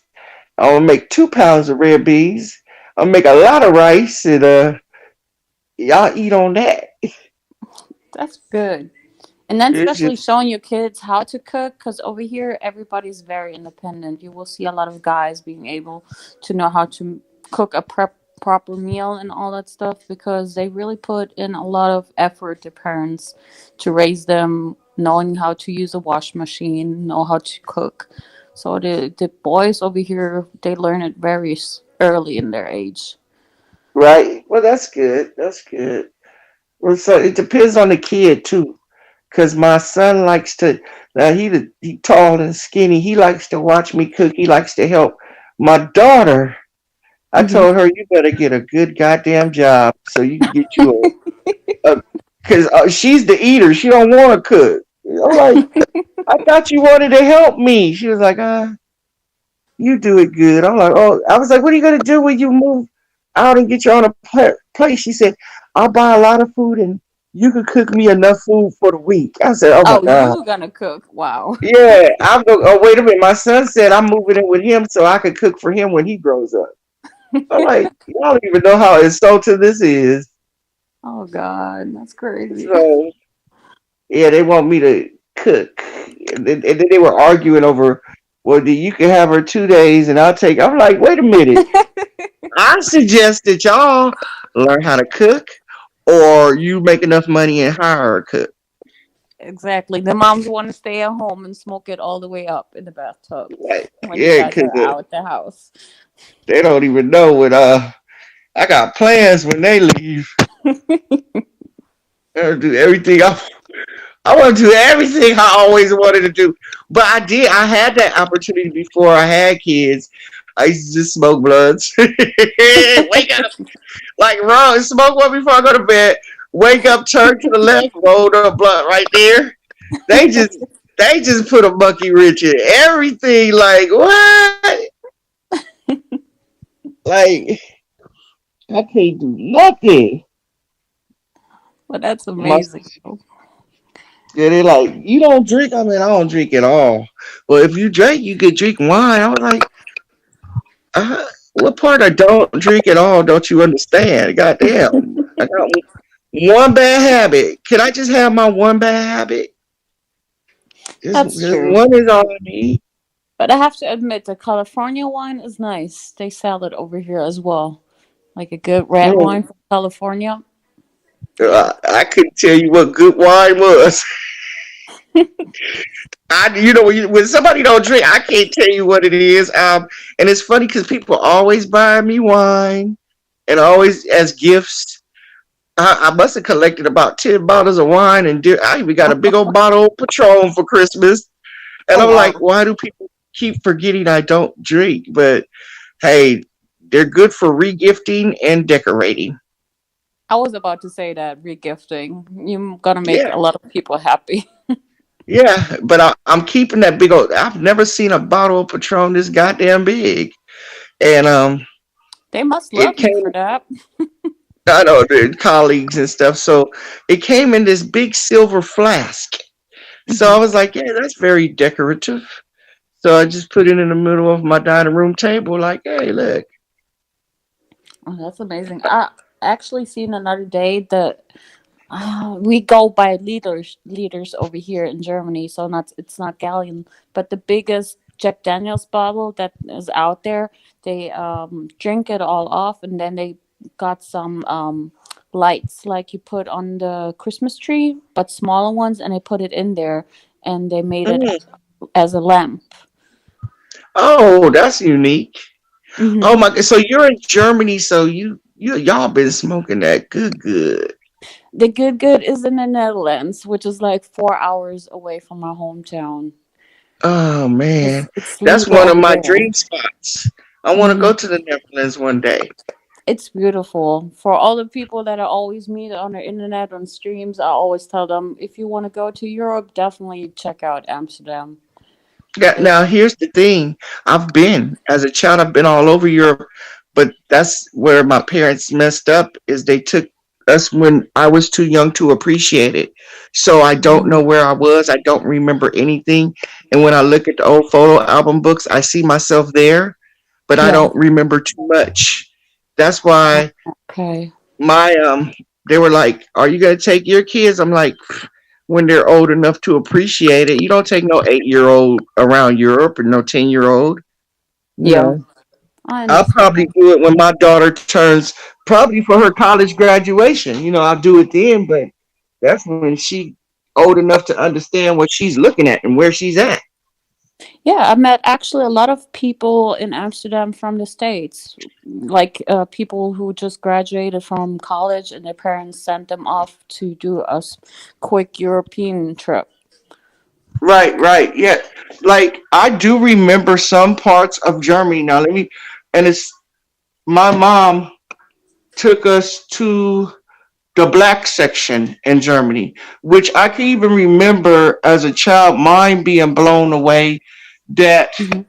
they had black neighborhoods in Germany. I do remember that.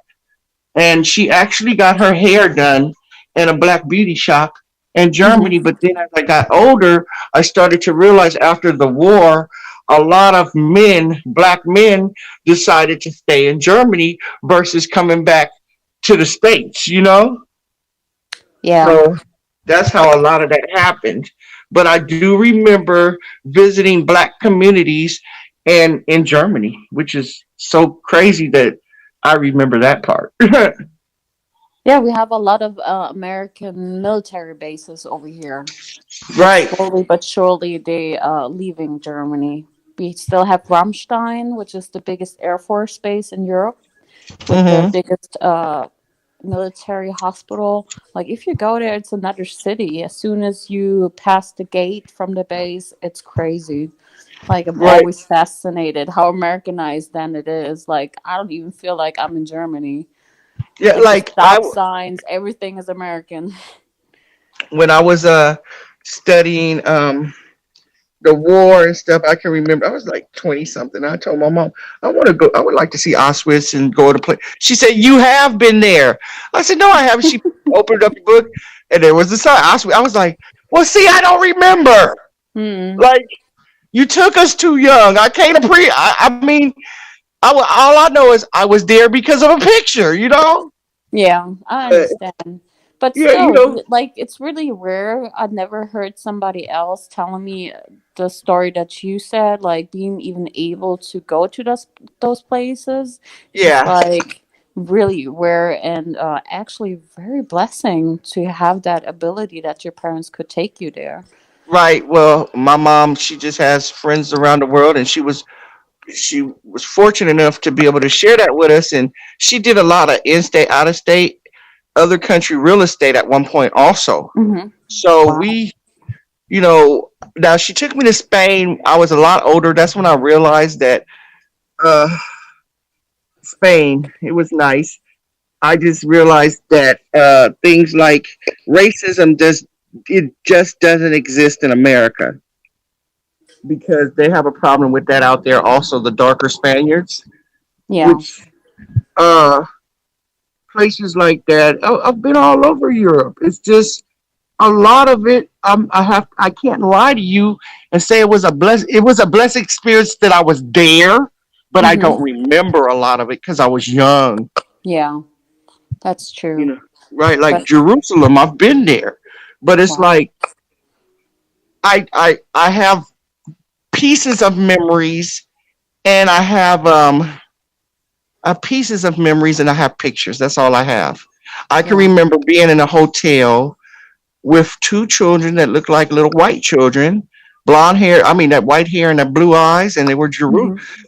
and they were speaking. We didn't understand one another, but we were children, so we had something in common. We were children, so we went Yeah. out to the pool and stuff together. And Scooby Doo was in another language, you know. And that's the And- amazing thing. The kids are so pure. There's no racism. There's right, nothing that comes up their mind. Like you got a right. different skin color. It doesn't matter. No, kids Human don't is care about human. things like that. They're like, I've been to Guatemala, and it's like it was nothing. I was so young. I was 10 years old that what it was in like total chaos in Guatemala at that time. But I didn't know because I was playing with other kids. Mm-hmm. You know, that's in El Salvador. But Well, your I did. parents can tell you had a great time. Them Yeah, taking you all over the place. yeah, they got the pleasure out of seeing me just be a kid. You know. But Mm-hmm. now that I'm an adult, I would like to go back now. I would like to revisit all those places. Oh yes, please do, because those are the memories that you take to your grave. Nobody Right. can Well, take them. right now, I can't. Yeah. Um, we had a big family trip, and we were going to go to Ghana, but after the pandemic broke out, none of that happened. I'm And sorry. yeah, so we're kind of stuck right now. I'm Yeah. stuck. I'm I'm stuck curious in my how little for how place. long. This is gonna be interesting.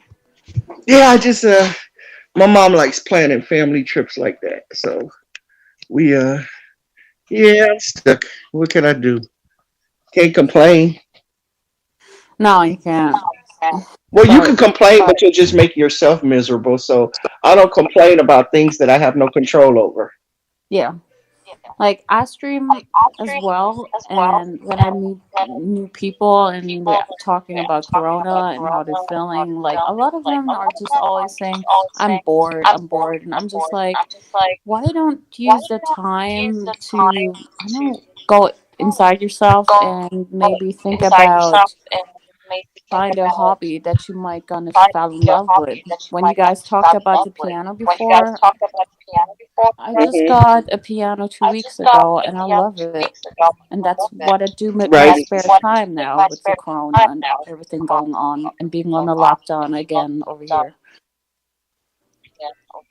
right. And then, like, I found myself going up to my mother's house playing the piano for her a lot lately, and I found myself, like I said, I got back into the video games, and we were playing a lot of board games, things that I didn't take the time to do before. Hmm. I'm doing it now because we can sit around here and just be miserable, or we can make the best time of our time. Like yesterday, we made homemade Play-Doh. Now, me and the kid, both of my kids too old for Play-Doh, but it was fun making it. And I mean, for like 3 hours, we sat there building stuff with Play-Doh, and it was like I would have never done that if it wasn't for this pandemic. You know? Exactly. That's actually the quality time that people should really use. I have some friends of mine that said, like, I finally got some time to sit down with my kids and enjoy the time together without no cell Right. phone involved, just like us having a great talk and, like you said, playing those games and things like that. They're so happy about that time, actually. And finding like here, I like old cinema. I like old cinema starting from 1925 up until like 1960. I love just old black and white, the good oldies, Jane Eyre, Wuthering Heights. Now, that's something I always did in my spare time by myself. I know it's kind of nerdy and a lot of people are into that, but I found that I looked up one day and my children were sitting there watching Jane Eyre with me. And it opened up a conversation like, oh, if you like this, you should read the book. The book is better. And they were like, yeah. So I was like, you know what? Every night I'm going to read 5 chapters of this book to you guys. So I broke out my Jane Eyre and started, so which opened up the conversation of the Bronte sisters and other works of art. And I was like, my God, I never knew that they would be interested in this. You know, the Hmm. classics, but they are. And I have to give the credit to being in this pandemic stuck at home that they are open to more things than I gave them credit for. Yeah, I totally understand that. Yeah, Like, for me which is personally, reading. 2020 was a blessing. Yeah, you gotta find like you gotta find your happiness no matter what you're going through. You gotta find pieces of happiness in there. You know, all, life that's where people get life twisted. They think that everything's supposed to be going smooth and then when something happens, their worlds fall apart. But you have to adjust to the world. Yes, 100% with that. Because you got to think about it. Our ancestors, the elders in our family, Hmm. they did go through worse than us. They went through the Spanish flu. They went through the polio epidemic. They went through World War I and World War II. They went through Vietnam, and that was way worse than this pandemic. Yeah, but a lot of people, they're not able to be alone, you know? Hey, yeah, I agree with you. A lot of people they're not happy by them. They're not happy by themselves. But that's the most freeing moment that you have, like being with your house, with yourself, and be just happy. Enjoy the time with When they, yourself. yeah, well, I found out a lot of people don't know what love is. They don't even love themselves. They don't know how to enjoy themselves. I Yeah, because like they're so myself. dependent on their friends. Right, right. See, it's a lot of people suffering because they're not being able to get out and party, and I'm just like, come on, like, well, whatever. Everybody's different. I sympathize for them, but yet there are times I can't lie. I can't be a hypocrite and say there are times where I'm bored, and there's times where I feel absolutely disgusted because I am working still. I'm blessed enough to still have a good job, but here's the Mhm. thing: I don't get to reap any of the spoils of my hard work. Like there is no Disneyland. It's like, but yet I've taken this opportunity to save more money. Like I saved a lot of money on not having to buy them school clothes because they don't need no new school clothes. They're at home all day. You know? That's yeah, that's really good. From same for me. Like, I didn't been able to go on any type of vacation this year. I Right. know that as soon as everything is open up, I'm definitely out there and travel as much as I can. But look how much you saved in the meantime. Exactly. You know? And And like my daughter, huh? kind of recognize, like, how much more worth it is to use that money for something better than instead of just like spending it reckless. Right? Like my daughter was complaining about not being able to go to school. And I told her, you need to stop complaining and look. There's a lot of kids that this was their senior prom and their graduation. They lived for this moment. They didn't get no prom. They didn't get no senior graduation. They didn't get no college graduation. You're in the 11th grade. Let's cross our fingers. You'll get to finish your senior year at school. And you'll get to go to the prom and graduation. So never look at what you're going through as the worst, because there's people emotionally sad over some things that they've been achievements that they've been trying to work for their whole life and they didn't get it. I mean, to me, there's no greater achievement than you go to college. You finish all you put on your cap and gown. That was that to this date, that was other than having children, was my greatest achievement, was walking across that stage. And there's a Mm-hmm. lot of kids that didn't get to do that. So you Yeah. got to feel bad for them. I mean, you got 2 years left, and hopefully within 2 years this can be solved. Stop looking at how bad you feel and try and think about other people. Yeah, that's very good. That advice to your daughter. But most of the time I'm on here just clowning, having a good time. But I listened to you guys before, but I was too shy to stop in and just like talk to you guys because I'm not 100% good with my English. So sometimes I'm like, I don't know if they could understand what I'm trying to say, or uh, if you you're guys talk about the US stuff, it's like, I don't know what they're talking about. you're speaking with clarity. I understand every word coming out of your mouth. I'll roll with a conversation. If the conversation is fuckery, let's do it. If it's a bunch of cussing, let's do it. If it's politics, let's do it. I just go with the flow. I like that attitude. We need more of those people on the world. It is what it is. Like, Too what many else am stuck I up doing? people. What Trish else? need her I'm own talk doing show. nothing. I'm like, they're all playing with their Christmas stuff. I was by myself. Why not jump on Tree TV show? And I met you. See, I was talking to Scoogie, Shit, talking to Tree. I'm Trish need talking to her. you, talking to Blade. Trish need her own show, man. Trish got mouthpiece. I know. I'm gonna talk to spit out my mouth.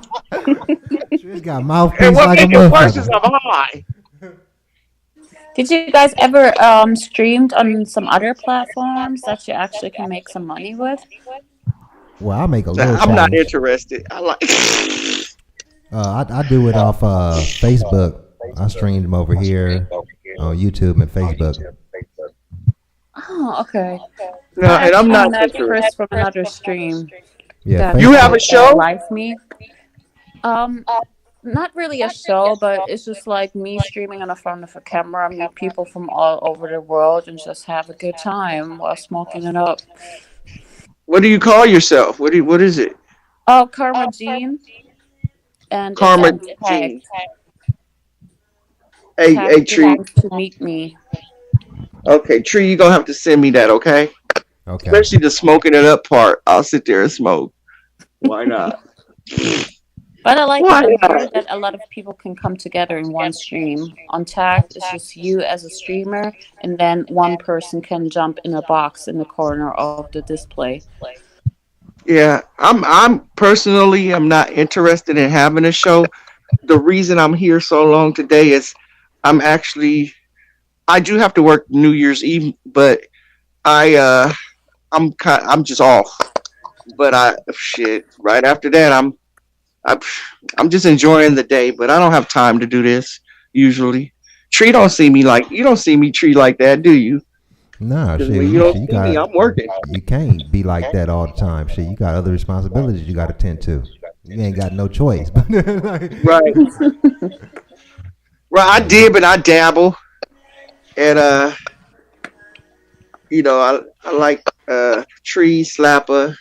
I go to unlovable sometimes, Hey, you and hear about that girl Jazzy? Have you heard of that girl Jazzy G? nah, I Uh, heard it was some trauma over there though.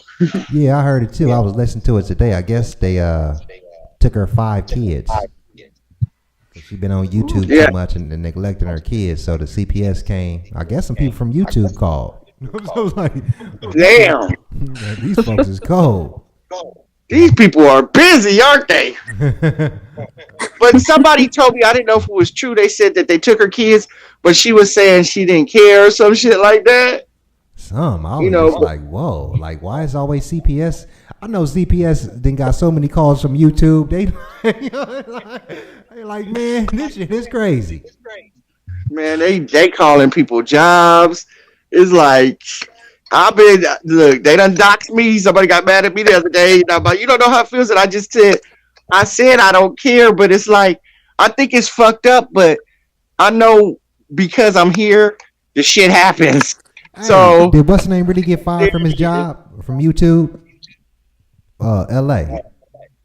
yeah, that was to me that's a little extreme, man. I'm too lazy to be calling people's jobs. If I don't like what the person's saying, I just don't listen to them.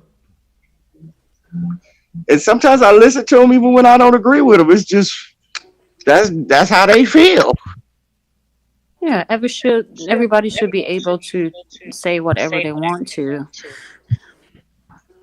right? And in this sector, people have a problems with you opinions, and it's like when I say I don't care, they take it literally. It's just personally, yeah, all the bad shit that happened to me too. A motherfucker made a whole channel one time. One of my stalkers called Patricia S and her ugly ass kids, but I didn't care because I mean, the only way it bothered me is if I give it the energy, and Exactly. They I don't just have to look at it. strolling around just like little kids to me. Sad people.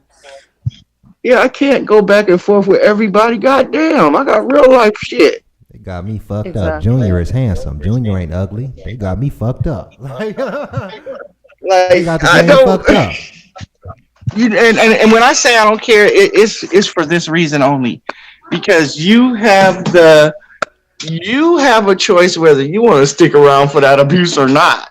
You know, just know that if you verbalize back, you don't even have to start the shit. But once you open your mouth, they done got your sweet spot. They know they could get under your skin. So all you're Hmm. gonna be doing is arguing all damn day. And it's like, come on, man.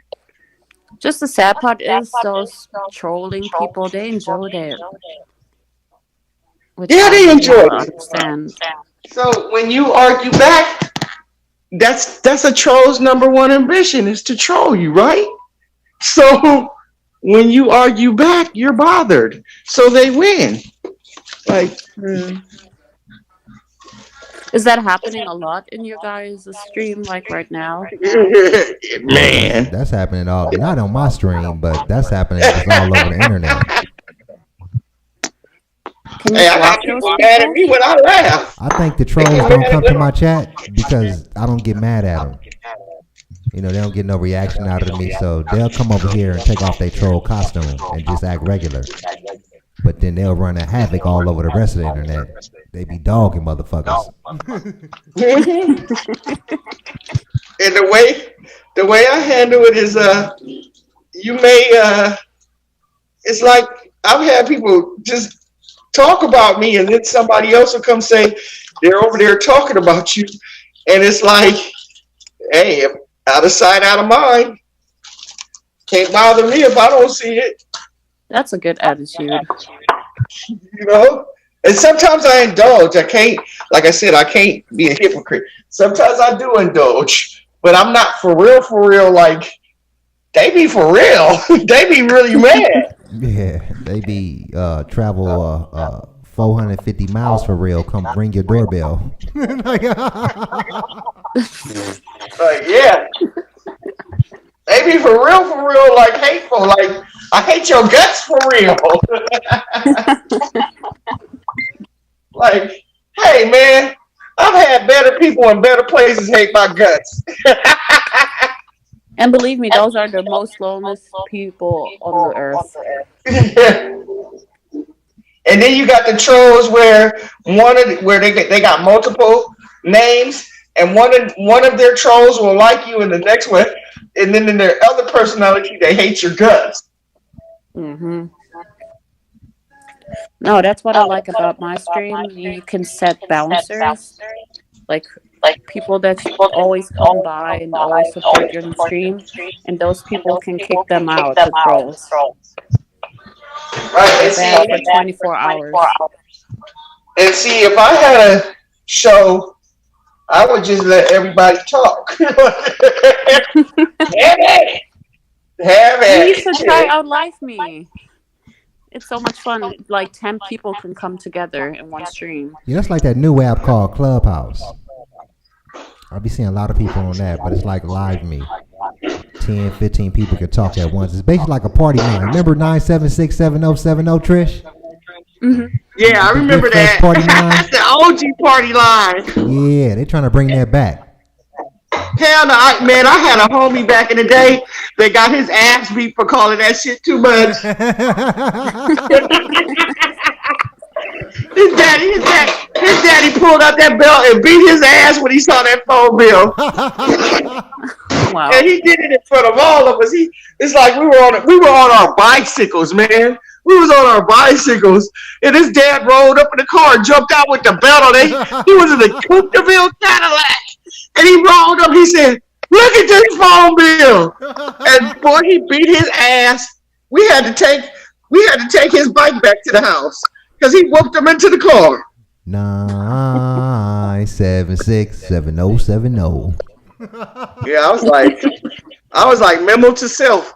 Don't call that number. I was thinking about it, but if you gonna whoop my ass like that, I ain't calling it. Man, it'd be crazy. It'd be like 20, 30 people yelling at the same time, hollering out hoods, talking shit. Well, I didn't find out about the free ones until like maybe 15 years ago. But by the time I found out, it was played out. But I had a homegirl meeting men on there all the time, and I always wondered. Now, forgive me, but she wasn't very attractive, but she kept a man. She kept that bed warm, and I was like, how is she doing this? And come to find out, she was meeting the men on that damn line, and yeah. Hey Trish, do you remember that song called 7779311? Yeah, I remember that. Hey, why did I call that number? My homeboy was flossing one time. This is 1992. He pulled up in his brand new car, and he got the phone in the car. This before cell phones and all that. And they had like the brick phones in the car. Remember them? Who? The big brick phones that was in the car. Yeah, I remember those. Yeah, so he pulled up with his brand new car and his brand new little brick phone up in the car. So he pulled up bumping that song. So I'm like checking out his new ride and checking out the phone and stuff. So I called that number. What you know about a female pickup?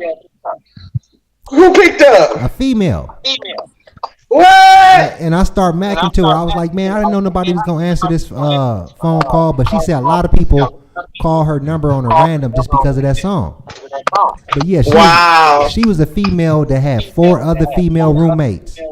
They was like all in college. And so we went up over there and shit, chilling with them, smoking weed. That shit was crazy. That is crazy. Wow. The craziest thing that ever happened to me with the phone was every time I used to go visit my dad, every time I picked up the phone, it was a freaky breather, like somebody making sex noises and shit. And it was happening so much. One time I went over there, I picked up the phone, and I was like, oh yeah, baby, I like it like that. I started breathing back, and that motherfucker started laughing, and we had a conversation, and I was like, why do you do this? And he was like, I don't know. It's like, well, now my name is Trish, and you can just call and talk to me. You don't have to do all that.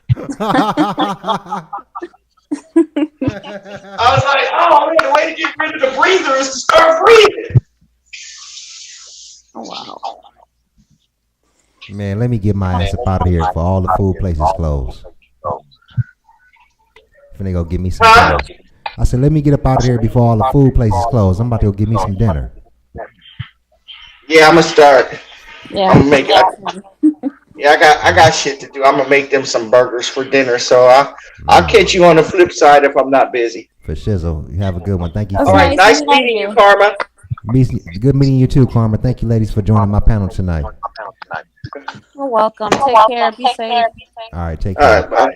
All right, Bye. party people up in the chat room. Shout out to the Raven, Verla. Shout out to you. Shout out to Christ Council. Who else is up in this thing? Oh, my nigga Blade Brizam. Shout out to Blizzade. You know, V-Dub Boogie was up in this thing, checking in. Shout out to everybody that was up in the room, man. I started off this show with a headache. My nigga The Show. Megalicious Baymax. Shout out to you. Sassy Cat was up in this thing. James Gordon. The Raven. You know, people came through, man. But yeah, I started out this show with a headache, man. I had like a crashing, smashing headache, and the pain was making me delirious. I've been dealing with this headache since like 3 a.m. Yesterday. I woke up from it and stuff, and I just had it ever since. And man, I got on YouTube, and that shit kind of like disappeared, man. Put me like in a better mood, man. I was laying down, feeling agony. Shout out to Lady Reed. Lady Reed was up in this thing. You know, Lady Reed's a full motherfucking supporter, and I like that. You know, that's my West Coast homegirl right there. OAKLAND. Lady Reed up in the hizzle for shizzle. But yeah, man, shout out to all you wonderful people, man. Stay up, man. Keep your sanity out there. We're going through hard times right now, ladies and gentlemen. You know, they trying to do all types of things to us. You know, so you ever feeling mentally depressed, don't think that you by yourself, man. You know, I'll be going through it too myself, man. But we just all got to stay strong mentally for our loved ones, for our family members, and for ourselves. You know what I'm saying? And we'll be back on this thing probably tomorrow, man. I'm trying to check in and tap in with y'all tomorrow. Y'all be safe out there and have a good one. Peace.